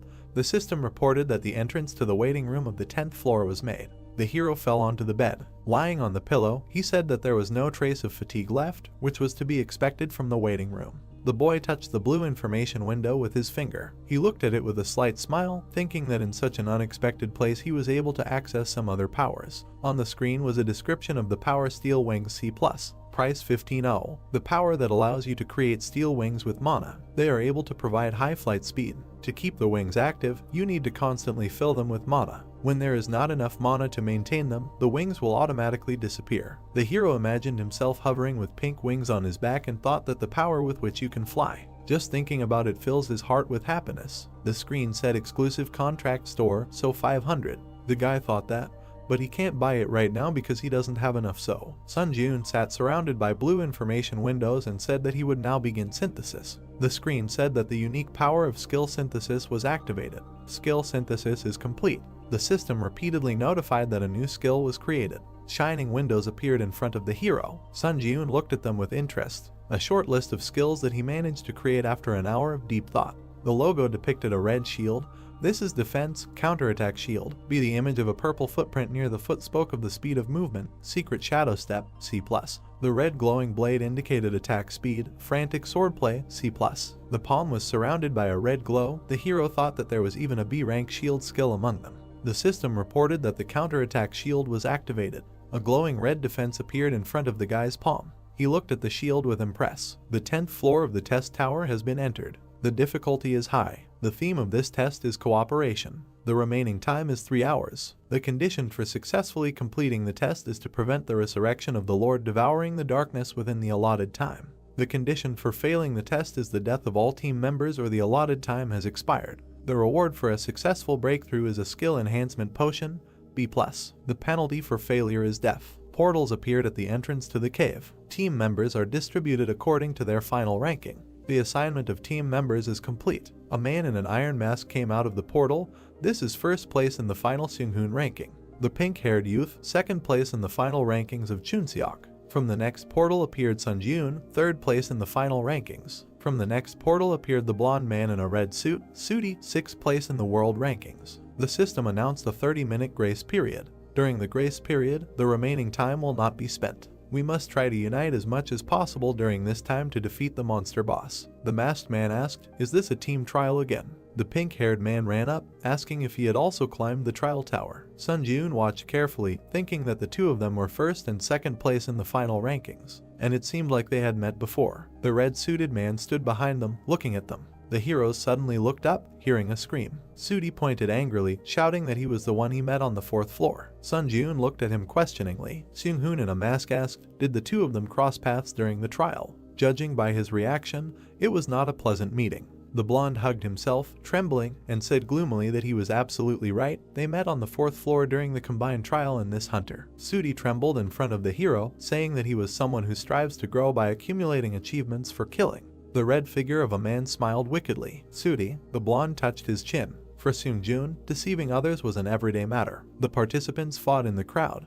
He created conflict by turning others against each other and used this time to get a reward. Sudi held the gems with a wild smile. This was a survival tactic he had developed. The smile revealed sharp teeth, which he began to actively use in another place called the Trial Tower. The administrator, a lying clown, laughs at the contractor's deception, so much so that even the corners of his mouth are torn from laughter. The image of the clown laughed at the wickedly smiling blonde. Seung-joon looked at him in surprise. He thought that his expression showed that he was confused. Well, should he add something else? He pointed his finger at the brunette, who tried to say that there was a misunderstanding and exclaimed that he even brutally killed a member of his team. The hero waved his hand, asking what kind of nonsense he was talking about. The hammer materialized and glowed. Seung-hoon extended his hand towards it, saying that instead of the 4, where everyone kept to themselves, he preferred the 3 in good teamwork. The test tower was not a place where one could act frivolously. Looking with glowing eyes, the masked man asked who was telling the truth. They would find out now, and the liar would be expelled from the team. The members stood opposite each other. The guy thought that if something went wrong, he would end up having to deal with all 3 at the same time. Seung-joon frowned, thinking that this was the worst-case scenario. Chun-seok raised his finger, suggesting that he calm down. With his hand raised, he said that earlier, the applicant Sudi said that he met Hunter on the 4th floor, right? He heard a confirmation. With his hands spread, he said that it turns out that he knows the real name of the applicant Hunter. The nickname system appeared in the waiting room of the 5th floor. Sudi tensely heard that if he said the real name, everything would immediately fall into place. He opened his mouth, awkwardly beginning that the real name is Hunter. One half of his face was with a sly smile. He said that his name is Cheolman. He thought, what does it matter? There is no way to prove his name anyway. Chun-seok turned to the brunette, asking if he had anything to say. He replied that it wasn't even funny. He pulled the cord hanging around his neck. Holding a badge in his hand, the guy said that it was his hunter's license. He thought that during his return to Earth, he accidentally took it with him and it ended up being very useful to him. Showing the ID, which stated that he was a hunter Seung-joon, rank C, type close combat, and the date of registration, the guy said his name. Sudi looked at him in shock. Holding a hammer, Seung-hoon said that now it seemed to be clear who should be expelled. The hero thought that everything was very bad. Administrator Lying Clown clicked his tongue because of the clumsiness of his contractor. Administrator Expert in Dispute laughed at his abilities. Administrator Finder of Lies enjoyed the consequences of his stupidity. Administrator Dark Observer snorted, looking at his results. The blonde read the notifications tensely, thinking that he was in trouble. The guy extended his hand, blocking the masked man's way, and said that he would handle this matter himself. Seung-joon clutched his sword, saying intimidatingly that because he was very angry right now. Seung-hoon looked at him, but then agreed. Sudi was surprised, thinking that he was attacking alone. He grinned wickedly, thinking that he was a fool. Even if they looked at him with hatred, there was hope if he killed him. The test was for 4 people, and if they excluded him as well, it would be extremely difficult for 2 to pass it. The brunette standing opposite said that he was talking about very funny things, so shouldn't he take responsibility for his words? The liar asked, responsibility? He has no idea what it is. A shining book appeared above the palm of the wicked guy. He said that he only cares about surviving. Putting forward his hand with a shining seal, he said that he was not the only one with power. The system reported that the stems of the swamp spirit were entwined around his legs. Green vines were entwined around the hero's legs. The notification said that the magic resistance skill was activated. The stems of the swamp spirit were completely destroyed. Surrounded by a green glow, Seung-joon approached the enemy. He decisively swung his sword. Extending his hand with a barrier, Sudi said that he was annoying. He also had a magic resistance skill in his arsenal. A bright beam of attack collided with a magic shield. The ground broke from the impact. Seung-hoon said that he should move away. Chun-seok replied that he liked it here, so you can fully feel the fight between them. The masked man dragged him by the collar, telling him not to be capricious, and there is nothing wrong with caution. The young man whined, saying that he likes to watch everything from special places. Sudi frowned and stretched out his palm and wished for death. Shining balls flew forward. Seung-joon dodged one of them, and then angrily swung his fist. A powerful blow crashed into the enemy's body. The blonde grinned, saying that it seemed that the hunter had become the prey. Seung-joon looked questioningly. Behind him, balls surrounded by lightning glowed. Turning around, the hero thought, are these the spheres that he launched earlier? A bright beam quickly crashed into the hero. Sudi, with a book in his hand, laughed and said that he was in vain pretending to be a tough fighter. Let him look at himself now. Suddenly, his gaze became surprised. He exclaimed in confusion. The system reported that the counterattack shield skill was activated. Seung-joon stood on the broken ground, holding a shield. The system reported information about the counterattack shield skill. Mastery 0%. The main effect after memorizing the name of the skill, he can summon a red shield created from mana. The additional effect absorbs 25% of the damage received by the shield and then immediately releases it. The hero resolutely held the red magic defense, asking why he was so surprised. Everything was just beginning. Sudi's dissatisfied eyes glowed yellow. He wondered what it was, how he blocked his technique so easily. Sun Ji-eun abruptly took off, rushing to attack. The blonde gritted his teeth in dissatisfaction and stretched out his hand. Stone blocks appeared on the hero's path, blocking the way. Holding the shield, the guy swung his sword. A bright beam flashed between the stones. A voice was heard, addressing Seung-hoon. The brunette jumped, leaving bright traces. The voice asked if he knew who Hunter was, or rather, Sun Ji-eun's challenger. The masked man, watching from a distance, answered that no, he had never seen him among the high-ranking hunters. Chunseok said that since he didn't know him, there was a high probability that he was just a civilian. But was it really possible to become that strong? The masked man replied that unless he was a high-ranking hunter like them, it would be hard to achieve such results. Sun Ji-eun held the barrier, defending himself from the enemy's attacks. Seung-hoon said that the most surprising thing was that he wasn't fighting the enemy with all his strength right now. A glow could be seen through the slit of his mask. He continued that for some reason he felt like his level was comparable to his. Chunseok turned to the man, saying that he was so strong. After all, he was 2 steps lower in the final ranking. Although this was just a guess. Introducing the orcs who rushed to attack, he said that if the team's luck had passed him by in all the combined tests so far, there was a high probability that he would have been underestimated compared to his original skills. He imagined Sun Ji-eun standing with his back in the blue light. The real Sun Ji-eun swung his sword. It attacked the blonde's hand, cutting the book. Sudi grabbed his injured hand with a scream. Falling to his knees, he saw the tip of the sword. Looking at it carefully, Seung-hoon thought that he was surprised. He did not kill the enemy, but suppressed him with his superiority and did it as if it cost him nothing. Sudi stretched out his hand and begged for him to stop.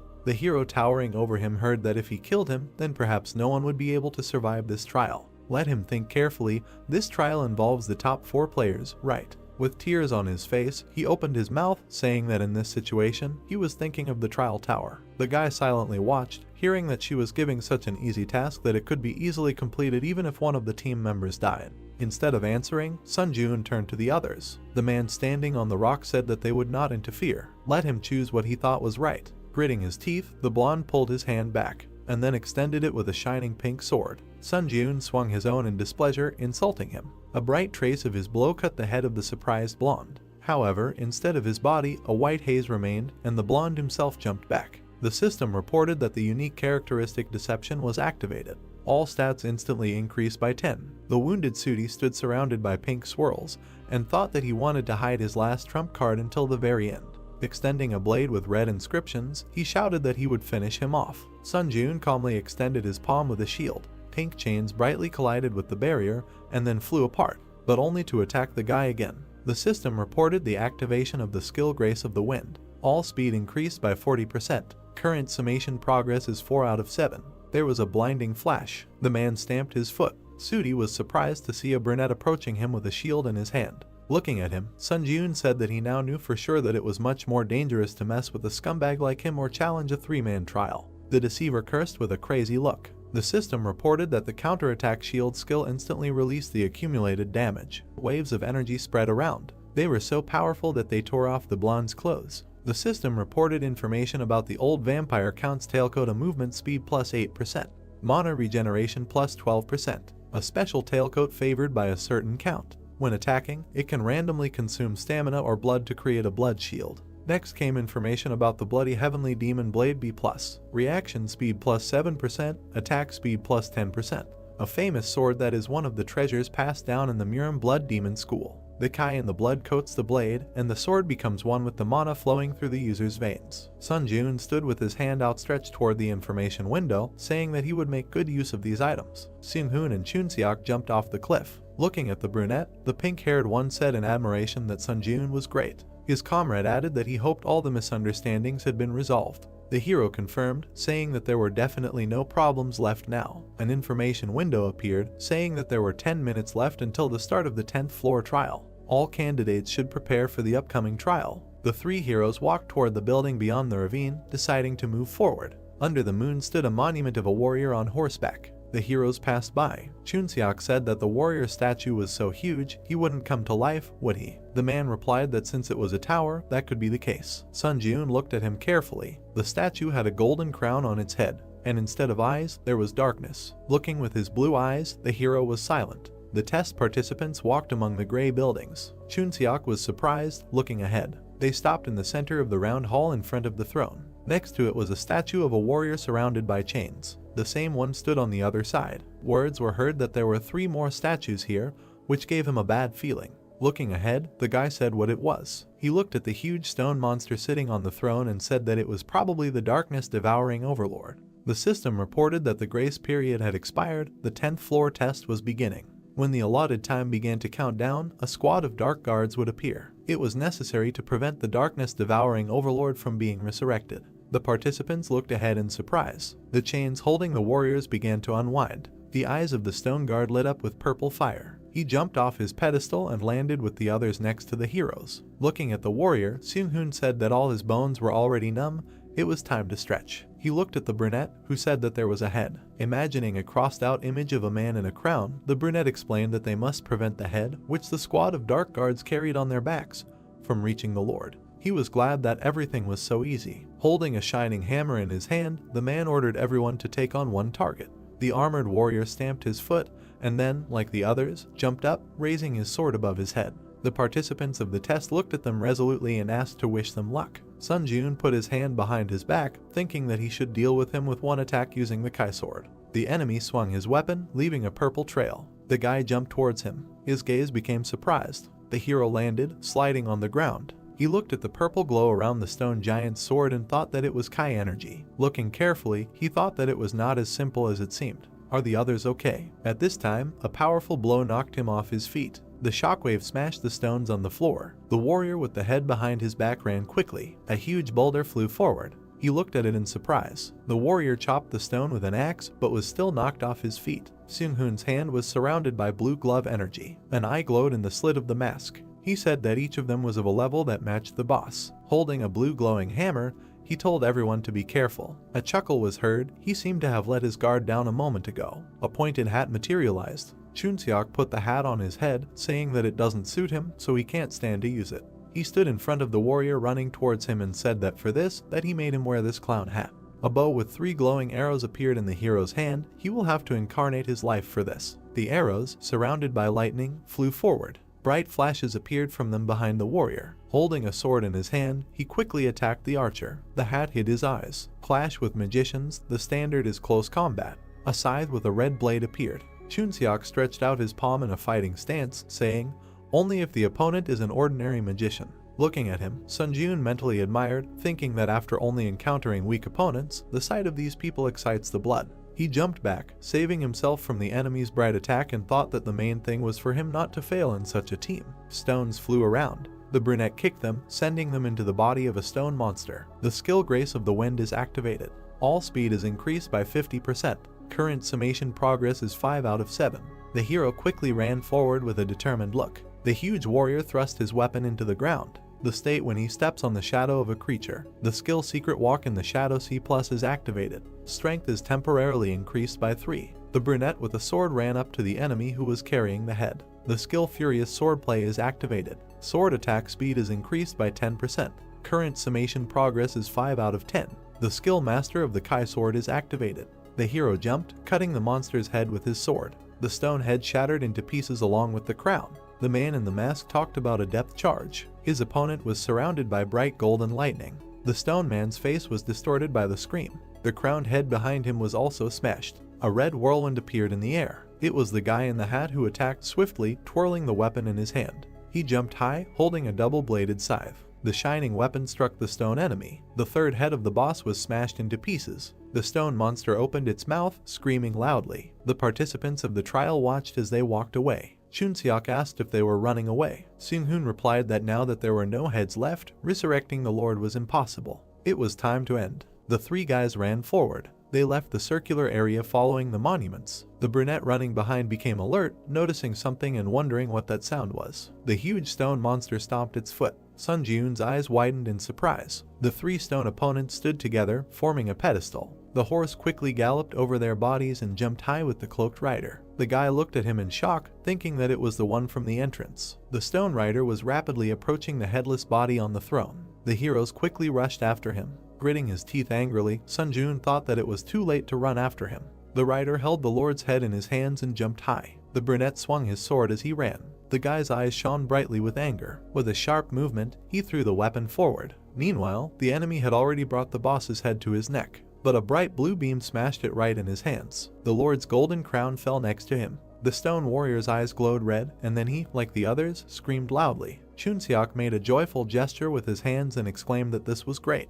The brunette standing in a throwing pose breathed a sigh of relief. Suddenly, a stone hand picked up the fallen crown and placed it on its head. The fingers were clutching the handle of the weapon. The silhouette of the monster who cut off his own head appeared. The heroes looked at it in amazement. They rushed forward shouting that they had to stop him. The stone man held the head and the crown above himself. The guys jumped on him with weapons in their hands. When it was disconnected from the neck, there was a bright flash, and then a powerful red explosion through the hero's back. There were black flashes in the thick smoke. The system reported that the conditions were met. The stone monster and the crown rose from the throne. The system reported that the Lord who devoured the darkness had been resurrected. Looking at him in shock, Sun Jun cursed in his mind. He had received a special task to destroy the Lord who devoured the darkness. Red steam came out of the mouth of the huge stone man. The system reported that any damage would be nullified by the power of immunity. Challengers whose stats were higher than the darkness-devouring overlord would be able to deal damage. The brunette looked at him in surprise, mentally asking what kind of power. He had never heard of monsters being able to use power. The overlord raised his hand, and a sword surrounded by a red glow was approaching. The stone fingers closed on the hilt, and then the boss made a powerful slash with the sword on the ground. Sliding on the floor, Sun Jun thought about what kind of cheating ability this was. If dealing damage by itself was impossible, then they could do absolutely nothing. He froze. A huge stone warrior appeared behind him. The huge blade of the sword moved forward. Sun Jun flew back from the bright attack. The wound on his stomach glowed green, healing. The guy thought that he got a problem because they could not complete the mission. Suddenly, his gaze became surprised. He thought that this might work. Several stone guards were approaching with weapons. The hero's comrades ran up to him. Chunseok asked if Sun Jun was okay, and Seung-hoon added that they should come up with a plan and hit the overlord, but first, they needed to deal with his guards. Standing next to the participants, the brunette said that he had a request. Could the two of them delay the overlord for a while? The masked man noticed that they couldn't do any damage to him, so wouldn't it be more effective to clear out his guards first? Looking at him with determination, Sun Jun said that he had an idea. There was a way to kill the overlord. The face of the huge stone monster in the crown looked surprised. An eye glowed through the slit of the mask. Finally, Seung-hoon turned away, saying that they would trust him. Looking at the hero, he said that they would not be able to hold out for long, so he should hurry up. The guys quickly rushed to the overlord. Sun Jun decisively turned to the guard, saying that he was starting. He stood in front of the huge stone guards, saying that they would have to play with him for a while. The blue hammer was surrounded by golden lightning. They quickly hit the boss when the participant used a depth charge. Then any damage is nullified by the power of immunity. The man in the crown turned his red eyes. Seung-hoon landed, telling his comrade that as expected, there was no use. The system reported that the power of the overlord's greatness was activated. The eyes of the stone monster glowed. A notification appeared that everyone should show respect to the overlord. Any action that does not meet this requirement will be blocked. The heroes bent from the powerful energy bending them to the ground. The king struck with his sword, breaking the ground. A huge crack in the floor almost reached the heroes. The palm lying on the hilt glowed golden. The system reported the activation of the magic resistance skill. Golden flashes surrounded the body block was partially released. The guy in the hat screamed, seeing a flash nearby. The explosion that soared through the hero's back. Seung-hoon put his hands out to the sides, protecting the younger one. A powerful force hit him in the back. Blood dripped from under the mask. Chunseok grabbed his comrade by the arm and asked if he was okay. Then he turned around, covered in shadow. The huge stone boss pointed his sword at them. The guy closed his eyes as the tip quickly approached him. His foot slid along the ground. Sun Jun managed to protect his comrades with a red impenetrable shield. Chunseok looked at him in surprise, hearing an apology for being a little late. A red barrier was spreading from the shield on the guy's arm. He calmly said absorption. The system offered to increase stats using the spirits he had. Black and red swirls appeared in the air. The system reported that strength increased by 4, agility increased by 3, endurance increased by 3, mana increased by 6, tenacity increased by 4. Sun Jun clenched his fist, holding the red barrier. A notification appeared that the shield counterattack skill instantly released the accumulated damage. A bright beam threw the overlord's sword away from the shield. The system reported that the power of the Kai Sword Master had been activated. The blade in the boy's hand glowed blue, and a notification appeared about the activation of the Lightning Sword Kai skill. A bright blue beam rushed forward from the sword strike. Sun Jun gritted his teeth resolutely, thinking that the boss would receive it. The bright energy crashed into the stone monster's body. Deep furrows were left on it. The hero thought that it worked. The overlord with red eyes opened his mouth, screaming. The system reported that the power of the overlord's greatness had been activated. Everyone should show respect to him. Any action that does not meet this requirement will be blocked. Sun Jun fell to one knee, crushed by the red energy. He gritted his teeth, trying to resist. The system reported that the force breakthrough skill had been activated. The magic resistance skill had been activated. The ground around the brunette was covered in cracks. A notification appeared that all blockages on the body had been completely removed. A bright green ball of power surrounded the hero. A notification appeared that the proficiency of the skill force breakthrough had reached 100%. The proficiency of the skill magic circuit had reached 100%. The proficiency of the skill magic resistance had reached 100%.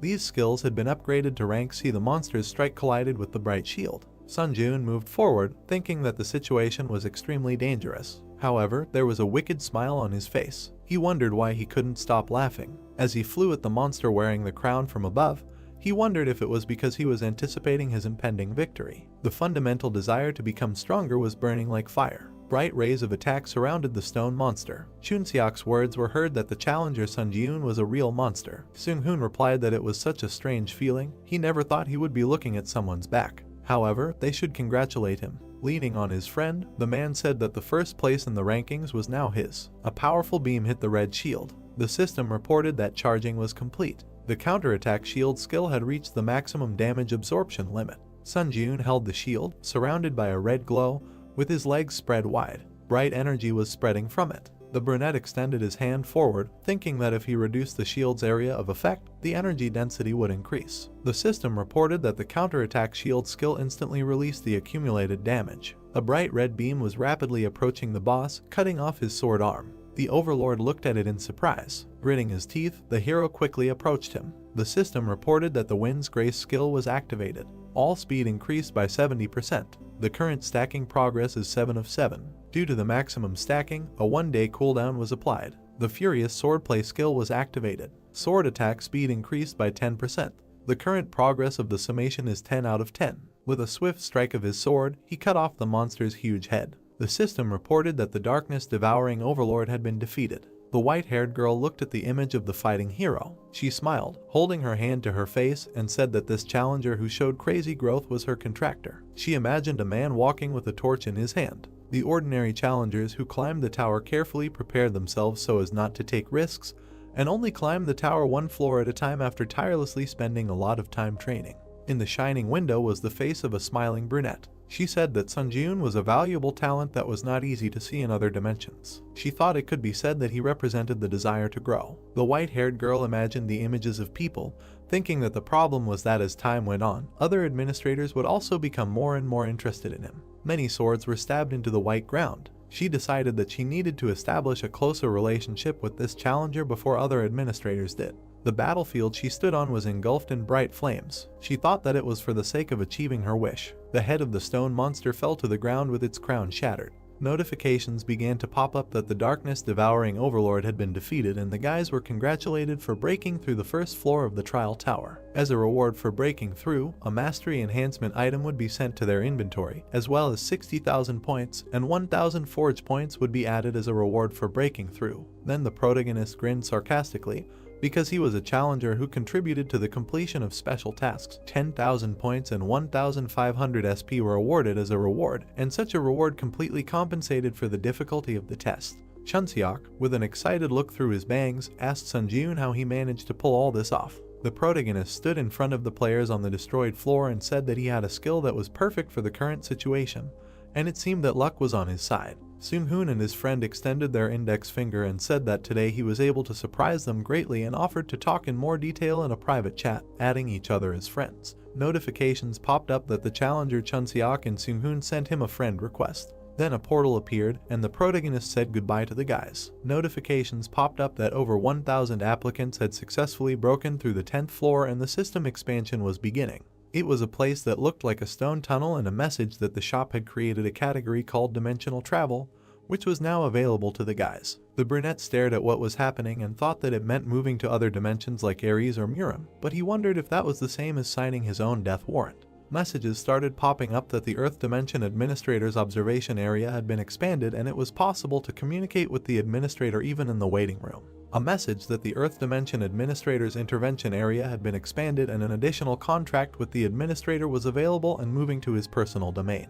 However, an additional contract could only be concluded once, after which additional contracts would be limited and the additional contract could be terminated at any time. Sun Jun raised his eyebrows in mild surprise. He imagined his silhouette holding hands with the administrator girl under an official contract, and he didn't need an additional contract. It turned out that the additional contract was something like a similar scheme, but if the contract can be terminated, then the only loser is not the administrator. Then he went to the inventory window and assumed that right now he could not know for sure and first he should figure out what he managed to get on the 10th floor. It was a card with an item, Mastery Upgrade, which was specially created by the tower for creatures with skills and upon receiving which they could arbitrarily increase the level of mastery of one of their skills by 20%.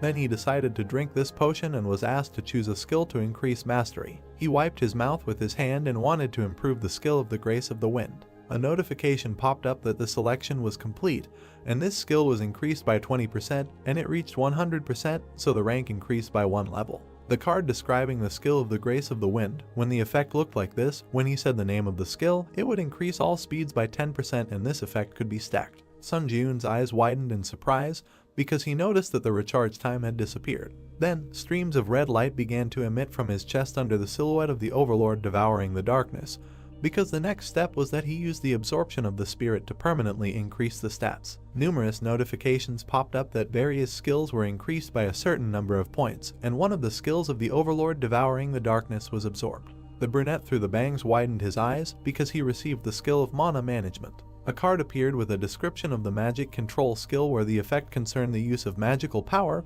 then this step in the area of innate talent. The main character looked at this card with a puzzled look and realized that now he could control mana like someone who has innate talent, but just standing and watching it did not make sense. He looked at the messages from the administrators who invited him to their domain. Sun Jun looked up with a surprised look and did not understand why all the administrators were interested in him at the same time. The main character found himself in a snowy field where there was a cemetery of swords, because he was invited to the Lord of Steel Blood and he moved to this world. Then he saw a small house in front of him from which smoke was coming. A blonde in a towel came out from there and left. She went outside and stood in front of the main character because she joked that she already knew that he would choose her. Sun Jun watched as the girl placed her hands on her waist and said that she had won the bet thanks to him, while he wondered why they had sent the invitation at the same time. The two of them then walked across the snowy field, and the receptionist became curious as to why he wasn't asking any questions. The brunette looked at the surprised girl and said that he had accidentally obtained a mana manipulation skill and asked if there was any information about it. The girl replied that he had obtained a very powerful skill. She placed her hand on her waist and stated that it was very fortunate, because before they returned to the hut, she would briefly explain everything to him. She said that he needed to use the newly acquired mana manipulation skill to maximize the magical power in his body. The protagonist placed his hands in front of him and began to emit glowing magic. He then frowned angrily and bared his teeth. He immediately spread his arms and began to emit powerful streams of discharges and aura from himself because he activated a skill that greatly affected the magic circuit in his body. He bent down and looked furious with his arms outstretched because this skill was forcibly increased with the help of the mana management skill. He lowered his head in sweat and looked at his hand because he had a feeling that his physical data had increased several times. Then he hit the ground with his hand and a powerful stream of wind rose around. The girl covered herself with her hands from such a powerful stream. Suddenly, the towel flew off her. The brunette looked in amazement at the girl's naked body. Then after a while they were sitting at home and having tea because the administrator did not believe that he looked like a person who was capable of pulling such a trick. The main character sipped tea and choked on such a statement and said that it was just a misunderstanding.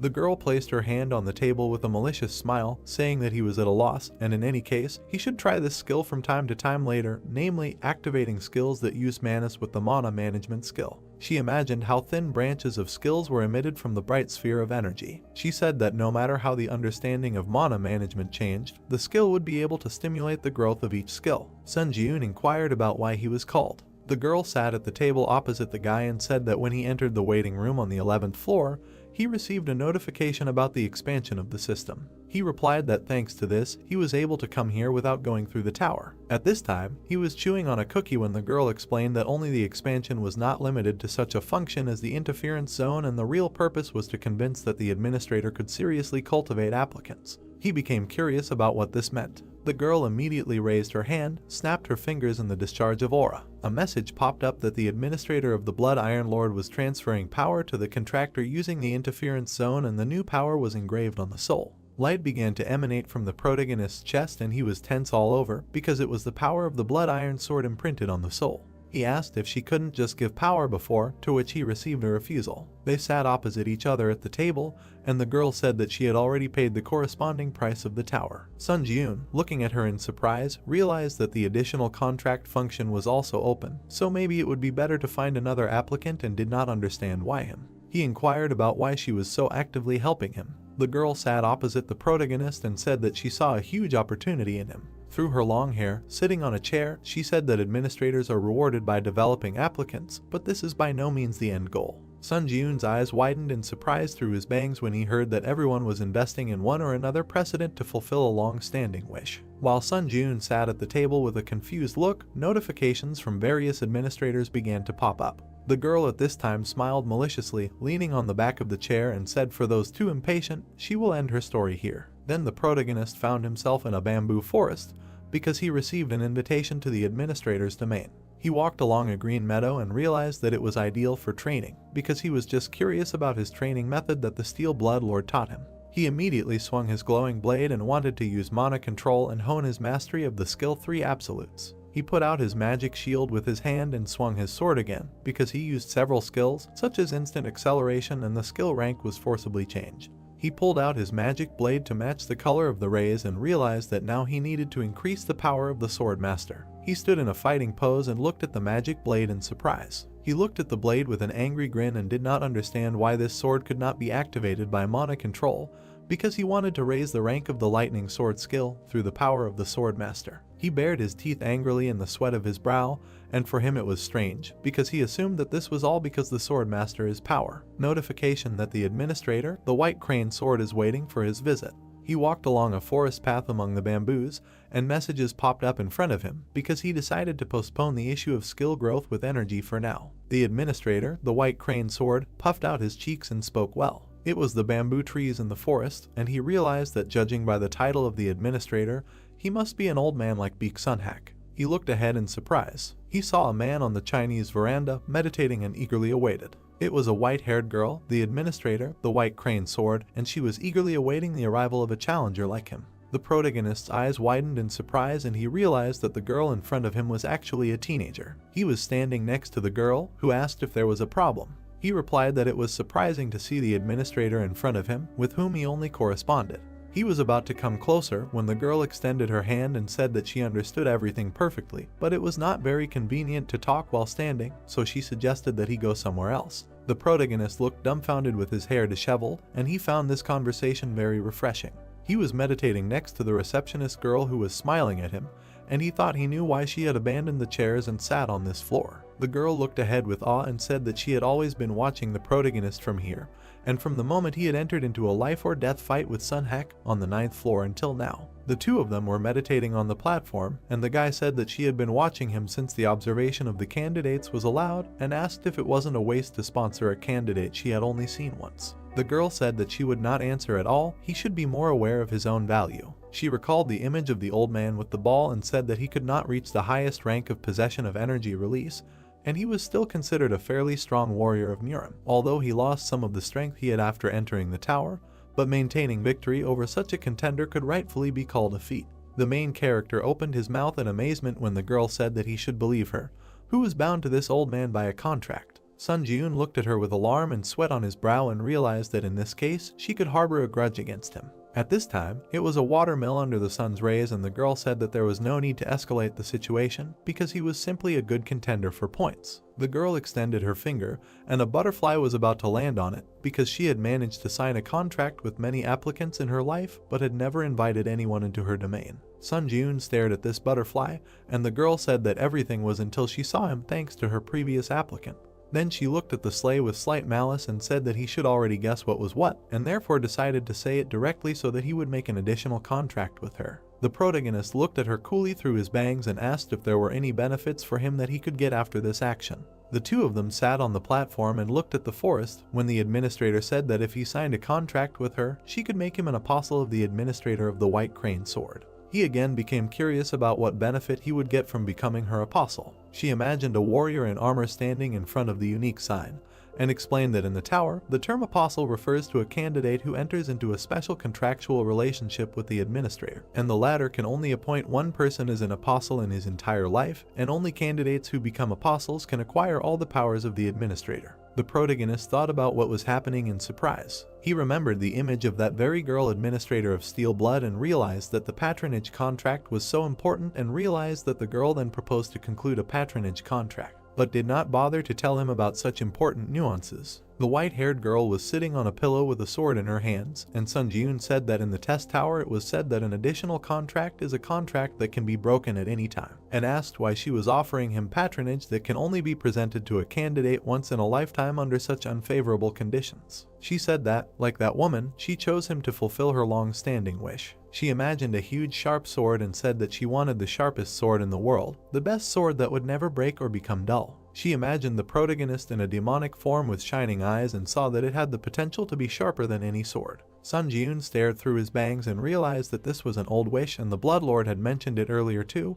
but it didn't seem like a simple wish. Then the protagonist looked at her and asked about the old wish. The white-haired girl looked ahead with trepidation and was about to tell him about it. Sun Ji-yoon stared at the puzzled girl, who said that the administrator's old wish was a memory that came from regrets in the past. She imagined a group of different administrators and said that the old wish was a right given to the administrator by the tower. The main character in this image found himself in a dark space, and such a test of the tower of an old wish is also a kind of test that the administrator can give to the applicant with whom the contract was signed. When the old wish is fulfilled, the applicant receives a reward. The girl slightly closed her lips and said, if suddenly it is possible to fulfill an old wish, then it will even be possible to change an event in the past. The main character's eyes bulged in amazement from such a statement. Sun Ji-yoon looked closely at the girl and asked how it is possible to change some event in the past, because such a thing is absolutely impossible. The girl lowered her head and explained with trepidation, since he had already gone through the test of the tower so many times before today, he should know perfectly well whether she is telling the truth or lying. The brunette looked at her intently and understood that she was not lying. He remembered how he was trapped, tried to get out of it in his various moments from the past, because if we are talking about the tower, then it is definitely not lying. The guy frowned slightly from under his brows. The two of them were sitting under the roof and chatting when Sun Ji-yoon asked if he could ask just one question. He looked at her warily and asked about fulfilling her long-standing wish. How high should he go up in the test tower? The girl immediately timidly scratched her cheek and looked away. Sun Ji-yoon looked at her with sweat and slight anxiety when he heard that it had to be at least the last floor. The message that the contract had been concluded. This administrator, nicknamed White Crane, began to jump happily because she said that he would make an excellent choice and would not regret it under any circumstances. Sun Ji-yoon immediately stretched out his arms to hug the girl and realized that he had made a contract with her after all. He imagined a huge gloomy tower and realized that it was the last floor, because he learned that the top of the tower was the goal that needed to be reached in order to fulfill the administrator's long-standing wish. The main character looked ahead with a surprised expression when the notification that he had been recognized as the true apostle of the administrator, the White Crane Sword, popped up. As an apostle's privilege, the effectiveness of the powers and skills of the dimension increased by 10% and also mana increased by 3. Currently, the challenger Sun Ji-yoon was recognized as the apostle of 2 administrators, and as a privilege, his agility increased by 3, but he knew that he could not pass up this kind of advantage that allows him to immediately become stronger. He remembered that the girl showed her sharp blade and received an unexpected gift.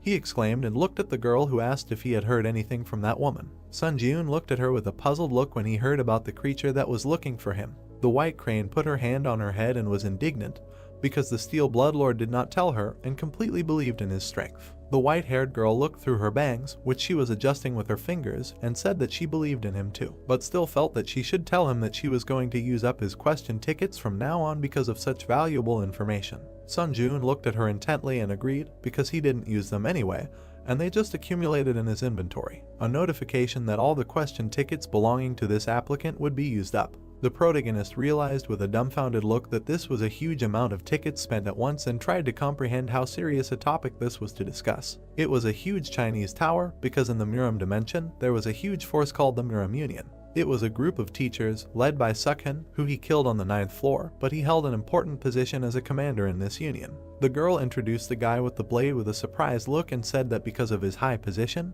there were people from that dimension who were looking for Sun Jun. The main character stood in front of the girl under the shadow and assumed that she meant that the Muram Union would pursue him to kill him. Bruce stared at her when she refused and corrected him that the Muram Union was currently in disarray due to the fight for the vacant position of commander. Our hero became curious about who wanted to take revenge on him then. She answered that it was the sword, the dragon of the Namgung family, when suddenly a magical portal appeared in the city of Tokyo. It was the heavenly dragon sword, Namgung Hayek, who flew out of the portal. This heavenly dragon looked at everything around him arrogantly, because he was a creature that in the Muram dimension, where everyone was obsessed with martial arts, was called a genius. All the fighters immediately flew with swords to attack Namgung, because he was looking for Sun Jun, using revenge as an excuse, but in reality, he was driven by simple curiosity. Namgung stuck his glowing blade into the ground when a whole crowd was flying at him, and the girl said that she did not know when this would happen, but if he encountered them, he should be ready to risk his life. These fighters were immediately bloodied and killed by the blade of the heavenly dragon.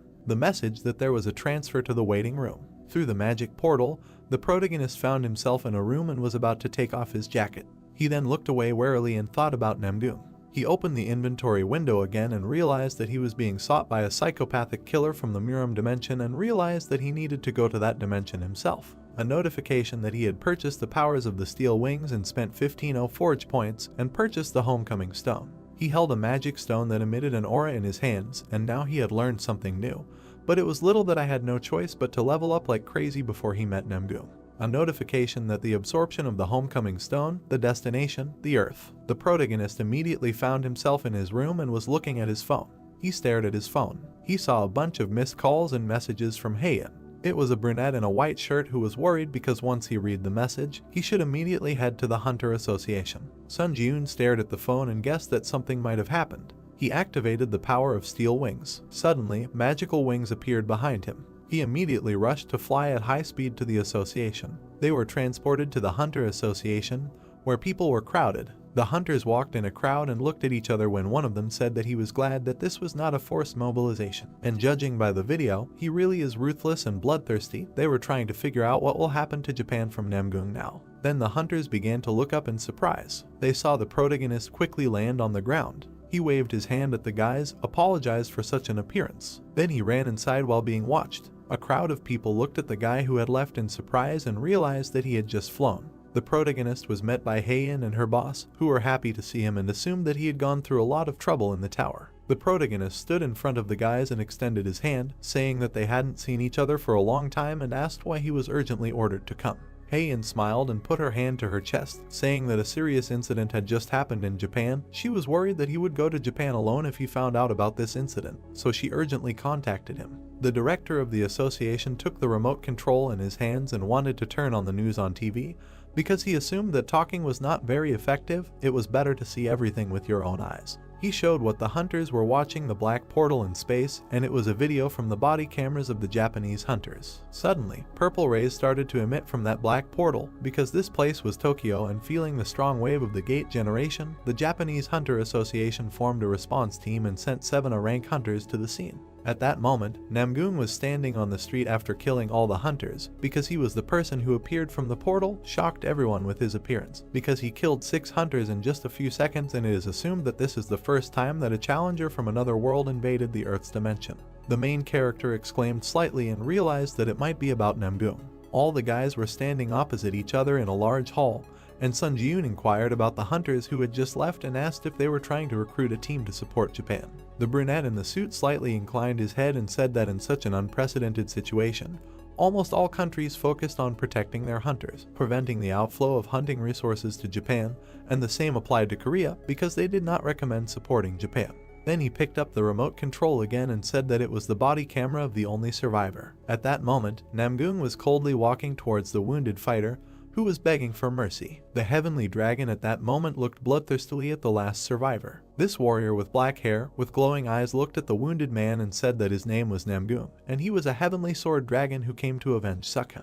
Our hero immediately frowned and realized that it was Namgoong, because he could not imagine that they would cross paths so soon. Then our hero looked to the side. Heian grabbed his sleeve. He looked at the girl who asked why he had such a serious expression on his face, because this was not a forced mobilization, and they met for the first time after such a long time and suggested to have lunch together first. From under his bangs, the main character began to hesitate with an answer. Heian looked at Sunjun with slight sadness and asked if he would go. Our hero looked straight through his bangs and said that he would answer the call of Japan and go to the area in Tokyo. Heian's eyes widened from such a statement. She immediately began to shout why he always acts so recklessly, because he should also be able to think at least a little about the feelings of other people. He immediately put his hand on the girl's head and tried to calm her down. He immediately began to leave with an angry look, waving his hand, and said that this was a problem that he must definitely solve. In the memories, it was little Namgoong, who held a magic sword and did not understand why no one understood its sound. At this time, the boys restrained the defeated fighter and said that it was just sparring, but Namgoong attacked his opponent too hard. When the boys were standing on the platform for duels, an old man walked up to them and said that at 13 years old, to master the released energy is strong, and his achievements exceeded even his own expectations. Sanok, that I was in a yellow cape, greeted the sword master. Under the setting sun, this old man stroked the young fighter's head and said that martial arts are not intended to harm people, but as a path to excellence. At that moment, little Namgoong looked puzzled at the hand of the old man, who told him that it is impossible to hurt people without reason. The message that the test tower selects the strongest from the Murim dimension. He remembered how the crowd of guys rejoiced, because their young master had already reached the 20th floor of the tower. At that moment, Namgoong clenched his fists in anger, because as he thought, he was missing something and climbing the tower on his own did not satisfy his desire. At that moment, he stood far away in the shadows and realized that such an incredible feat was accomplished in just 17 years, but for him, it was not enough. Through his lips, he apologized to his mentor because, as expected, he used his skills in killing people. He bloodthirstily thrust his sword into the enemy's head and used the rite of spatial invasion. His silhouette stood on the ruined remains of the city burning in flames and declared that he was no longer satisfied with death from fools, and in Murim, he could not kill whenever he wanted. He frowned maliciously and realized that he thought that this scoundrel named Sunjun would be able to dispel his boredom. At this time, the main character walked out of the airport under the rays of the sun. He was met by a girl in a suit and pointed to the car. He was driving a black car under a police motorcade. Then the protagonist followed a girl in a suit who pointed him inside because other hunters were waiting for him there. Seung-hoon and Chun-seok at this time noticed the presence of the protagonist and looked at him sarcastically because after the test on the 10th floor, fate brought them together again. The protagonist entered the room where his former friends were sitting and heard in the Hunter Association about their possible participation, but they really came, but asked if these were all the hunters who responded to the call of Japan. Seung-hoon answered that another candidate from America should arrive soon.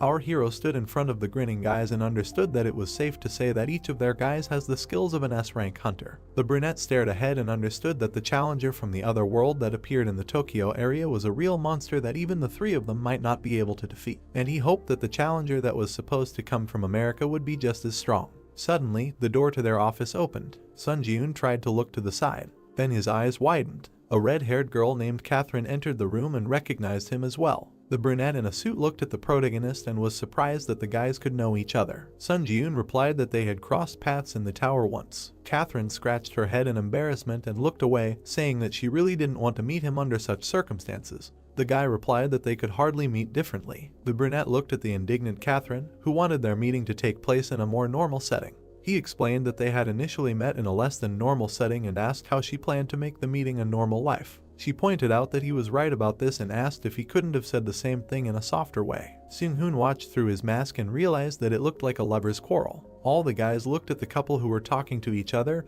and Sun Ji-yoon replied that it was not like that. The girl in the suit put her hand on her chest and was glad that all the candidates had finally gathered and apologized for the late introduction because she was the president of the Japanese Hunters Association named Arichika. The protagonist's eyes widened in surprise because this was the president of the Japanese Hunters Association, and when she came to meet him at the airport, he thought that this was a staff member and this must mean that Japan is currently in despair. Alina spread her arms out to the hunters and said that no other support was expected and the situation was more serious than expected, so other countries carefully monitor the dispatch of their hunters. Chun-seok and Catherine looked around in confusion and realized that even if it was a strict control, how could only 4 people come from all over the world when the situation was even worse than they thought? Alina's hand shook convulsively, clenching her fists, and said that no one wanted to help them at the moment. Alina immediately bowed to the hunters and said that they were all who came to the situation. She was sincerely grateful to them. Catherine watched as the protagonist helped Eri stand up and said that now was not the time to bend her back. Catherine continued to look at the protagonist in surprise, who was about to help the president, and realized that he looked so emotionless on the outside, but there was still something in him. The protagonist at this time replied that instead of bending her back, Eri should better give them a higher reward. Sun Ji-yoon put his hand to his chest and cried out that he asked for the promised reward to be double, and then they would actively support Japan to solve the problem that had arisen. The main character smiled maliciously through his bangs and realized that growth was waiting for him, because he was not here to be a hero or to show humanism, because he was only interested in the rewards and growth that he would receive by killing Namgung.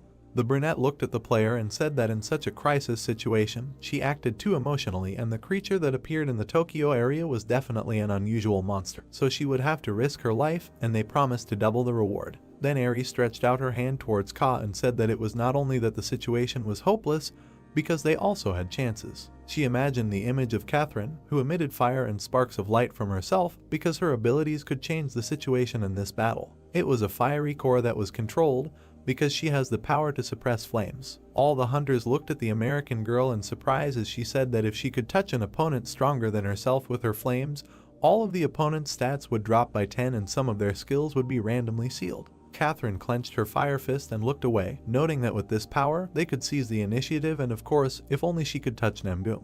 The brunette looked coolly through his bangs and said that in a word, they must create a situation so that they would have a chance to use this power. A military helicopter was flying in the sky, and this was the latest news. A military helicopter was flying over the ruined city, and the news said that the Chinese hunter Peng, who went to the Tokyo area alone to provide support, had just met a challenger from another world. While Namgung was sitting on the destroyed car, a hunter came up to him, and the news said that they were not moving, but both sides looked like they were talking to each other. The news discussed that this was a possible situation. As far as they knew, all the challengers of the trial tower could talk to each other regardless of the dimension or country. At this time, the heavenly dragon looked at the fighter and thought that he might be Sun Ji-yoon. This guy in green armor said that he was Peng from China and would make him live for looking down on the earth dimension so disdainfully. Namgung frowned in displeasure, closed his eyes, and did not understand why the one he told to come did not come, and there were only bugs walking around. At this time, Peng quickly rushed and punched Namgung. This brunette tilted his head and noticed this fist technique. With slight bruises on his face, he looked at the fighter arrogantly and found it interesting. Then Peng suddenly froze and his eyes widened. There was a powerful explosion that threw everything around. The hunters watched the helicopters for this explosion and realized that the Chinese hunter had started acting alone and the situation was starting to take a turn for the worse. Catherine looked at the protagonist in the red suit, who turned to her and said that if she ended up in the air, she should land correctly. The brunette looked through his bangs and said that he had a very good idea. Catherine looked closely at the protagonist and said that there was a skill called the Purity Jump, which makes her immune to all damage from falling, and that would be enough. Sun Ji-yoon looked at the girl and said, if the plan is from work, then he will be able to deal a strong blow to the enemy, and at that moment it will be necessary to immediately activate his power. He immediately grabbed the girl by the waist, who was scared, and said that they needed to get out. They immediately quickly jumped off the helicopter and the power of steel wings was activated. At this time, Chunseok along with Seung-hoon grabbed onto the side of the helicopter and were about to jump when the magician suggested that Sun Ji-yoon was doing his best to do it himself. They both immediately jumped down. Catherine flew face to face with the main characters and realized that he really was not okay to hit. Where did you see a person in such a situation throwing himself into the air without giving any explanation? The two of them flew down and Sun Ji-yoon noted that he was glad that the Chinese hunter had pissed off Namgung. Sun Ji-yoon hugged the girl by the waist in flight and said that as soon as Namgung opened up, she should immediately use her strength. He then abruptly tore away from the girl with his steel wings. He saw Namgung fighting with Peng at this time. At this time, the Chinese player put up his shield, which was instantly destroyed. The Sky Dragon swung his blade and realized that the Chinese player was not even able to properly concentrate the energy in his fist, but he was using a fist technique. Peng immediately flew back from the numerous magical punches. Namgung swung his punch, which sent Peng flying hard into the ground. Then the brunette from the other world tried to look to the side.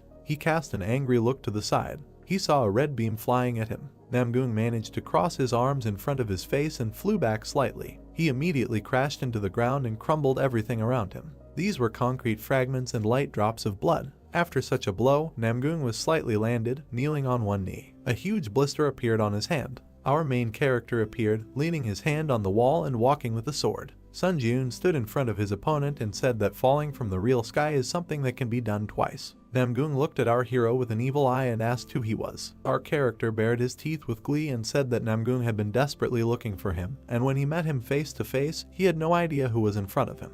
A notification began to pop up that the skill Ashen Blood had been activated, and all types of more damage caused to users were reduced by 40%. Because he had survived, being on the brink of death, and skill mastery was increased by 20%.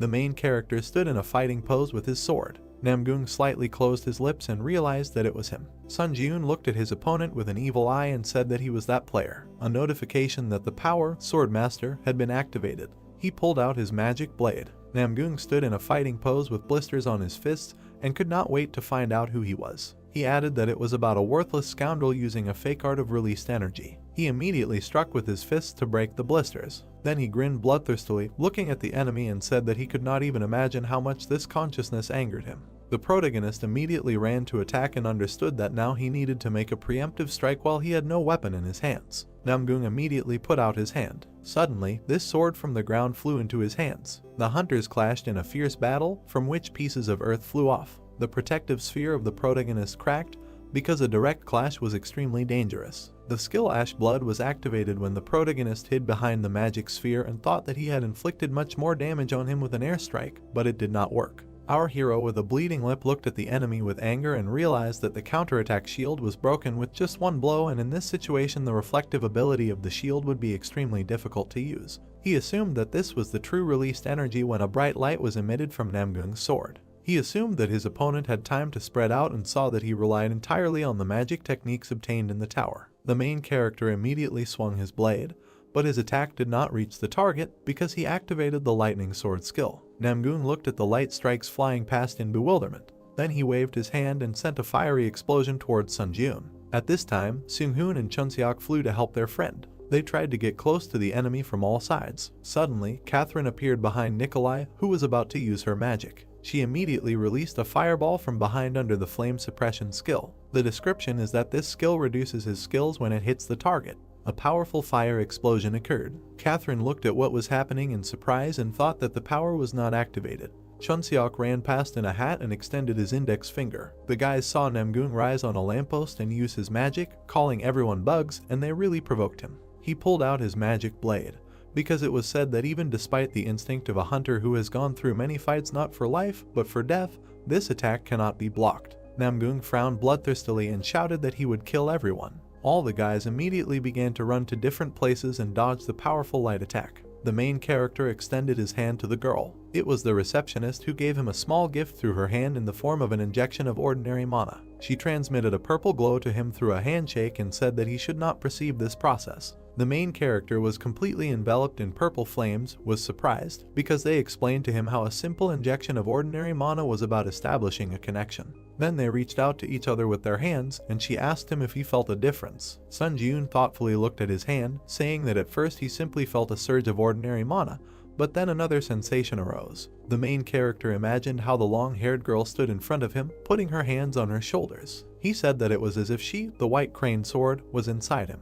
The white-haired girl smiled widely, saying that this was great, and now he would need to apply this ability to the sword. She added that, however, after leaving her abode, he should try to conduct a trial training after waiting for some time, noting that she did not want to be punished for the excessive interference of the administrator. A bright pillar of energy struck the ground. Namgung watched in surprise. The system announced that the released Kai energy was achieved through enlightenment, not strength or skill, adding that this was the first time someone independently used the released Kai energy in the earthly dimension. The system announced that the test tower paid respect to the challenger sauna. The protagonist pulled out his sword, from which a blue aura emanated. The system announced that he had obtained the achievement of the unification of body and sword, adding that the penalty of increasing mana consumption when using the power of the Sword Master Kai was removed. Catherine noted that this was perfect in the released Kai energy. The protagonist looked behind him, asking if everyone was okay. Catherine said that they were okay thanks to him. The red-haired girl looked ahead in surprise, remembering the fight between the protagonist and Namgung. She thought that Sun Jun had instantly struck a slash and neutralized the shadows and probably a powerful attack, adding that they had both already become monsters. The boys turned their attention upward. Namgung smiled madly, saying that if it had been like that from the very beginning, he would have almost been disappointed. The long-haired boy remembered how he destroyed a sand castle as a child. He noted that the more complex the sand castle, the more fun it was to destroy it. Namgung put his weapon in front of him, rushing towards the protagonist. The hunter put his weapon in front of him, gritting his teeth. He thought that all the challengers from other worlds were still terribly annoying.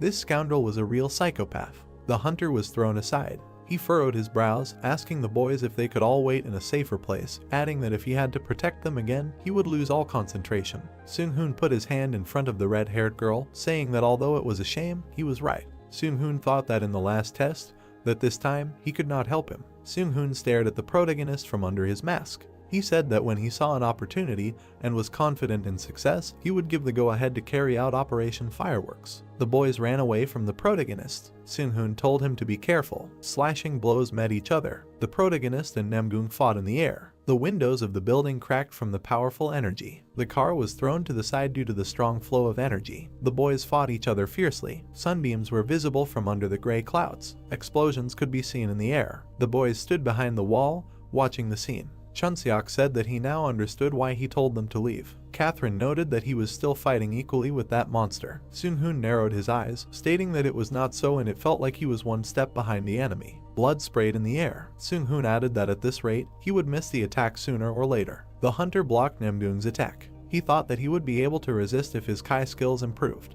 The white-haired girl looked at the protagonist with a serious look, saying that she guessed that Namgung's sword skill level was a Sun Ji-yoon thought that all of his sword skills were at rank C. The protagonist imagined the huge Namgung in front of him. He thought that even without skills, he was monstrously strong. Namgung stood in front of the hunter, asking if he was already exhausted. The hunter looked at the guy with an exhausted look, thinking that he used too much stamina to recover and if he spent more stamina, it would affect his fight. Catherine threw a bottle towards the protagonist, telling him to catch it.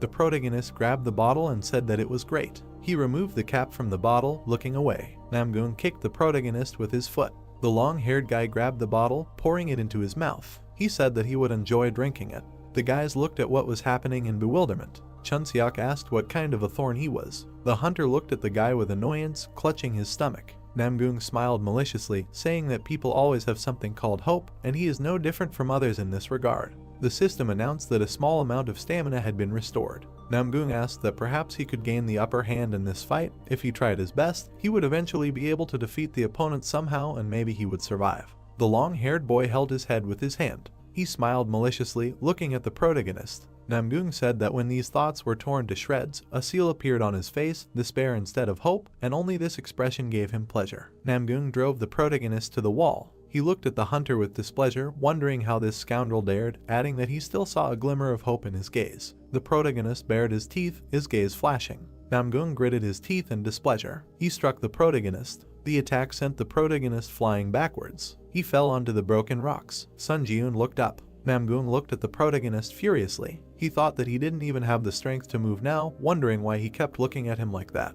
The long-haired guy swung his blade in front of the hunter's face. He told him to taste despair as much as possible. Blood gushed out from the protagonist's eyes. The hunter gritted his teeth, noting that the stamina that was the fuel for recovery had also reached its limit, and if he gathered all his strength, he would only be able to attack once. Namgung exuded a malicious aura. The protagonist thought that he couldn't see a thing, so even attacking him just once wouldn't work. The protagonist bared his teeth in annoyance, wondering what he should do. The guys ran towards the protagonist. The red-haired girl called out to the hunter. The protagonist sat with his eyes closed, his mouth slightly open. He thought that if they came closer now, they would just die a miserable death. The hunter put his hand in front of him, telling them not to come closer. Namgung slightly opened his mouth. He looked at the guys with a bloodthirsty smile, saying that these were his comrades, and that was why he had this annoying expression on his face. Catherine shot a fireball towards the enemy. Suddenly, Namgung unexpectedly appeared in front of the girl. The long-haired guy attacked the girl with his sword, drawing it across her back. Seung-hoon looked to the side, calling out to Catherine.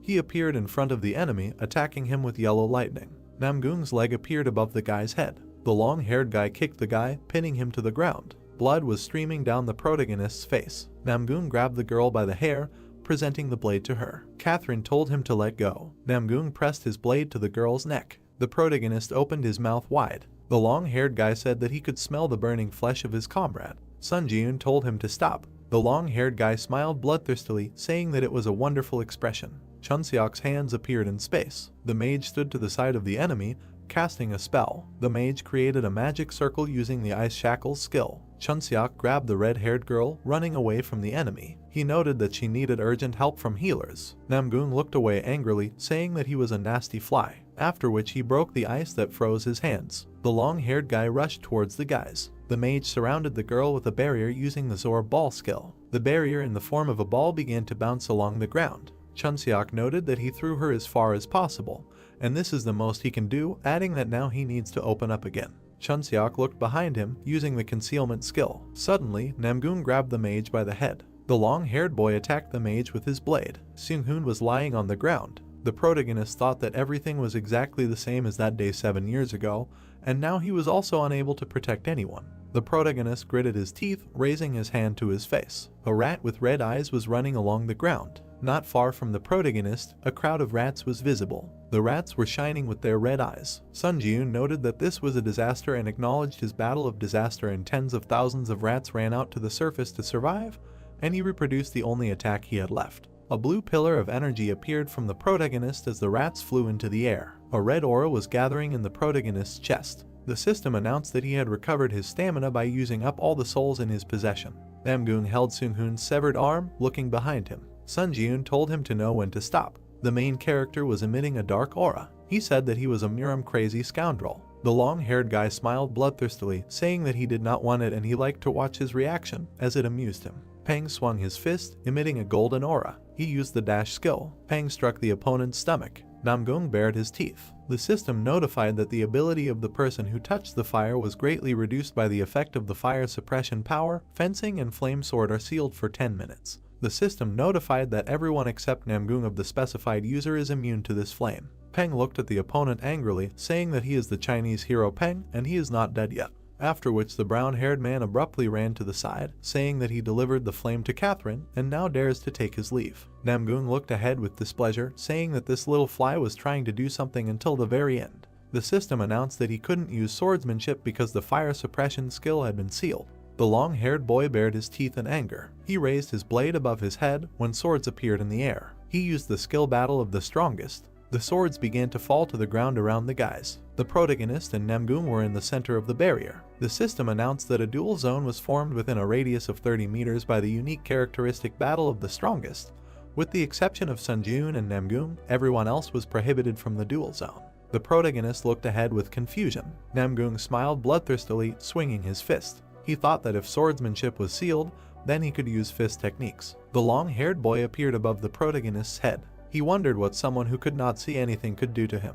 The protagonist stood motionless, wondering since when did this happen. Sun Ji-yoon dodged his opponent's attack. He noted that the spiritual eye was a skill that allowed him to see things that were outside his line of sight, and this was what he thought about this ability. The protagonist jumped to the side, away from his opponent. He noted that he could not only see the wall that was spread out in a radius of 30 meters. Green light spread across the ground. Sun Ji-yoon noted that he could feel every pebble in this area. The hunter kept his eyes closed. He thought that he had seen more than just his sightlessness, and until now he had never used the spiritual eye correctly. An eye appeared on the protagonist's forehead. Sun Ji-yoon noted that it felt like the opening of a third eye. A purple aura appeared in the space. The system announced that he had realized the true nature of the spiritual eye, and the spiritual eye skill had been upgraded to rank B. The system announced that there was a battle going on in which he had put his life on the line by relying on his senses, and the sixth sense skill had been upgraded to rank B. The protagonist noted that the sixth sense skill, which he had completely forgotten about after acquiring, had developed and his senses had become clearer. A dark aura was visible in the space. The system announced that he had managed to put up a mortal fight with a sword master, and the demon slayer skill had been upgraded to rank B. The system announced that in a short period of time, he had experienced countless crises and a reincarnation beyond his capabilities. The ashen blood skill had been upgraded to rank B+. Namgung watched the scene in bewilderment.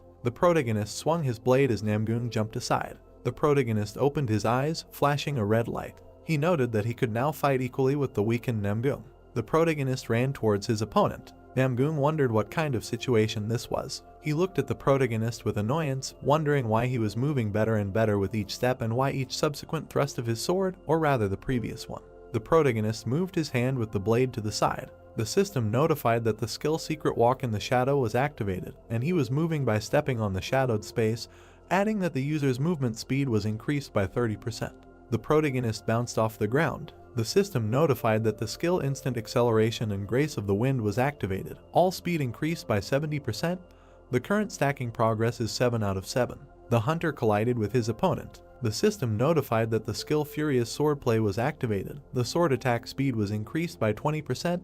The current stacking progress is 10 out of 10. Sun Jun tilted his head to the side, dodging the attack. He noted that even with everything in his arsenal, he was barely close to the point of fighting on equal terms, and he was in a high-risk zone. Namgung clenched his fists. Sun Jun noted that his stamina would soon drop to 0, and Namgung's reduced abilities would return to their previous state in 10 minutes, adding that he should deal with him while the flames were active. The protagonist raised his hand with the blade, thinking that it was the only thing that could turn the tide of close combat.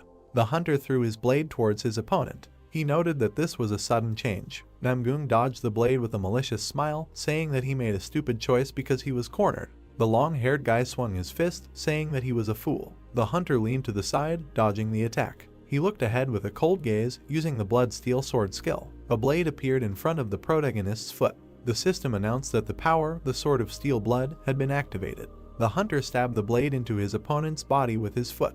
Blood flowed from the mouth of the long-haired guy. A red blade was sticking out of his body. Namgung gritted his teeth, thinking that he had touched the core of Kai energy and he needed to act quickly if he wanted to fully recover later. The long-haired guy looked down in bewilderment. The system announced that the effect of the power, flame suppression, had ended. The purple barrier gradually began to disappear. The system announced that the action of the unique characteristic, the battle of the strongest, had ended and the dual zone within a radius of 30 meters was unlocked and outside interference became possible. Chunseok said that the barrier had disappeared. Namgung began to sheath his blade, saying that he had played too much and would finish this battle next time. The long-haired guy took out a stone with a mark. A blue portal appeared in space. The guys looked at what was happening in bewilderment. Chunseok asked what the portal was. Pang noted that he was going to return to the Muram dimension. Namgung was moving towards the portal. At that moment, everyone instinctively felt that if they couldn't kill Namgung here and now, the guys looked at the enemy with an angry look. The author noted that one day he would become a real disaster for the earthly dimension. The guys moved from their place, heading towards Namgung. Pang said that they couldn't let him go. The guy said that they shouldn't let him escape. The long-haired guy looked behind him. He narrowed his eyes, asking what they said about escaping. Namgung raised his blade, declaring it on fire. He used the flaming sword skill. Namgung directed a fire attack towards the guys. Catherine looked at what was happening in bewilderment. A bright flash occurred on the ground. The debris of buildings lay on the ground. The protagonist stood in front of the boys, protecting them from the attack. Sun Jun looked away when his arm was torn off. The system notified that the counterattack shield skill was disabled, making it impossible to reflect the accumulated damage. Catherine looked at the protagonist in fear, saying that his arm. The protagonist looked behind him, telling her not to pay attention to her since the enemy was still in front of them. The hunter gritted his teeth, looking away. Namgung called out to the protagonist. The long-haired guy looked at the hunter with a menacing look. He noted that he could kill him with one hit from the very beginning, asking that he really wants him to go to the very end. The protagonist looked at the guy furiously, thinking that this was terribly angry, but he could not answer him. Namgung looked behind him with narrowed eyes, saying that he would be back soon. The long-haired boy entered the blue portal. The protagonist fell to the ground. The long-haired boy was welcomed into his world, the Muram dimension. The boy said that he had returned. Namgung rested his knee on the ground, coughing up blood. The boy asked the young master if he was okay. Namgung shouted for them to quickly call a doctor. The long-haired boy looked ahead angrily, wiping the blood from his mouth. He thought that no matter what, he would drive him to despair. A white light was visible in the addition. A hospital near Tokyo. The protagonist slightly opened his eyes. Eri looked at the protagonist worriedly, asking that he had regained consciousness. The protagonist slightly raised himself, asking where he was. Eri noted that he was in the hospital and was not allowed to make any sudden movements yet. The protagonist looked away as his body was bandaged. Eri told Sun Jun that he was badly hurt. The association president leaned down in front of the protagonist, noting that she didn't even know what to say in response to his great sacrifice. The brunette looked at the protagonist's arm in surprise as it recovered. The system announced that the ash blood skill had been activated. The protagonist looked at his arm, saying that he was fine, asking where the others were. The protagonist pulled back the curtains, asking Catherine how she was. Catherine looked at the hunter in confusion. The dim light illuminated the hospital room. Chunseok was moving along the corridor on crutches, after which he smiled widely, calling out to the protagonist. On the protagonist's cheek, there was a mark marked by hand. Chunseok asked what was wrong with his face. Sun Jun said that it was because he looked into Catherine's tent and saw that she was full of energy, concluding that she was fine. The boys stood opposite each other. The protagonist said that Sung-hoon was not in the room, asking if he knew where he was now. Chunseok noted that he himself had only seen him briefly early in the morning. The guy looked sadly in front of him, saying that he thought he was in a depressed state now because he had lost his right arm. Seung-hoon stood on the balcony, looking into the distance. The hunter came up to the guy from behind, saying that this is where he was. Seung-hoon said that the ghost of the sword had come here. The white-haired guy looked at the protagonist's arm, asking if he had restored his left arm with a skill. Sun-joon said that he had. Seung-hoon noted that it was an unimaginable skill, and it never ceases to amaze people. The white-haired guy lifted his sleeve, saying that, as he had probably already heard, his arm could not be saved. The white-haired guy looked at the protagonist in surprise when he apologized. The hunter slightly opened his mouth, saying that if he was just a little stronger, then perhaps such consequences could have been avoided. Seung-hoon created a magic hand, telling him not to worry too much about it, since, fortunately, he has the skill, so this disadvantage does not hinder his activities much. The hunter lowered his head, saying that he climbed the tower like a madman only for his own height. Seung-hoon held a cigarette in his fingers. He said that it was not so bad, because this thought alone makes him much stronger. The white-haired guy looked ahead, saying that however, the strong should always help the weak, at least this is his life credo. The protagonist looked sadly ahead. He said that he also realized a lot in this fight, and it turns out that he forgot something very important. Seung-hoon began to remove the mask from his face. He stated that however, in one, he can be calm, although he is strong, but at the same time he is not a psychopath who abuses power. The protagonist looked at the white-haired guy. Seung-hoon said that when they first met in the tower, he had no idea what was on his mind, asking if he should give him a light. The protagonist looked at the guy dumbfounded, saying that he does not drink alcohol or smoke. After which Sun Ji-eun asked what he was. The protagonist looked sadly in front of him, saying that he also realized a lot in this fight, and it turns out that he forgot something very important. Seung-hoon began to take off his mask, saying that however, in one, he can be calm, although he is strong, but at the same time he is not a psychopath who abuses power, adding that when they first met in the tower, he had no idea what was on his mind. The protagonist looked at the white-haired guy. The guy asked if he wanted a light. The protagonist said that he neither drank alcohol nor smoked. After which the protagonist looked at the guy in surprise. The white-haired guy looked towards the protagonist, after which he smiled widely, saying that he forgot to introduce himself. The guys were standing behind the association president and the people when they were being filmed. The protagonist was sitting opposite the girl, giving an interview. The protagonist was handing the red-haired girl a choker. Catherine smiled widely, putting the choker around her neck. The protagonist waved to the guys as they left. Sun Ji-eun pulled the red coat over himself. He looked at his hand with a smile, thinking that the design of the tailcoat had been slightly improved. Sun Ji-eun stood in the ward, saying that the equipment items were licked to a shine. From Japan's point of view, they had prevented a disaster, so such an attitude was not something out of the ordinary. The protagonist lay down on the bed, saying that these 3 days he returned to Earth for were filled with endless chaos, and he did not want to become so famous. The protagonist looked at his phone, noting that there was even a video of their battle already circulating on the internet, noting that the filming was done from a helicopter of the Japanese Hunters Association. Comments from viewers were visible on the phone. People were talking about how strong the protagonist was. The protagonist noted that this is why Seung-hoon called him a sword ghost. The hunter looked at the ceiling with a serious look. He thought that he never expected Gennady to be the Lightning Emperor. The white-haired guy crossed his arms over his chest. The protagonist noted that the Lightning Emperor, even among 30s rank hunters, he was rightfully considered the strongest. The Lightning Emperor stood on a cliff in front of the people. The hunter noted that he cleared portals at a speed that other S-rank hunters could not even dream of, and he was a true hero of Korea. Seung-hoon handed his business card to the protagonist. He said that if he needed his help in the future, he could call him anytime, noting that he would be honest and he would not mind recruiting him, adding that he could contact him for any personal matter or for any other reason. The protagonist thought about recruiting. The system announced that the time was up. The protagonist rose from the bed, saying that he needed to become stronger to deserve the nickname of the Ghost of the Sword. The hunter grinned maliciously, saying that it was time to return to the tower. The system announced that he was returning to the test tower. The protagonist sat on the bed. The system announced that the waiting room on the 11th floor had been entered. The protagonist looked ahead with a serious look. He noted that he had learned some lessons from the fight with Namgoon. The protagonist opened a store. He imagined himself running fast on the ground. Sun Ji-eun noted that it was about endurance. He remembered his arm being torn off. Sun Ji-eun noted that Ashen Blood is a recovery skill that boasts excellent efficiency among his current skills, but it will not activate if his stamina is at 0. The protagonist looked ahead with a serious look. He noted that it was time to acquire a new skill that would instantly restore stamina. The protagonist browsed the store, saying that all the skills looked pretty good and the best way to deal with doubts while shopping was to buy everything that was available. A huge number of system notifications appeared. The system notified that he had purchased the skill automatic stamina recovery, moonlight absorption, sunlight absorption, excessive growth, and blood call. The protagonist looked at the system notification with a smirk, noting that he had accumulated enough points to afford all the necessary skills. System notifications appeared. Skill synthesis power activated. The system notified that he should look at the list of skills and select a material for synthesis from the currently available skills. 2 yellow plates were reunited into one. The protagonist noted that he would first synthesize the most compatible skills. The system notified that the synthesis of skills was complete and the photosynthesis skill was created. A card appeared with a description of the photosynthesis skill, which, when exposed to moonlight or sunlight, the basic ability to restore health increases by 200%.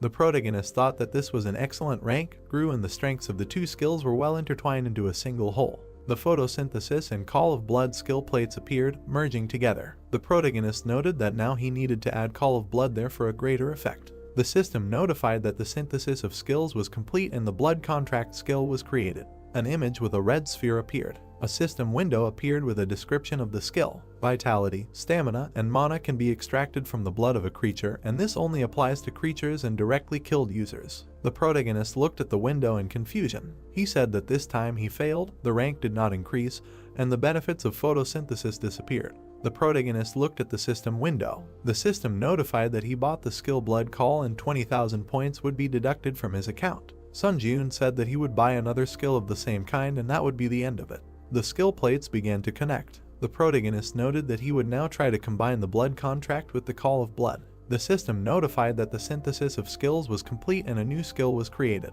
The protagonist looked in front of him in surprise. The system notified that the skill Blood Seekers was created. The protagonist was surprised that he was ranked B. A red hand card appeared with a description of the skill. Life Force Stamina magical energy can be extracted from the blood of a living being and gain a powerful blood manipulation ability. All the blood that flows out of the user's body is automatically restored little by little at regular intervals. The protagonist imagined how he sucked the energy out of a person. He asked that he could now extract health, stamina, and mana from the blood, as well as manipulate the blood. Sunjun cut his hand with a blade. He stretched his hand out in front of him as the blood began to rise. The hunter grinned maliciously, thinking that he was able to literally manipulate blood. A small ball with spikes was created from the blood. The protagonist created a blade from the blood. He noted that he could give it any shape. The protagonist raised a finger, noting that he would try something like that. The protagonist grinned at the finger from which the blood rose. He noted that now it is not even necessary to make a cut to draw blood out, although he will still have to make a cut if he suddenly needs a lot of blood.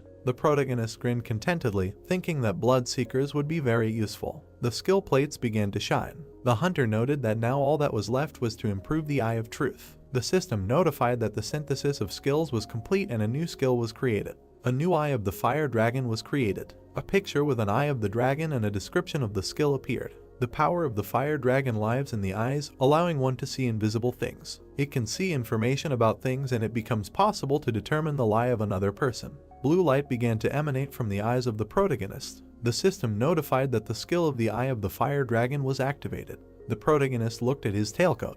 The system notified that this was an old frag of the vampire count and the user can temporarily create a blood shield by consuming stamina or blood. The protagonist looked at his black boots. The system announced that these were speed boots and that the acceleration period would be increased when filled with mana. The protagonist stared ahead, noting that this was a phrase he had not seen before. The protagonist turned his attention to his weapon. The system announced that this was a bloody heavenly demon blade and that when a user who had reached the flame sword stage fully activated, the blade's exclusive ability would be unlocked. The protagonist recalled the huge flash on the battlefield. He noted that the flame sword was what Namgung had used to destroy the entire Shinjuku district. The protagonist imagined an image of a sword emitting a blue aura. He noted that only those who had reached the flame sword stage could awaken the bloody heavenly demon blade's true ability, and he simply thought that it was a pretty good sword, but he could not even imagine that such an ability was locked in it.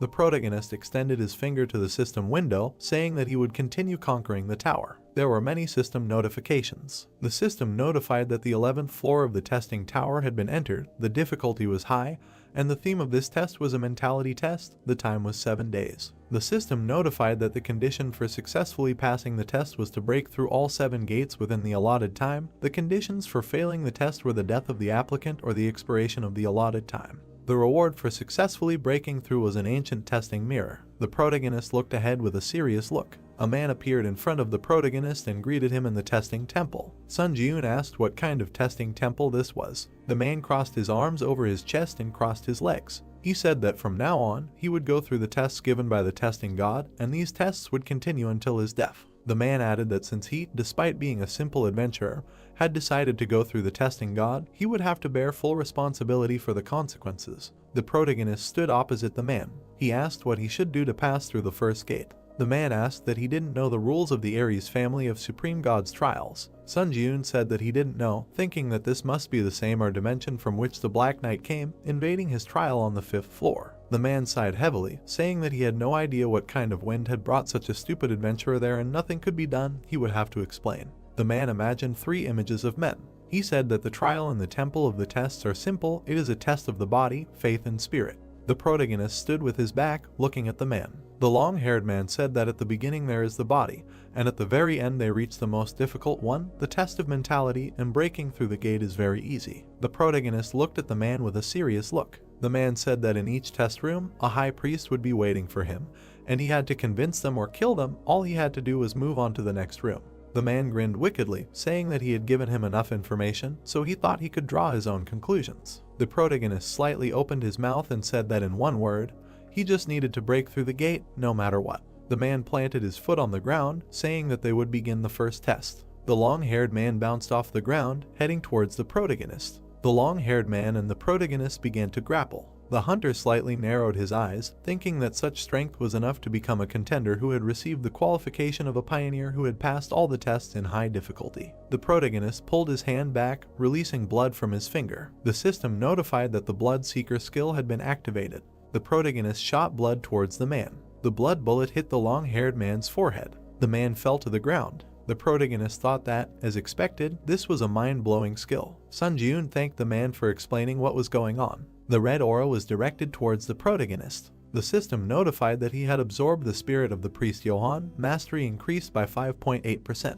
Many system notifications appeared in front of the protagonist. The administrator priest of the 7 gods was shocked and outrageous by his behavior when he accidentally saw this scene. The administrator Godslayer swordsman nods approvingly at his inhumane and cruel actions. The administrator hero of the ruined world looks at him and praises him for demonstrating an interesting spectacle. The administrator seeker of divinity says that he has nothing to worry about because he is flawlessly coping with the test. The protagonist frowned, looking at the notification. He thought that if he took into account the nicknames of the administrators, he believes that he attracted their attention because these tests are related to the god. The protagonist looked ahead in bewilderment. The system notified that the administrator of the Steel Blood Lord was shocked by his actions. The administrator of the White Crane Sword was upset that he went to the test without saying a word about it. The protagonist said that he did not even know how to contact the administrators. The protagonist approached the priest lying on the floor. The protagonist picked up the mirror, saying that there was an item here. System notifications appeared. The administrator of the priest of the 7 gods is watching his actions. The administrator of the hero of the ruined world admires his greed. The administrator of the Godslayer swordsman nods as if he completely understands him. The eyes of the protagonist began to emit a blue aura. The system notified that the fire dragon's eye was activated. System windows appeared. Divine mirror of the high priest. The user can use this divinity to create a divine shield only once, the creation of which can shake his mentality. Perhaps the divine power of the god of verification contained in the mirror can motivate the user to prove their destiny. The protagonist noted that the main information ends there, and after that a phrase is revealed that can only be seen through the eye of the fire dragon. The protagonist looked at the mirror curiously, asking what can motivate the user to prove their destiny and what it means, adding that he thinks it can simply be considered a one-time protective barrier. The protagonist began to head to the side. He put his hand on the wall, thinking that he would like to receive more of these things during the body check. The protagonist opened the door. The girl said that she never expected that an adventurer whose name is unknown to him would get to this place so quickly. A girl with red eyes was sitting in the chair. The blonde said that, apparently, Johan's glory days are already in the past. The protagonist stood in front of the girl, asking if she is the priestess in charge of the second trial. The blonde grinned maliciously, saying that she is. The blonde placed her hand on the armrest, saying that she was the priestess in charge of the second trial, Jane. Jane threw the chair towards the protagonist, saying that it was nice to meet him. The protagonist stopped the chair with his hand, saying that since she was using violence, it was indeed a body test. Sun Ji-yoon glared at the blonde. Jane jumped off the ground. She swung her weapon at the protagonist, saying that he hit the bullseye. The blonde threw a chair at him and said that it was nice to meet him, and the young man caught it and replied that since he was using violence, it really was a body check. Then he raised his eyes and looked straight at her. At that moment, the girl jumped up and ran towards him. She swung and shouted that she had hit the bull's eye. Then she struck with her sword. The guy managed to bend over and said that this energy was familiar to him, similar to the one he had used earlier. Then he turned around and saw something else. Notifications appeared in front of him. The power of the sword master was activated and the lightning sword skill. The girl saw this and was very surprised. Then blood began to flow. After some time, she leaned against the wall and said that she knew this aura more than an ordinary adventurer and owned a complete aura. And the brunette came closer and replied that since he was able to use it, then what prevents him from doing the same? Then the blonde frowned and explained that the divine power granted by the god of verification belongs only to the priests who receive this power and use it. However, she was just a little surprised that the guy who does not even have a hint of divine power owns such a powerful fencing technique. At that moment, he was wondering what is meant by divine power, and the priestess extended her hand and activated her energy. Then the woman ran towards him, trying to attack, and the young man thought that perhaps it should have been a fatal blow, because divine power always reaches its target. Their swords were 0. When the young man extended his hand and said that according to the first priest, in order to break through the gate, there is no need to kill the priest, do you think it is enough to convince in your actions? The priestess smiled at him and said that she did not even know, most likely it would be possible if she acted as if she was not inferior to God in anything.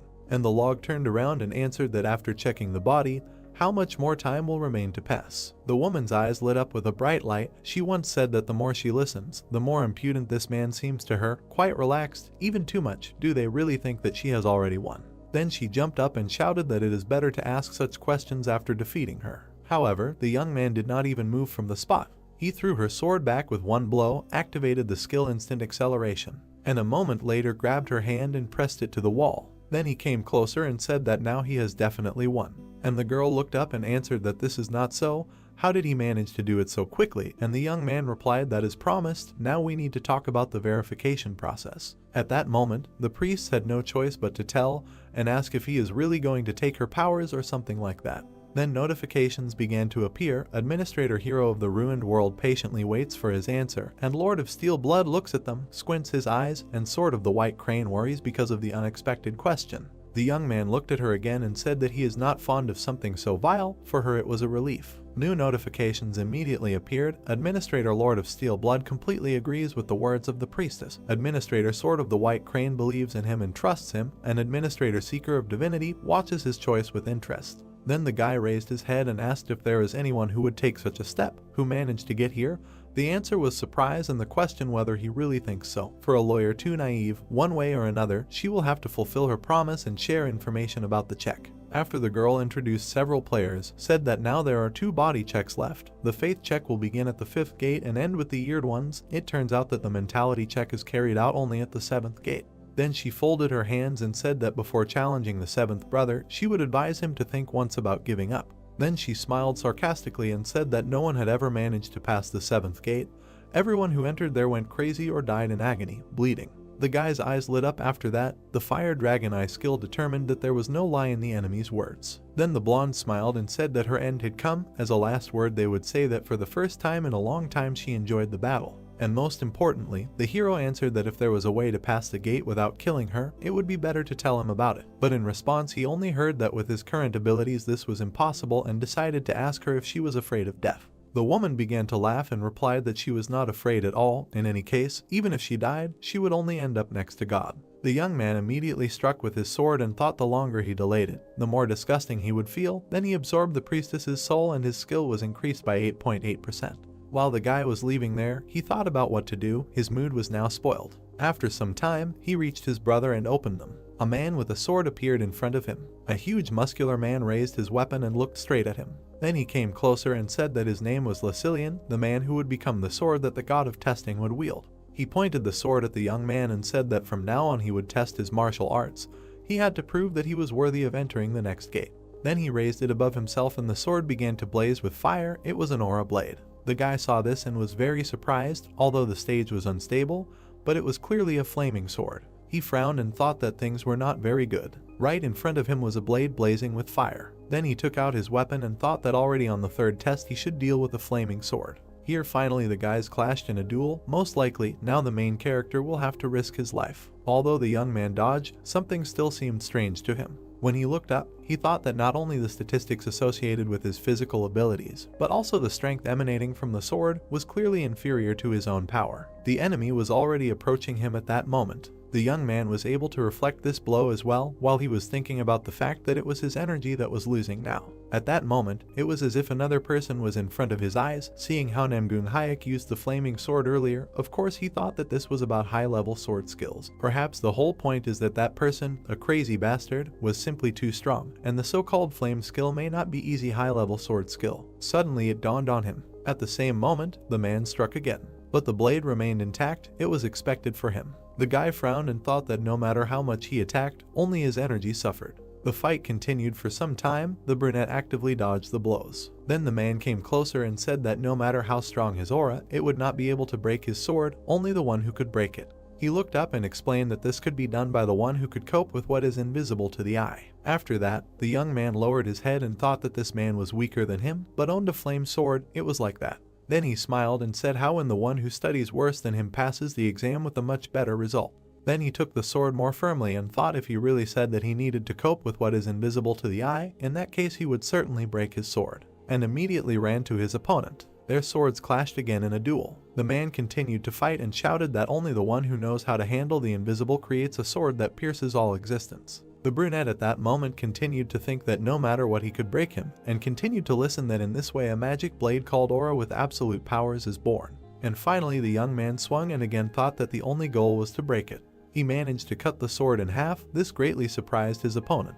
And the guy landed on the ground and thought that now he understood what the difference was between released energy and a flaming sword. The principle of activating a flaming sword is willpower, dense enough to be expressed in real physical strength. At that moment, his sword blazed brighter than ever, and blood dripped onto the ground. The man lowered his head and began to laugh. He realized that he was defeated. Afterwards he raised his hand and laughed even louder, saying that it was not that imperfect flaming sword borrowed from the god of verification, but the real thing, and this guy really did it. The main character couldn't understand whether this man was really happy now. He turned to him and thought that he was more interested in the achievements of others than his own death, like he had his own mission, but he did not understand whether it was time or madness. Finally, Lucilian raised a trembling hand and said that this man had learned the whole essence at once. This fact makes his heart ache 3 times from bliss, passed the test of his martial arts. Then he smiled and with tears in his eyes said that it was better to continue in the same spirit, to go forward, like this. Literally a moment later, this man lost his head, and the young man said that now he would not feel pain.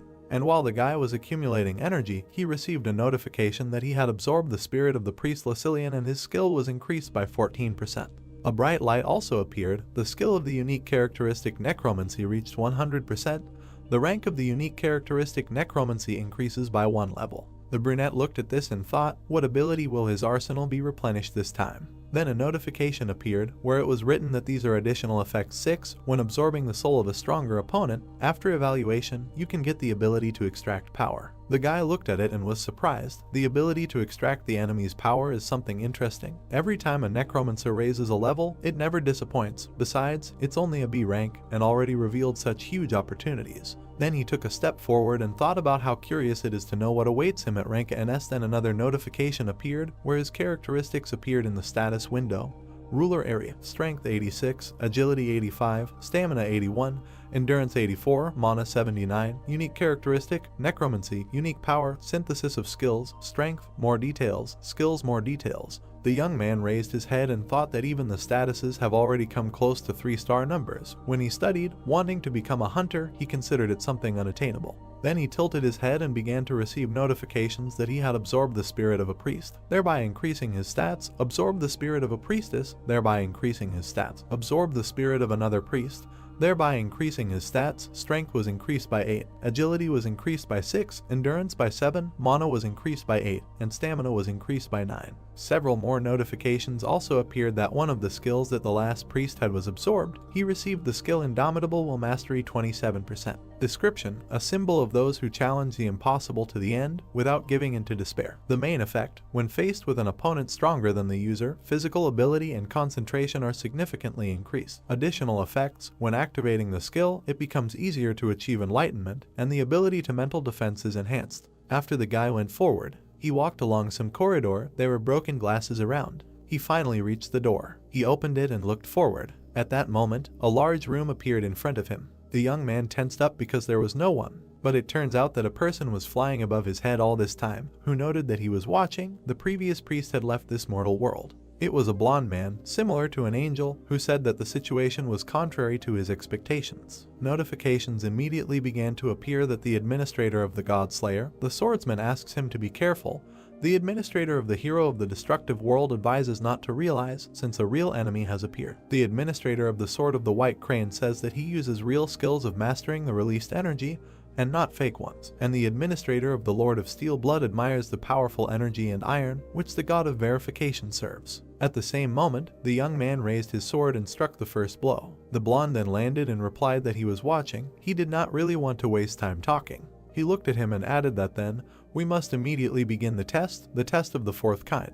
Then the boy walked towards him and introduced himself, said that his name was Chiron, a candidate for the apostle, serving the god of verification, and you, following the law and verification, will begin to check his body. Comments immediately flew that he had encountered a strong opponent, with whom he, as a user, would be difficult to compare, and the skill of Indomitable Will was activated. The brunette raised his head and thought that he had enormous energy that could not be compared with that of the previous priests. Immediately, some kind of fragment appeared in front of him. The brunette pulled it out and was going to attack. From this small object came incredible energy and a blow that flew straight towards him. Miraculously, the main character managed to dodge, but nevertheless, the blow ricocheted off the glass walls and flew into his back. Nevertheless, the young man managed to pull out his sword and again reflect the projectile thanks to the skill of the Eye of the Fire Dragon. He turned and thought that these rays, reflected in the mirrors, were very annoying and were flying towards him again. Then he tried to attack and thought that he should attack him before he started attacking him endlessly with these beams. After that, the guy swung and flew straight towards the enemy. He did not lose his head and immediately took off into the air. At the same time, he threw the boy back with his wings. Literally a moment later, the candidate for apostles raised his mini dagger and began to accumulate energy. Immediately, he flew up to the main character and tried to attack, and then he thought that now he could feel the flaming sword. After some time, the blonde flew up again, and the brunette looked at him and thought that this was most likely his guaranteed method of detection by victory. If he thinks like that, then they attack with a beam from a distance. Even if he penetrates and dodges the beam, mirrors installed around the perimeter reflect the beam at an angle where the enemy has a blind spot. In close combat, he uses his wings to create a gust of wind to disrupt the opponent's sense of balance, after which he counterattacks with a flaming sword. Because of this, the young man flew down. As soon as he landed, he thought that this was a very shitty template.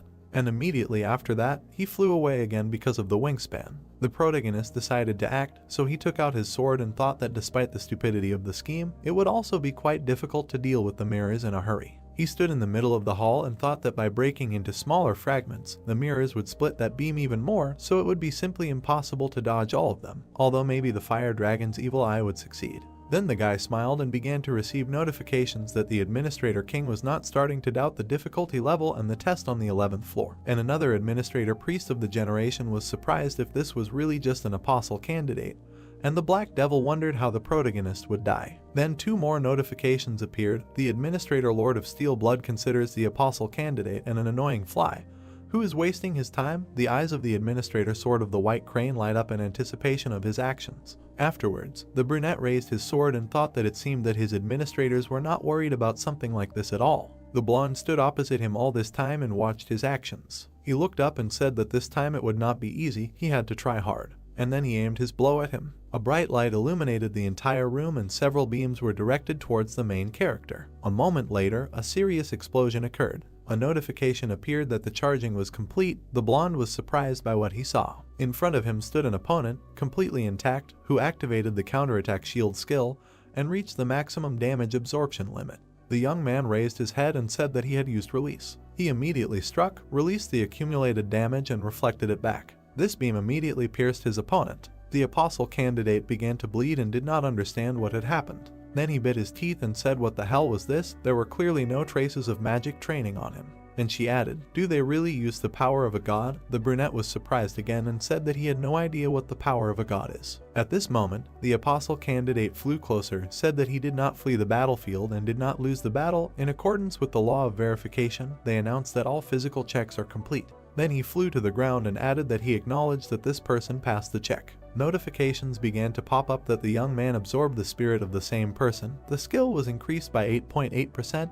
When absorbing a spirit stronger than the user, an assessment is made for the disappearance of power. The guy was surprised when he saw after the completion of the assessment that it was confirmed that the spirit of the person has power, and this power will be extracted. A bright light appeared in front of him, and information that the divine power is now engraved on his soul. The protagonist watched this and thought that it turns out that it is about the power that the local priests use like him. Then he raised his hand and thought that he felt some energy penetrated his heart, but did not circulate at all, said that the methods of managing divine power in mana apparently are very different. Notifications appeared that the administrator between the white crane asks why the divine power penetrated his core and energy, and the administrator Lord of Steel Blood is perplexed when he feels that in the divine power of his heart there is no trace of battle. The young man alive at that moment only thought about the possession of divine power and something extremely significant, and received information that he absorbed the spirit of the priest, thereby increasing his statistics. Strength was increased by 4, agility increased by 3, endurance increased by 3, mana increased by 4, stamina increased by 5. Suddenly, the next door opened in front of him. The guy raised his head and heard someone greet him. An old man stood there who said that this was the one who was overcome by the madness of martial arts. These people stood opposite each other. At first the heroes did not understand what his words meant and asked what they meant. And the old man lowered his head and said that victories, victories, more victories, isn't his goal to grow endlessly to become the strongest. At that moment, it dawned on the brunette that it was true that he wanted to become stronger, continued to grow, but wasn't this man exaggerating too much when he said that he wanted to become the strongest? Suddenly the elder appeared behind him and added that he was not exaggerating, but simply voicing the conclusion that the young man would come to in the end. This surprised him very much. The guy immediately turned around and tried to strike. But there was no one in front, and the old man immediately appeared on his head and said that he shouldn't talk like that and get excited. While he was trying to find him, the elder moved from place to place and said that these gates do not check his body. Here is a test of faith. However, the main character continued to swing his sword and did not understand what was happening. He clenched his teeth and thought that his movements were beyond imagination. Then several elders appeared behind him at once. How did this man penetrate his mind? At that moment, hands reached out to him from all sides. These hands grabbed the guy, while here he thought that the strength left his body. He raised his head and tried to get out, but nothing worked. Suddenly, a huge face appeared in front of him. It was an old man who literally began to suck in all his clones. And then he looked at him and said, "This is what this taste means." Finally, the guy turned around and realized that there was no one around him. He heard that he passed from the old man. After that, he turned and asked again, also asked what they were talking about. In response, he heard that he said that the 5th gate was passed by him. Then the elder came closer and said that he could go to the next gate. The young man said that he did not agree. How did this happen at all? The man explained that initially the 5th gate begins with the contemplation of mental images. In other words, only those who have an unshakable will have the right to look into their own world of images. Then he raised his head and added that he felt this unshakable will in him. Oh, this frantic will to cut the throat of anyone to become stronger. He raised his hand and said that he very clearly feels the desire to kill anyone and become even stronger. All these feelings are hidden in the depths of his consciousness. The protagonist listened attentively while he said that if he wants to kill him, a feeble old man, then he must do it faster. Fortunately, he will be able to learn a little in the arms of God before his parasite senile dementia. But then the old man heard something that surprised him.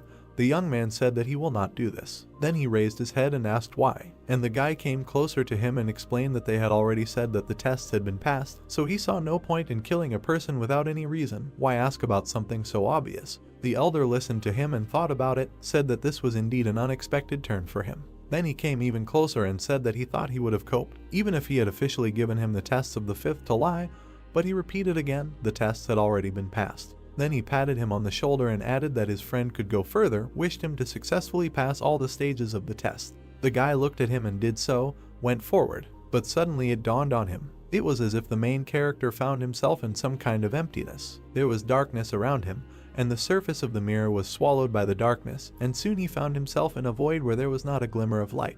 Then a woman appeared near his ear, who greeted him. The young man did not hesitate and immediately took out his weapon, but there was no one around. He looked around and wondered if this was happening again. Then he gritted his teeth when he heard that everything was right. He was already in the world of mental images. It turned out as he thought. And when a sprout grew on his back, the woman added that the previous priest had planted a family so that he could penetrate the world of mental images. Suddenly it dawned on the brunette that when the old man patted him on the shoulder, He did this, and the woman continued to answer his thoughts. A moment later, the young man seemed to be in a huge web, and the priestess said that he should not worry too much. Then she looked at him and said that it was because she would take good care of his physical shell. The brunette looked up and thought that her words, on the contrary, made him more nervous, and the girl took out her dagger and said why people are so cruel, that for rude comments addressed to a girl, she only has to want and his neck will be pierced through, but he will not be satisfied with such an arrangement, will he? Here the main character looked ahead and wondered if he could ask how he should now pass the test of his faith. And the woman began to smile and noted how polite this man had suddenly become. How sweet. Okay, she would explain everything now. Then she pointed to the valley and said that the space he was in now was the world of his mental images. Here he just needed to be able to see his own world of mental images. As soon as he completed the task, the 6th gate would be passed. Here he thought that he did not understand what it meant to be able to see his own world of mental images. And the girl bandaged his eyes and explained that the world of a person's mental images largely depended on his beliefs and was created on their basis. But no one was able to contemplate this spectacle. The world of mental images was like when you close your eyes and see only a solid black curtain. Then the young man was left alone in the middle of this place and thought that in this way they wanted to tell him that he needed to be able to see the essence of this world of mental images, where there is nothing. A moment later, a woman appeared above his head and answered that this was again on point, and introduced herself, said that she was a priestess of Alien, serving the god of verification, announcing the beginning of the 6th test. And then the ground fell under him, as if all this time he had been standing on the surface of the water, and began to drown. After some time, the young man landed on the bottom of the reservoir. Only these were thoughts. In reality, the girl held his hand and asked if the guy was really surprised, because the pain would be similar to real pain and he needed to quickly find a solution to this problem. Otherwise, she smiled and explained that he would drown without any water around. But suddenly the power of the serene mind was activated. This surprised her. At the same time, the guy was underwater, and thanks to the power of a serene mind, he did not lose his composure, and the limitation of mental images weakened. He also thought that this was great. It was much better until he was subject to panic, able to hold his breath underwater. Then the wasp looked there and thought that much more importantly, that for a moment he seemed to feel a tingling in his fingertips. The young man frowned when he heard that his willpower was really impressive. She did not expect that not only would he break out of mental images, but he would also be able to move his body. The woman raised her hand and thought that this guy was able to protect himself even at an unconscious level. What kind of monster was this man? Then she came closer and thought that it was better to keep a secret, that his actions almost left her without a head on her shoulders. And the young man, meanwhile, was still underwater and thought that he was gradually beginning to feel his body. The brunette was very surprised by this, asked again and said that in the world of mental images he should not feel anything. How in just 2 hours he was able to completely regain control over his body. What kind of monster is this? The brunette was surprised to hear about 2 hours, but after all, no more than a minute had passed since he got here. In response, he heard that in reality time moves much faster than in the world of mental images.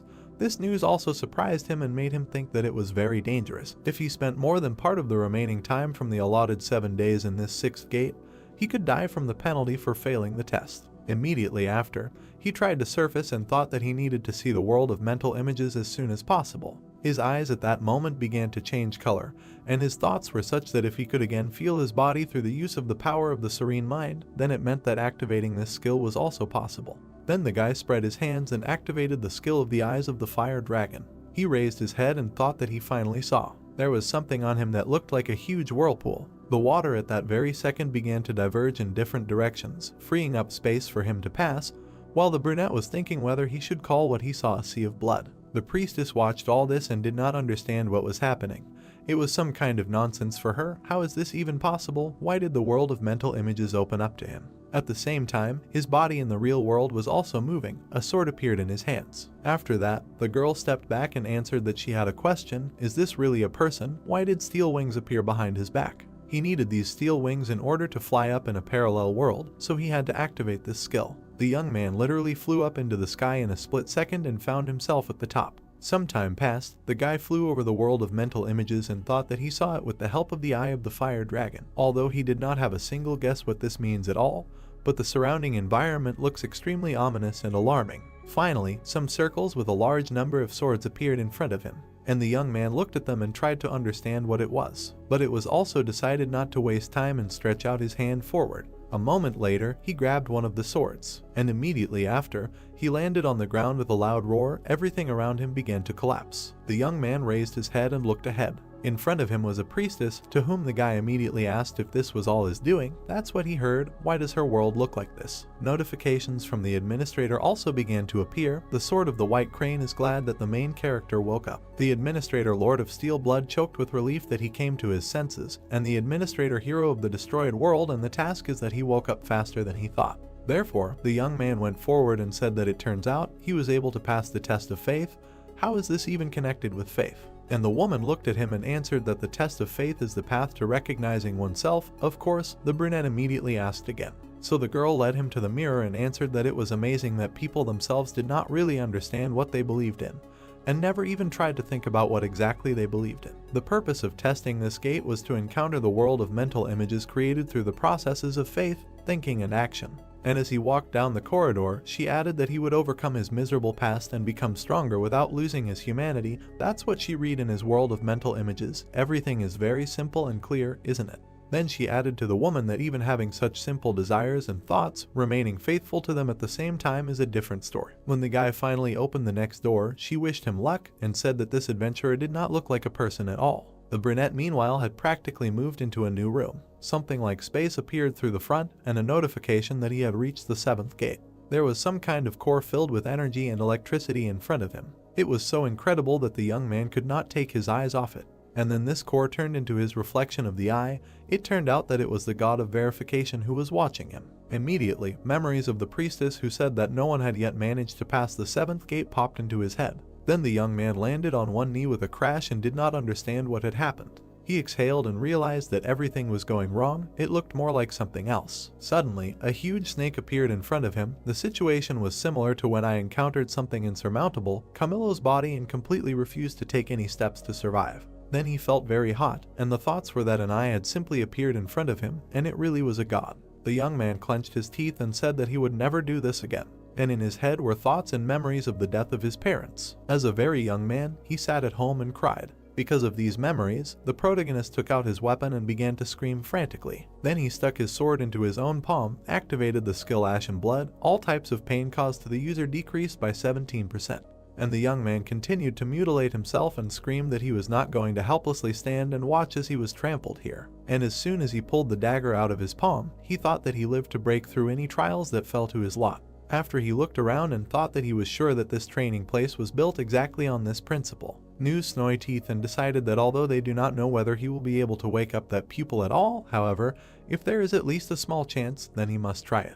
And immediately jumped up from the spot, running towards it. If he can get at least another 1 centimeter closer to it, then the blow will be delivered. Complete confidence was read in the eyes of the young man. And finally he reached the target, swung and struck, thought that this god was so-so. The blast wave went to the side. Only it flew to him and stopped nearby, and even the smallest impulse could not reach the retina. The young man raised his head then and thought that this was some kind of look.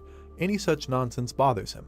And the eye still continued to watch him, and a notification appeared that the god of verification appreciates the spirit of the applicant. The god of verification is glad to see the applicant with such high spiritual strength after a long time and tells him to prove himself, looking into his confident eyes. The guy was very surprised when he saw another notification that the god of verification remembers the existence of the applicant and announces the beginning of the test of the 7th gate. Suddenly the eye began to move and change color. Everything around began to collapse and the god of verification himself disappeared. The brunette lowered his head and tiredly thought, does this god really exist? At that very second, a huge mirror appeared in front of him. The young man saw it and jumped back. It was that very mirror. It reflected the main character, slightly modified, and it was necessary to establish contact with himself in the future and begin synchronization. Therefore, the main character raised his hand and tried to touch the mirror. Then a bright light appeared, and then followed a notification that a mentality test was beginning. The speed of assimilation with him inside the mirror slowly increased as if the mirror was going to absorb him, and the applicant had to pass the most suitable test for checking mentality. Also, a notification appeared that it was necessary to prove that his beliefs would not change in the future. This was already the most difficult for him. Immediately after, the young man fell into some strange room, and below sat a man who asked if this was really the same. The brunette immediately realized that this was the same priest and the first doctor who sat and asked where his mirror went. As soon as the young man landed, the fresco behind him began to move apart. He turned and looked there, and what he saw surprised him very much, because it was Christmas, a place similar to South Korea. There were people walking, strolling and chatting in the square, And somewhere between the houses the main character in the future was passing, now he thought that he didn't understand what the hell was going on. There in the gateway a young man in the future cut his forearm. The young man saw this and didn't understand what he was going to do now. I just thought about it, as his blood immediately turned into arrows and began to kill people in the square. And the young man began to scream and didn't understand what kind of crazy bastard this was. I immediately received a notification that the assimilation speed with him inside the mirror was forcibly increased to 10%. As if it caused him great pain, his chest literally burst with pain, as if someone was tearing off pieces of flesh from him alive. The boy clenched his teeth and thought that this disgusting whirlwind of mixed hair irritated him. The feeling of guilt grew into madness and anger. Then a priest appeared behind him, who recognized him, and asked if this man really took his mirror. Immediately after this, the man grabbed him by the head and began to cause incredible pain. Strange energy fetters appeared around the protagonist's head, accompanied by a notification that from now on all skills and powers that interfere with the applicant's spirit would be sealed. Of course, the protagonist tried to attack the tenant and almost immediately deprived him of his head. But he seemed to be mad, he was only worried about the mirror. The guy then grabbed his head and thought that during the mentality check, where the psychic defense was released, the power of the serene mind was blocked. Then he looked around and saw that the magic was still working. His future incarnation smiled and said that if he had known about this, he would have crossed the line from the very beginning, and the simulation speed with him inside the mirror suddenly increased forcibly by 20%. When the young man realized this, he was surprised and received a notification that due to the unbearable psychological shock, the applicant suffered from an abnormal condition called Kai intoxication. He immediately began to spit blood and did not understand how to stop it. Then he understood his head and thought about what had happened, why was this happening, and why was he doing something so disgusting? Why would he kill all these innocent people in the future? It is true that he is obsessed with power, but he will never go that far. Notifications immediately began to appear that he was under the influence of an abnormal intoxication status. If he failed to remove the abnormal intoxication status, then the mastery of the magic chain skill would drop to a maximum of 10%. The mastery of the magic chain skill would decrease by 0.3%, the mastery of the magic chain skill would decrease by 0.7%, and the mastery of the magic chain skill would decrease by 0.4%. The young man saw this and thought that the magic chain was now working at its limit. Then another person appeared before his eyes. It turned out that this was the world of Muram, where the man approached the soldiers and ordered them to immediately bring the head of the Union here. After that, the brunette looked at them and said that in this case, at least he would save the lives of those who were here now. But a man came out to meet him and said that he had heard that a madman called the Sword Ghost had recently appeared there, and now that he had seen him in person, he could say that he was worthy of his nickname. A middle-aged man approached him and said that he was pleased to meet him, introduced himself as Li Jinwen, the head of the Union, and asked what the child's name was. But he did not answer and immediately ran towards him, and the man saw this from the group. Literally a moment later, the two began to fight. All the people around were already dead, and the head was bleeding after a while and said that he simply had no words. Then he raised his head and said that this guy had killed all the members of the Union. Although he himself had said that he would not touch anyone, was he not ashamed at all? But the brunette came closer and said that he felt no shame at all. Then he lowered his eyes and added that these ragged, worthless things were just his fighting resources. Resources that did not make him tired, did not get sick, and were no longer of any value. And immediately after he cut off the head of the Union leader, the main character continued to watch this and spit blood, and the speed of assimilation with him inside the mirror was forcibly increased to 30%. Some time passed, and the location in the mirror changed dozens of times. The future incarnation of the hero, who became infinitely stronger, destroyed 1,000 enemies, was in the state of a monster, imbued with madness and seeking only growth. Finally, he even got to the priest, who cursed him before his death and said that he prayed to all the gods for his death. Then he killed the king of animals, who asked him to stop and asked if he hadn't said that it was better to kill only him to visit his subjects, but in the end they all died. Crazy monsters who never lost. That's who this man was. Then the guy got to the next opponent, who looked at him and said that this was some kind of nonsense. Why did the one who conquered the dimension come to such a wretched place? The young man felt all this and literally screamed in pain. The assimilation rate had already increased to 40%, then to 50%, it did not stop. Then the young man raised his head and thought that if the assimilation level continued to grow like this, then eventually the worst would happen. He smiled and said that it was a feeling, it turns out, pleasure and not a joke. The location changed again.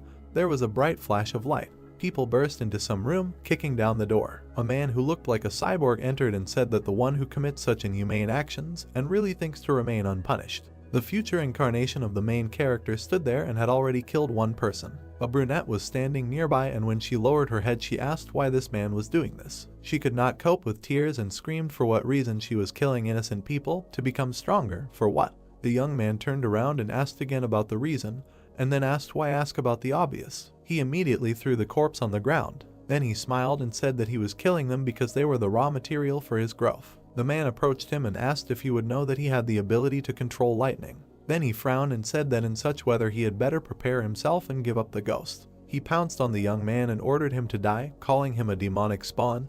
In response he heard that it was true, even he should reckon with him. After that, the brunette smiled and said that it was more accurate to say that it was like that when he was a previous incarnation of himself. And a moment later he cut this man in half. The girl who was sitting next to him continued to cry and began to beg him to stop. Then she screamed that she was asking him to come to his senses. Song-yoon himself continued to fight, although it was very difficult for him. The guy gritted his teeth and thought that one wrong move and this crazy entity would simply absorb him. It felt like even 50% assimilation was capable of completely destroying his mind. Before it was too late, he needed to find a solution. Then notifications began to appear that the simulation speed had been forcibly increased to 60%. The mastery of the magic chain skill had decreased by 0.1%. The mastery of the magic chain skill had decreased by another 0.5%, and then by another 0.2%. Blood was literally flowing even from the eyes. But the young man was not going to give up and continued to strike the eye of the god. Then the stimulation speed increased to 70%, and the brunette fell to his knees and thought that he could no longer stand it. Psychologically, the silk was too big, and he could not even say whether it hurt or pleased him. Then he fell into this seething liquid and thought that he felt good. Almost immediately, the liquid began to absorb him and completely sucked him into itself. However, the consciousness of the protagonist was still functioning and a memory of the priest's question appeared, who took his mirror. Finally, it dawned on him that something had appeared in him during the murder. The young man was able to pull his hand out and held a small mirror in his hands. It was the divine mirror of the high priest, a mirror that the high priest imbued with his divinity daily. The user can use this divinity to create a divine shield only once, and creating a divine account can restore his mentality. The protagonist was also able to remove these fetters from his head and activated the effect of the divine mirror. A divine shield surrounded him, dispelling all levels of clouding of the mind. A notification also appeared that the abnormal status of spiritual instability was cancelled, and the future incarnation suddenly woke up and stopped. Suddenly, his head was torn apart and came apart at the seams. From there, as if from a suit, Sunjun climbed out and began to scream loudly. He looked around and asked if this monster thought that he would allow himself to be absorbed. The light was so bright that it was visible even from below the building.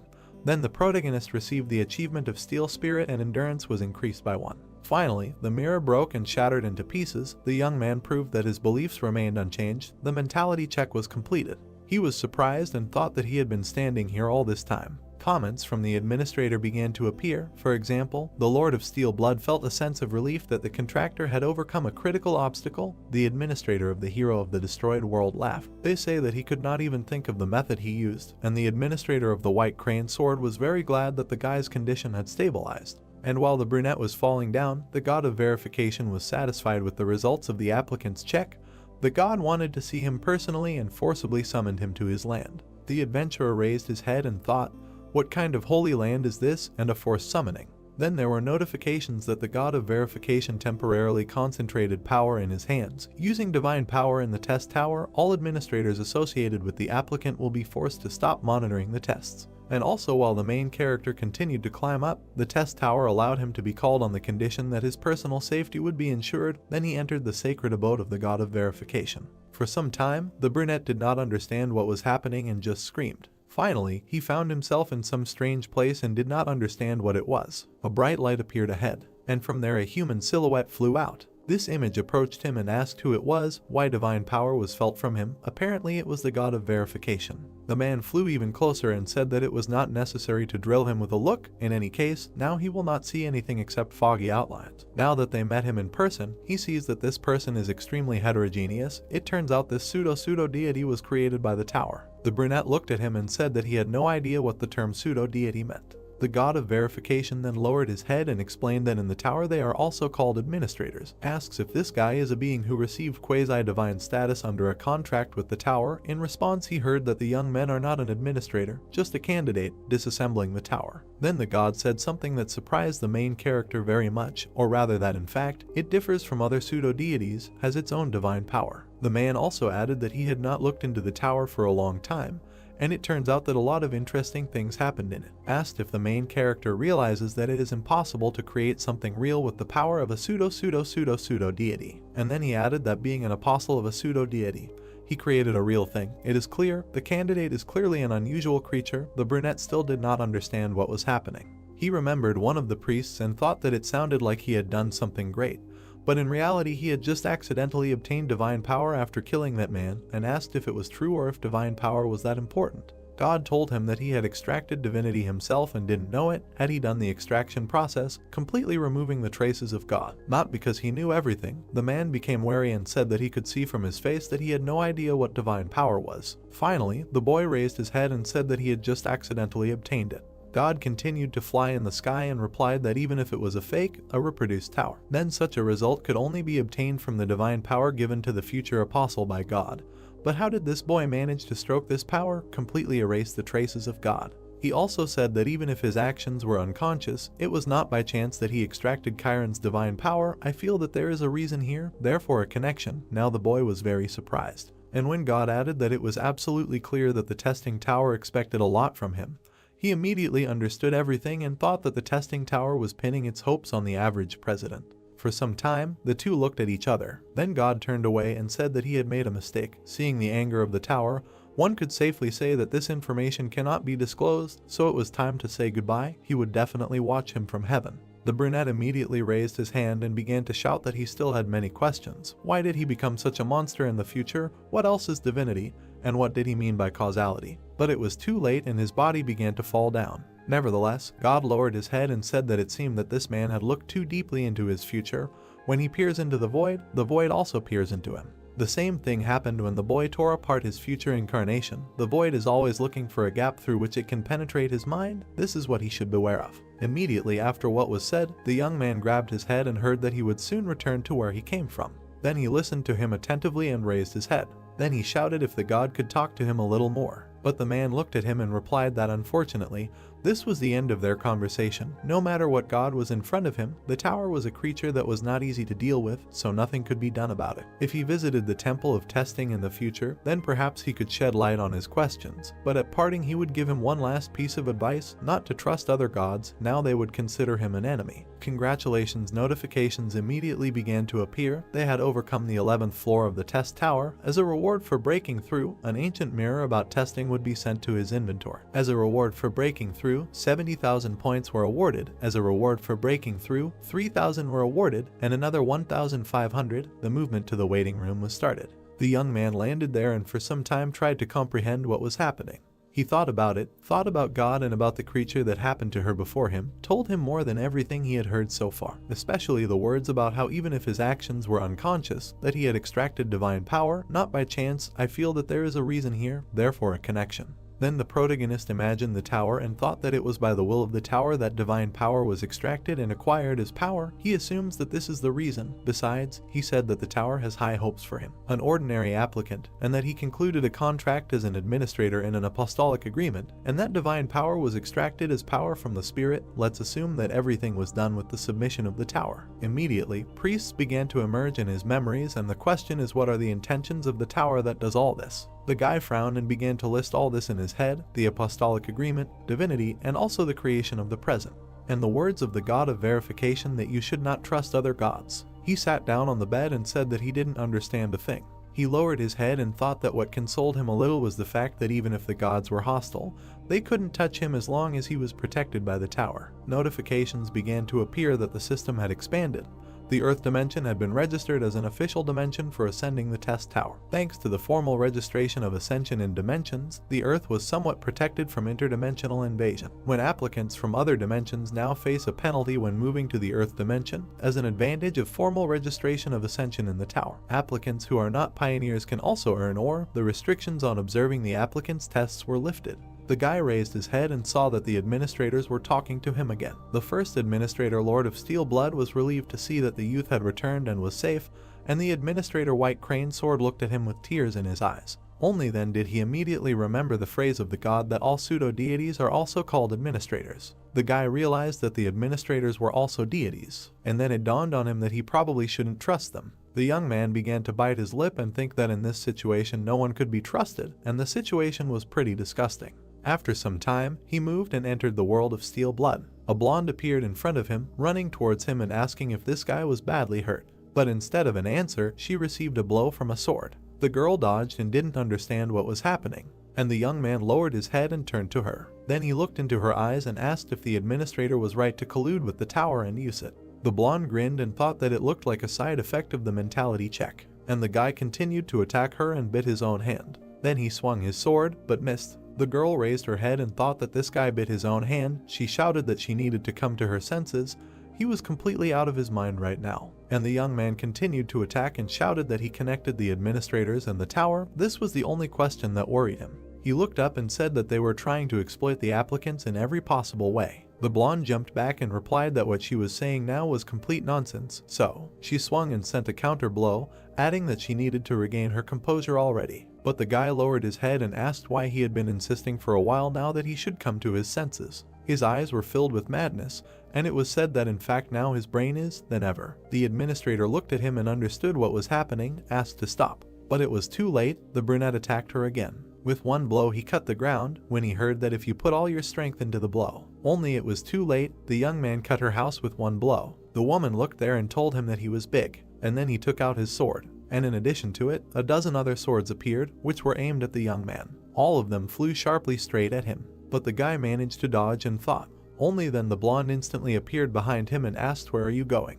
Then she did what the young man did not expect at all. The girl thrust him into the ground with all her might. His face turned out to be snow. Everything around began to shake and collapse. The guy tried to attack back right away, but surprisingly the girl dodged. And then she did something that surprised him again. Her swords appeared there, trying to pierce him as close as possible. Thus, a kind of cage of swords was formed around him. After some time, the young man suspended from the ceiling looked at her and apologized, said that he had returned to normal, so it was possible to untie these bonds. But the blonde raised her head and answered that of course she should untie him, but to worry that his next visit, nothing would be left of her house. Then she put the cup on the ground. She imagined his future incarnation and said that the remnants of the emptiness we'll see that I witnessed during the mentality check were not completely removed and were fixed in his personality. Then she looked at him and added that even if that essence was greatly distorted, it is still his other future. In other words, the suspicions regarding the administrator may not have been completely false. Then she took out her sword and said what she would say to clarify the situation. No one is able to read the intentions of the tower. This fact remains unchanged even if they are the administrator. She turned around and when asked if it was obvious that the tower expected something from him, she said that maybe yes and maybe not. And a moment later, she sharply cut something with her weapon. The rope that held the guy under the ceiling was cut right there. And finally, the young man took a chair, said that as far as he knew, the tower had never revealed its will to a candidate before, so it seems even more insane that the tower makes special wishes to someone candidate. The girl turned around and said since he had such doubts, apparently he heard something from someone. That was exactly it. The guy replied that the god of verification said that the tower had some kind of plans for him. This information surprised the blonde very much. She smiled and thought about the god of verification, so that's where his doubts came from.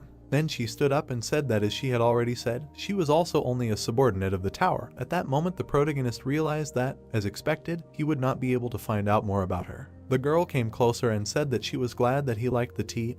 It was based on the urine of a black dragon, so you can drink as much as you like. It is a very valuable thing. The brunette was very surprised and immediately spat out this horror. Then he wiped his mouth and said that he remembered something. The god of verification said something else. Having concluded a contract with the tower, the administrators received the status of a quasi-deity. Then the woman put the sweets on the table and answered that as for the status of a pseudo-deity, she cannot answer him this question right now. But if we are talking about him, then even if he did not want to know this he will find out everything in the very near future. The young man looked at her and said that now he had one last question for her. Immediately a question came up, and the guy asked, didn't they say earlier that she had a long-standing wish that she wanted to fulfill? In fact, it was so. The protagonist came closer and said that the administrator of the White Crane Sword said that a long-standing wish is a right granted by the tower to the administrator, and that it is possible to achieve the fulfillment of this wish with the help of a candidate with whom an apostolic contract was signed. The girl immediately asked again and said that it seems that she has already told him everything about her long-standing wish. Sun Jiun looked at her and asked why she still hasn't told him about her long-standing wish. The girl thought about it. Then she stood up and said that it was all about the feeling of fear. Of course, the guy did not understand what was meant.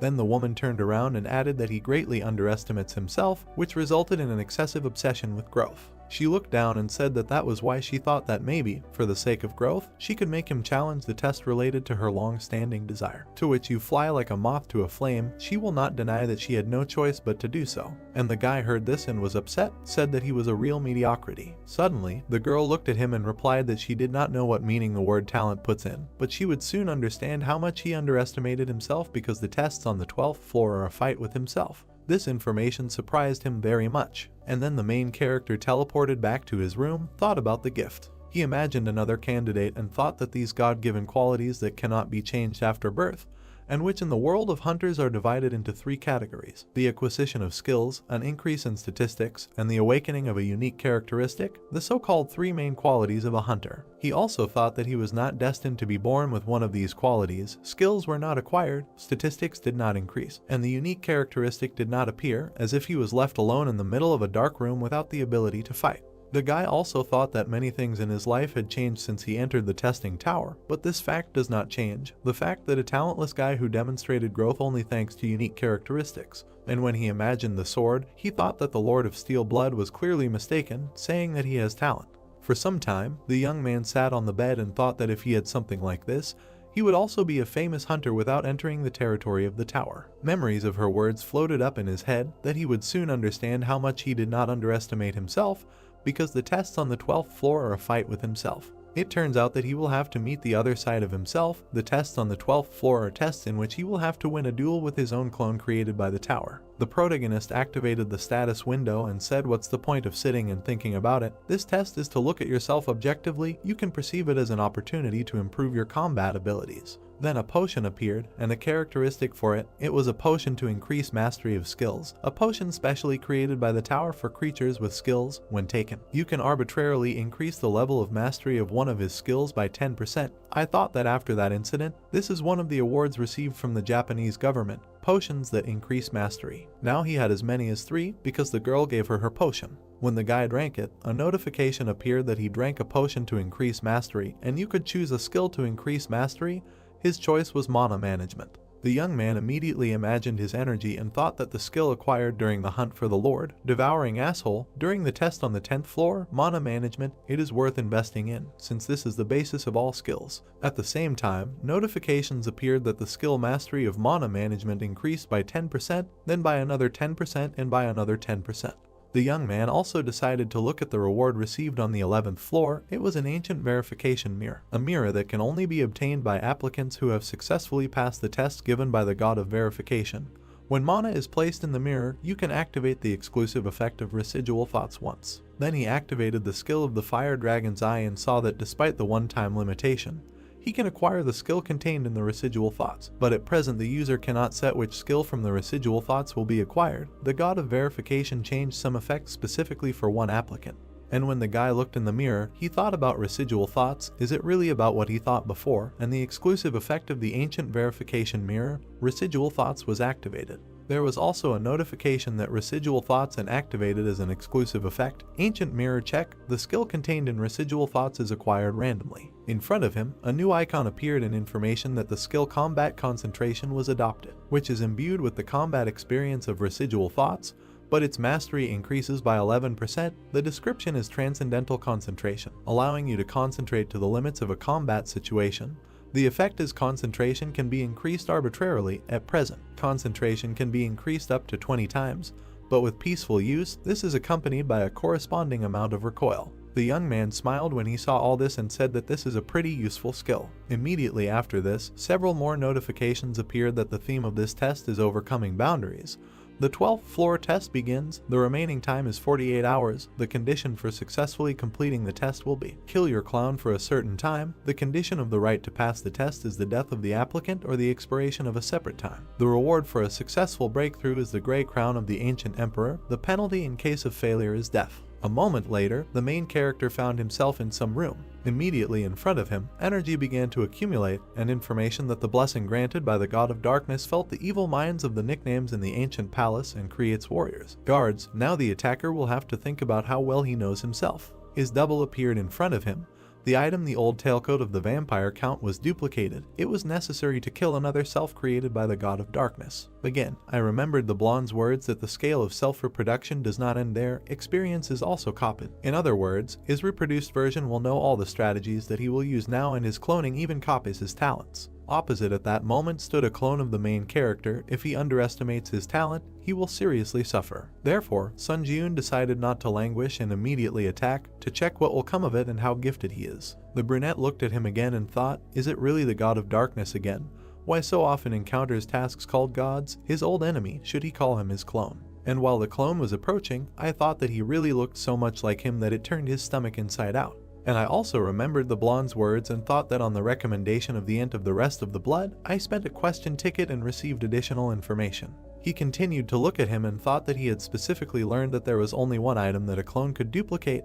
The old frock coat of the vampire count naturally chose what would become his armor. Then he swung and thought that if this was really his full-fledged clone, then this battle was a good opportunity to objectively assess his strength. While the young man was running towards him, the skill's instant acceleration, Grace of the Wind, began to activate, and the entire speed increased by 70%, the current progress summing up 7 out of 7. At the same moment, the skill Combat Concentration was activated, and the user's concentration increased twofold, as if the protagonist had split into two parts. He felt as if time around him had slowed down, and at the same time the movements were too fast. He smiled and thought that this was exactly what Combat Concentration was. Then he swung and activated the power of the Sword Master. Suddenly, a bright light appeared right above him. The clone jumped back from the blow. Then he took out his sword. The protagonist immediately realized that it was a sword of steel blood. He frowned and thought that the choice was obvious, and here by the concentration of mana in his left hand, this is a counterattack shield. Indeed, in the left hand of the slope there was a large red shield. The young man glanced around and thought that the combination of the Sword of Steel Blood and the counterattack shield was the only working option for the clone, but suddenly something dawned on him. This sword seemed to begin to change its shape and began to glow even brighter. At that moment, his clone already had two weapons in his hands. It turns out that he managed to transform the counterattack shield into a sword. This was quite unexpected. For some time, the opponents stood opposite each other. The brunette looked at himself and thought that although he was the original, he had never used the dual sword technique before. It was not that he could not use this technique. It was just that when using a modified counterattack shield, it was used through an excessive amount of spiritual energy and mana. Then he imagined how this happens. The guy lowered his head and began to reason, why did the clone choose such an ineffective method? Afterwards he turned around and thought, of course, he also considered fencing with two swords, but is it right to use it in a real fight where his life is at stake? And when his clone finally attacked, he thought that they did not understand his train of thought. The guys had to act pretty quickly, while he thought that this was just a training fight.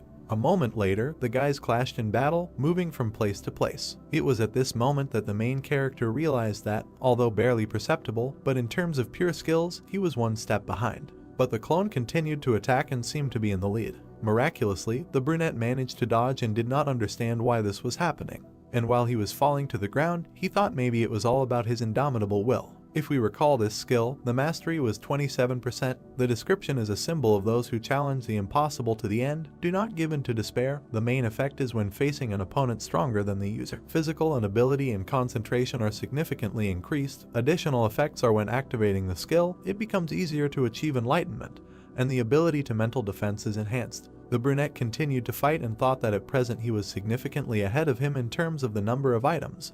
Therefore, the skill called Indomitable Will, which he had absorbed before, was activated, so his physical abilities are higher than the original. He also provided information about Combat Concentration.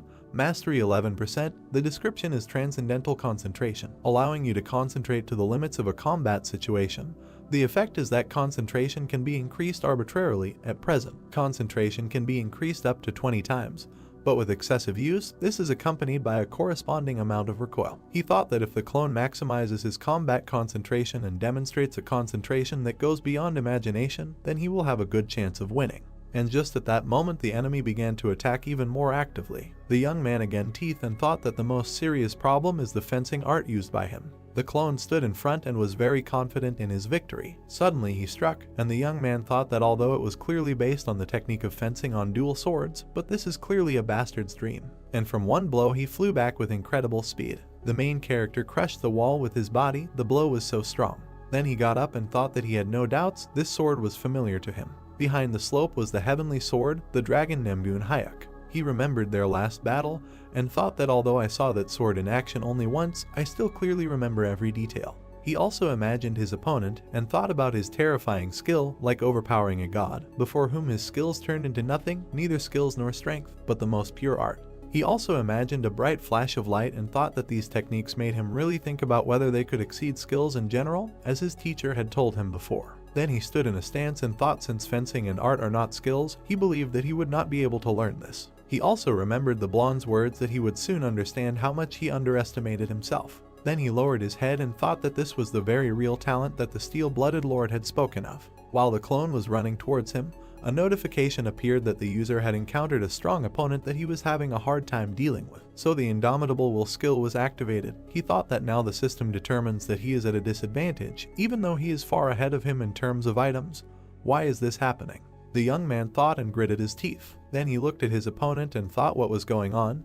Did he suddenly become stronger? At that moment, the guy gathered his remaining strength, activated the combat concentration skill, thanks to which the user's concentration increases 10 times. Then he stood up and was ready to continue the battle. A moment later he struck, but the enemy parried it, and then he was able to slip under his sword. Blood suddenly appeared. The young man jumped back and did not understand what happened. A cut appeared on his ribs, and thoughts in that dam said that they have the same level, his opponent is a real monster. Then he swung and the concentration increased by another 15 times. The guy suddenly found himself behind his clown, he did not even understand what happened. Then he struck him and thereby stuck him in the ground. A notification appeared that the power of steel wings was activated. Flight at maximum speed was also activated. The young man flew forward and continued to attack. He swung his sword, the concentration then increased by another 17 times. While his opponent sat below and looked with surprised eyes, he shouted that this man was caught. But suddenly the brunette stretched out his hand, which acquired a strange shape. And then it exploded, as if it had specially soaked in blood before that. Sun Ji-eun frowned and thought that his vision was suffering now. Nevertheless, the guy flew to Paul and hit him with all his might. Only when he landed, he thought where the enemy had gone, he had escaped, while blowing up his own hand. Then a bright light appeared behind him. It was the enemy, who had directed a projectile of energy at him. This projectile was like a bright beam. When the brunette turned around, he thought that it was too late to change anything and that he was finished. Then there was a strong explosion. The beam literally hit him on the forehead and threw him back. The concentration at that moment increased by another 20 times, and he entered a state of concentration that exceeded his limit. Because of this, the main characters began to move very quickly, as if disintegrating into different particles. Then he grabbed his head and thought that things were bad. His opponent did not understand what was happening and looked at him questioningly, but the brunette came closer and began to laugh, said that he really almost died now. Then he looked up and began to insult his clown, said that he was in deep trouble. Then he entered a state of concentration that exceeded his limit. Side effects can lead to unpredictable psychological reactions. The clone also did not hesitate and ran towards him. Then he struck a blow, which the main character could not parry. Because of this, he flew back with incredible speed. From the force of the blow, he flew into the wall and broke it. The young man raised his hand and quickly collected bloody energy. Then he directed it straight at his opponent. The projectiles were so strong that they began to develop columns around. The clone turned around and was very surprised at what was happening, and everything behind him at that moment began to resolve. The young man smiled and asked if he liked this attack. Only he did not notice that the enemy at that moment was already behind him. A bright light immediately appeared, and the guys flew away from each other on different sides. There was a wound on the clown's hand. Sun Ji-eun looked at it and said how he got him. At that moment, the blonde was watching the battle. She abruptly put the mug on the table and said that everything turned out this way again. She grabbed her head and said that she was in a difficult situation. She couldn't help him directly, but she couldn't just watch silently from the side either. Then she turned around and said with a smile that she was worried about how the tower would react, but suddenly a notification appeared that a message had been sent to the challenger. Immediately after that, her portal was torn to pieces. The woman smiled when she saw that the administrator's messages were temporarily disabled to prevent the appearance of messages with recommendations. She said that she needed to be understanding. She just wanted to send her friend a cup of tea. The protagonist at that moment looked at his hand and didn't understand what was happening to it. Then the hand hit his own club. The clone watched this and didn't understand what was happening, and Sun Ji-eun smiled sharply and said that it was dangerous to lose control during a fight. Then he shouted and ordered them to stop interfering with this body and get the hell out of here. At that moment, a strange web began to form around him, as if he had been closed again, and the young man raised his head and began to shout if the confrontation with the shitty version of him from the future had not ended during the previous test. It also infuriated him. Opposite then some strange monster began to appear, and immediately the young man heard the words that he fought for him because he was on the verge of death, and in his eyes there was not a drop of gratitude. It was surprising for him to hear this. It turns out that then his future version appeared there. Sun Ji-eun tried to attack him and began to order him to quickly get out of his body, called him a damned creature. But he got even more angry when he heard that this stupid bastard still did not understand. It is better to look at what was happening. The future he came closer and said, something you trained for so long, but even now having risen to the 12th floor of the tower, you are not able to objectively look at yourself. It is a pity for wretchedness. The main character was unpleasant to listen to all this, so he swung and asked what's wrong, immediately after he tried to hit. But the man raised his hand, and in a moment, bloody bars formed between them. Then the brunette turned around and just silently left. And the main character continued to beat this great and asked where he was going. They need to go back, but he heard in response that he was just an annoying bug. Sun Ji-eun was surprised when he offered to tell him something, said that if you do not get rid of the habit of relying on skills, then you will not be able to use true art, then asked did you get it. The man walked forward and said that you just need to continue to sit here until the end of his days and watch what is happening. And when he almost went underwater, he added that from that moment on he will take control of this body. For some time, the main character tried to break the grate and get out of there, but it was useless. But the battle continued on the surface at that moment. Now the new main character smiled and said that it seems that he is slowly beginning to understand what's what. He just caught the right wave. He was surprised when he saw that the administrator of the Lord of Steel Blood sent him an item, a product of the Black Dragon, a potion prepared by specially processing the bodily fluids of the Black Dragon. When consumed, mental strength and immunity are increased and the mind becomes clearer. And then something dawned on him. The soul of the real hero was then able to still spread his chest and get out of the shackles. Because of this, his body again stopped obeying the captured demon. Sun Ji-eun reached into the status window. Then he took out a potion from there and stretched it out to himself. Only something happened. The clone did not lose his head and immediately cut off his hand so that he could not drink the potion. The main character was not going to give up. With all his might he pushed off the liquid that did not allow him to get out, and he flew up. Then he opened his mouth well, and with his teeth on the fly he grabbed the potion, breaking the bottle. The enemy looked at all this and did not understand how this was possible. He could not do anything, he just watched what was happening. Sun Ji-eun himself drank the potion and spat out the rest of the glass. Then he wiped his mouth and smiled, saying that he had finally returned to his body. And while he was watching his clone, he thought that earlier, when another version of him was fighting, he had clearly felt this feeling of liberation from dependence and skills. So now he decided to do the same. He grabbed his sword and thought that if the clone was capable of this, then he would be able to do it too. Then he stood in a stance and increased his concentration by 20 times. The young man fell asleep with his teeth and thought that the flow of thoughts had accelerated, and his crazy ego was waking up again. Then he exhaled and thought that now he himself was finally able to feel how his thoughts had accelerated. Enlightenment had happened in an instant, which seemed to last forever. At that moment, his opponent was already running at him and was about to strike. Only when he was about to strike, with incredible speed, Sun Ji-eun was able to return and thought that he needed to abandon all his dependence on the skills he had accumulated so far. After dodging again and thought that the only thing he needed to do was empty everything and adapt to something new. When the guy stopped, he thought that he was giving up common sense, and thanks to self-enlightenment, the skill of mana management increased by 10%. Literally with one glance, the main characters were able to cut off part of his opponent's hair, eventually decided to clear his mind of stupid stubbornness, received the achievement of enlightenment, and stamina was increased by 1. Sun Ji-eun was very determined, received the achievement of the state of absence of oneself, and mana was increased by 4. The user is dealing with an opponent with whom he is able to cope, so the skill of Indomitable Will was deactivated.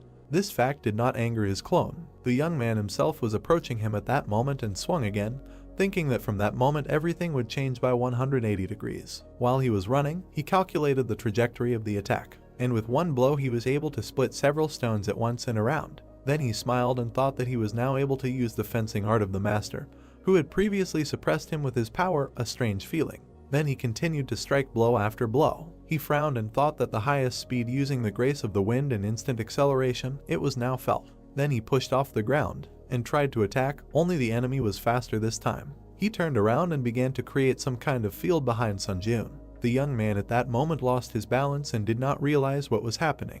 But nevertheless, he quickly gathered his thoughts and landed on the ground. The clone saw this and tensed up even more. He did not understand why it did not work. The member broke off for a moment and tried to strike again, But again a miss. Sun Ji-yoon parried his blow and thought that as the battle continued on the slope, it was becoming easier and easier for him to understand what was happening. Now he looked at the fight from the point of view of skills and from the point of view of technique, and began to understand the principles of the technique itself. Besides, with this incredible speed it was much easier for him. Therefore, he smiled and continued to fight. He dealt blow after blow. The enemy was already having a hard time coping, but he continued to hold on with all his might. Some time passed, the brunette still tried to attack again. Only here he missed again. The main character thought that he had realized the principle of the technique itself, and thanks to this he felt safe using two swords. And this clone, instead of completely mastering the art of fencing, pays a lot of attention to imitating that master. Indeed, behind his back, as if a portrait of this man was emerging, Sun Ji-yoon decided to get another sword, activated the power of the Iron Blood sword, thought that in this situation,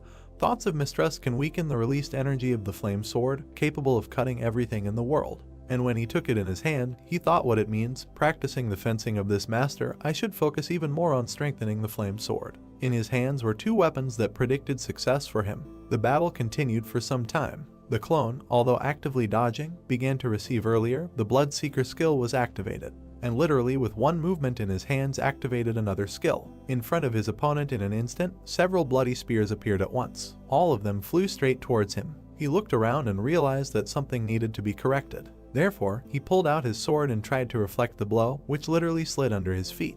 An explosion occurred immediately. Only this explosion occurred behind the enemy, so the brunette turned around and looked there in surprise. And due to his own carelessness, he immediately received a blow to the shoulder. He quickly got his bearings, activated his shield and threw the protagonist back. Then he looked at his shoulder and got angry. A second later, his wound healed. Sun Ji-yoon looked at this and thought that he instantly transformed the sword into a shield and avoided the crisis. Things were bad. Then the enemy decided to create a whirlwind of two swords, which surprised the protagonist very much. The young man struck again, tried to stop him. Their swords touched and a spark appeared. Then Sun Ji-yoon swung and thought what it was. Just a second ago it was about rough and aggressive swordplay, but now the clone switched to soft swordplay with smooth and measured movements. He stood opposite and seemed to be waiting for his next blow. At that moment, the boy raised his sword and thought about soft sword mastery. Also this sword mastery technique that the teacher demonstrated to him. I wonder how far the opponent can go in demonstrating techniques, although he understands that this is his talent, but still irritates. As expected, he will not be able to win easily without any risk. He immediately decided to get rid of the second weapon and fight with one sword. Then he activated the skill with the counter-attack shield, and another sword appeared in front of him. The enemy saw this and was surprised, and the young man raised his new weapon and asked what was so surprising. Then he smiled and added that if the clone is capable of this, then he can do it too. A second later, he jumped up and flew into the attack. The opponent's swords clashed again. The fight was so intense that sparks flew in different directions, and this continued for some time. The guys seemed to be floating in the air. Sun Ji-yoon looked at the enemy and thought that, as expected, the cop's sword charges before him, then should he go on a small adventure? He immediately turned around and tried to do something unexpected. The decision was to kick the brunette in the chest. He was so surprised that he couldn't block the blow and flew straight towards the ceiling. He got even more angry and ran off at incredible speed, trying to attack. Sun Ji-yoon was already waiting for him at that moment and thought that he had parried his attack with the counterattack sword, a modified version of the counterattack count. A bright light immediately appeared, and the brunette thought that then he had to charge the sword once, and of course, the suspension of such ignorant attacks would simply break. That's exactly what happened. The copper split into two parts. The clone had to throw the second weapon back, while the protagonist thought that if they were both one, then now was the time when the counterattack energy emissions, the most threatening attacks they had, would disappear. The same thing happened with the sword, which simply dissolved. The enemy flew forward, and the young man decided that he would judge this as a chance. Immediately, a strong blow was dealt, from which everything began to fly apart in different directions. Sun Ji-yoon smiled and thought that he himself was incredibly strong, and the same one received a blow to the stomach, such a strong blow that he was thrown back several meters. When the young man got up, he saw that the enemy was already approaching him at full speed, and a moment later, he received another blow with a sword. Only this time, this blow was expected, so the guy extended his hand and thought that his enemy was caught. At the same second, the clone was pierced by a sword from behind. He turned around and realized that this was all planned. Another sword was lying nearby and was thrown out in advance. He also looked at it and thought that his impatience also played into his hands, and the use of these two components turned out to be extremely effective. Therefore, he smiled and waited for what would happen next. Then he swung and decided that it was time to finish. Only the one who penetrated was not going to give up, spread his arms and began to accumulate energy. Sun Ji-yoon did not understand what was happening. The clone immediately increased in size several times and began to turn into a huge monster. It was unclear what the hell it was. This huge monster began to move towards the main character and destroyed everything around it. A second later, it bit off its fingers and spat them straight towards the young man. These huge fingers with claws began to destroy everything around, and Sun Ji-yoon turned around and thought what kind of monster it was, a little confused by the fact that his attack tactics had changed dramatically. At that moment, a wall appeared in front of him. The young man had to destroy it to get out of there, and immediately behind his back, a huge enemy hand appeared. When the guy fell down, he realized that the monster could not get out of this ball, and a moment later there was a strong explosion. The clone was still above and did not understand what was happening, and Sun Ji-yoon himself had already landed and activated a protective shield. Then he transformed it into a sword and thought that fortunately the recovery time had expired. He pulled it out and said, "Why did he stand up? Is he really not going to attack?" The enemy did not hesitate and immediately fell down. The fight continued. The guys fought for some time. The main character thought that this bastard monster had completely lost his mind, using the explosion of his own body. He was surprised and thought that no matter how strange it looked, as a surprise attack in close combat, such a technique could be very effective. Then he looked at the enemy again and thought that because he lost his temper and constantly made explosions, the ashen blood would absorb too much stamina. And as expected, after some time the monster began to shrink while shaking and losing strength. Therefore, when the stamina is at 0, his attacks will stop. It was at this moment that Sun Ji-yoon struck back and cut off his hand. Then he frowned and said that there was no point in dragging it out anymore, he was finished. And the clone was still angry and perhaps even hoped for his victory. They began to move across the battlefield with incredible speed. The young man looked up and asked where he was going, quickly catching up with him. Then he swung and saw something that surprised him. It turned out that the enemy had been running all this time and accumulating blood energy. Then he turned around and struck. The projectile flew straight at Sun Ji-yoon, but he was able to activate the shield. Thanks to this, there was no damage, only the young man was thrown back strongly. He smiled and thought that he was still grateful to him for such an ignorant use of this power. The charging was complete. The counterattack shield skill reached the maximum damage absorption limit. At that moment, the young man stretched out his hand and collected all this energy in his palm, thought that the accumulated energy of the counterattack account was filled to the limit. Then he swung and wished the enemy a quick death. He was still screaming and running towards him. A second later, Sun Ji-yoon raised his hand and released the projectile. Then he swung well, and with his own sword he directed it towards the clone. Thanks to this, the projectile flew straight into his face. The monster flew back and clearly did not expect this blow, and the brunette looked up and said that this was his release. The counterattack shield skill instantly released the accumulated damage, and all this entailed a strong explosion that destroyed even the building. Literally before our eyes, the clone began to collapse. A notification appeared with congratulations, and overcoming the 12th floor of the test tower. As a breakthrough reward, the Grey Crown of the Ancient Emperor will be sent to his inventory. As a breakthrough reward, 80,000 points are awarded. As a breakthrough reward, 3,500 so are awarded, and as an additional reward, the skill Last Resistance is received. Moving to the waiting room began. When the young man exhaled, he saw another notification that the mastery of the counterattack shield skill has reached 100%. The rank of the counterattack shield skill increases by 1 level. And also new combat concentration was deactivated, and soon there will be a rebound of concentration, exceeding the user's limit. At first it was unclear what this means, but a second later, the young man felt incredible nausea. He began to vomit his own blood. This blood poured out of him in huge quantities for some time, and a notification appeared that the ash blood skill was activated. Then the guy wiped his mouth and thought that as expected, the ash blood did not fail. Until the end he believed that this skill would heal and rebound, which arose as a side effect of concentrating in the Bayou. Then he turned around and thought that if he did not have such a teacher skill in recovery as ash blood in his arsenal, he would not have been able to go so far. He looked around and thought that when he can climb the tower with a calm soul, but is it even possible? Suddenly, some kind of accumulation of energy appeared in front of him above the corpse of the enemy. The guy came closer and thought that it was the spirit of another him, funny, and immediately was distracted by the notification that the administrator's message, which was limited to prevent advisory messages, would be activated. Immediately a message came from the administrator Lord of Steel Blood, who complained about the sanctions for treating him to a cup of tea and asked him to treat him well from now on. Sun Ji-yoon looked at this and remembered about the help. Then he rolled his eyes and thanked her for the bottle, thinking that he also unintentionally learned a new fact. He presented this potion, and the administrator of the Steel Bloodlord sent him an item. It was a product of the Black Dragon, a potion made by specially processing the bodily fluids of the Black Dragon. When consumed, mental strength and immunity are increased, and the mind becomes clearer, and administrators are also subject to sanctions if they interact too much with adventurers. At the same time, a lot of dialogue boxes appeared because all the messages of the administrators, which were limited until now, began to be printed at the same time. There were an incredible number of them. The administrator of the Wandering Knight who lost his master is amazed by his crazy talent. The administrator of the Vampire Lords is interested in where a monster like this guy came from. The administrator of the first Dragon Slayer born in 1000 years admires the difficulty of the test on the 12th floor and the fact that the hero confidently overcame it.